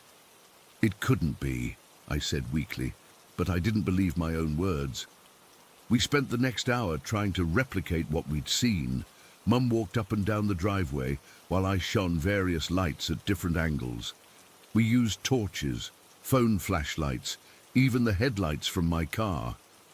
Nothing came close to the ethereal glow we'd witnessed. The light had been so distinct. It wasn't sharp or blinding like artificial light. It was soft, almost like moonlight, but concentrated into a human shape. And there was something about the way it moved, a familiar gait that made my chest ache with recognition. As we sat back down in the living room, both of us shaken, I noticed Mum was crying silently. But they weren't the same desperate tears I'd seen at the funeral. These were different. "He came to tell us he's okay," she said with such certainty that I almost believed her immediately. "He wouldn't want us sitting here like this, would he?" I felt a strange calm wash over me. The skeptic in me was still searching for explanations, but another part, a part I didn't know existed, was finding comfort in the possibility that Dad had somehow reached out to us. That night, I couldn't sleep. I kept replaying what we'd seen over and over in my mind. The glow, the silence, the familiar way it moved. I got up around 3 in the morning and went to sit in Dad's chair in the living room. It still smelled like him. I started looking things up on my phone. Near-death experiences, ghosts, spirits. I'd never been interested in any of this before, but suddenly I was desperate for information, for validation that what we'd seen wasn't just grief playing tricks on our minds. I found countless stories from people who claimed to have seen loved ones after they'd passed. Some described seeing glowing figures, just like we had. Others talked about strange coincidences or dreams that felt too real. It was simultaneously comforting and terrifying to know we weren't alone in our experience. The next morning, Mum seemed changed. There was a lightness to her that I hadn't seen since before the accident. She made a proper breakfast for the first time in weeks. Dad's favorite, eggs and bacon. As we ate, we tried to make sense of what had happened. "Do you think he was trying to tell us something specific?" I asked, picking at my food despite not feeling hungry. Mum shook her head. "I think he was just letting us know he's still with us in some way, that we don't need to worry about him." I nodded, wanting to believe her. But why didn't he come into the house? Why just walk past? "Maybe he can't," she said simply. "Maybe there are rules to these things that we don't understand." We decided to try something that evening. We set up Dad's favorite album to play, Fleetwood Mac's Rumours, and left the patio doors open again. We sat in silence, watching the driveway as darkness fell, hoping for another glimpse of that glowing figure. Nothing happened that night, or the next, but something had shifted between Mum and me. We started talking about Dad more openly, sharing memories, laughing at his terrible jokes, crying when we needed to. It was as if seeing that glowing figure had given us permission to grieve properly. A week later, I was alone in the house. Mum had gone to her sister's for the night, the first time she'd left the house for more than a few hours since the funeral. I was washing up after dinner when I felt a sudden chill. It wasn't like a draft or an open window. It was a deep, bone-seeping cold that made me shiver violently. I turned around, half expecting to see the glowing figure in our kitchen, There was nothing there, but the temperature had dropped so dramatically that I could see my breath clouding in the air. "Dad," I whispered, feeling slightly foolish but also desperate. "Is that you?" The cold intensified for a moment, concentrated around me like an embrace, and then it was gone. The kitchen returned to its normal temperature so quickly that I questioned whether I'd imagined the whole thing. I called Mum immediately, my hands shaking as I held the phone. "Something just happened," I told her, my voice unsteady. I don't know how to explain it. It was like the temperature dropped suddenly, and then it felt like someone was hugging me. There was a pause on the other end of the line. "Oh, Sarah," she said finally, her voice thick with emotion. "He's checking on you while I'm away. He always was protective of you." It sounded ridiculous when she said it like that, but I couldn't deny what I'd felt. And after what we'd seen on the driveway, I was beginning to question everything I thought I knew about life and death. The next day, I visited Dad's grave for the first time since the funeral. I'd been avoiding it, finding excuses not to go. But after what had happened, I felt drawn there. The cemetery was peaceful, birds singing in the trees overhead. Dad's headstone was simple grey granite, just as he would have wanted. I sat on the grass beside his grave and talked to him as if he could hear me. I told him about the glowing figure we'd seen, about the cold presence in the kitchen. I asked him if it was really him, wishing desperately for a sign. Nothing dramatic happened, no glowing apparitions or sudden temperature drops. But as I sat there, a robin landed on his headstone. It stayed there, watching me with its head tilted curiously for several minutes before flying away. Dad had always had a soft spot for robins in our garden. Coincidence, probably, but it brought me comfort all the same. When I got home, Mum was in the attic, surrounded by boxes of Dad's things. In the weeks after the funeral, we hadn't been able to face sorting through his possessions. But now she was methodically going through them, setting some aside to keep, others to donate. "I found something," she said when she heard me climbing the ladder. She held out a journal I'd never seen before. It was worn leather, the pages yellowed with age. "It was your dad's, from when he was younger." I took it gingerly, feeling like I was intruding on something private, but Mum encouraged me to read it. That night, I curled up in bed with Dad's journal and began to read. Most of it was mundane, entries about his apprenticeship as a mechanic, his thoughts on music and films of the time. But one entry from when he was 20 caught my attention. He wrote about a night when he'd been driving home late and had swerved to avoid a deer on the road. His car had gone into a ditch and he'd been knocked unconscious. When he came to, he described seeing a person made of light standing beside the car. The figure had helped him climb out before disappearing. Dad had always attributed it to concussion from the accident, but he wrote that he'd never been able to shake the feeling that something unexplainable had happened that night. I read the entry to Mum the next morning. She seemed shocked at first, then a slow smile spread across her face. "He never told me that story," she said, shaking her head in wonder. "But it makes sense now, doesn't it? Maybe he experienced something similar to what we're going through. Maybe that's why he came to us, as a figure of light, because that's what he saw all those years ago. It wasn't scientific or logical, but it felt right, like pieces of a puzzle falling into place. In the months that followed, we never saw the glowing figure again. But there were other things, small, inexplicable things that we chose to interpret as Dad's presence. The smell of his aftershave when no one had touched the bottle, his favorite mug moving from one counter to another when neither of us had moved it, the radio switching to his favorite station on its own. Some might say we were just looking for connections, desperate to feel that Dad was still with us in some way, and maybe they're right. Grief makes you vulnerable to magical thinking. But what happened that September evening was real. Mum and I both saw it, both felt it, both knew in our hearts what it meant. I'm not asking anyone to believe me. I'm just sharing what happened because sometimes it helps to know you're not alone in experiencing something that defies explanation. And if my dad's spirit really did come back to check on us, to let us know he was at peace, then I'm grateful for that brief, impossible glimpse beyond the veil. The glowing figure on our driveway changed something fundamental in how I view the world and what might lie beyond it. I used to think that when people died, they were simply gone. Now, I'm not so sure. And that uncertainty, strangely enough, brings me comfort. Sometimes at night, I still sit by the patio doors with them open, watching the driveway.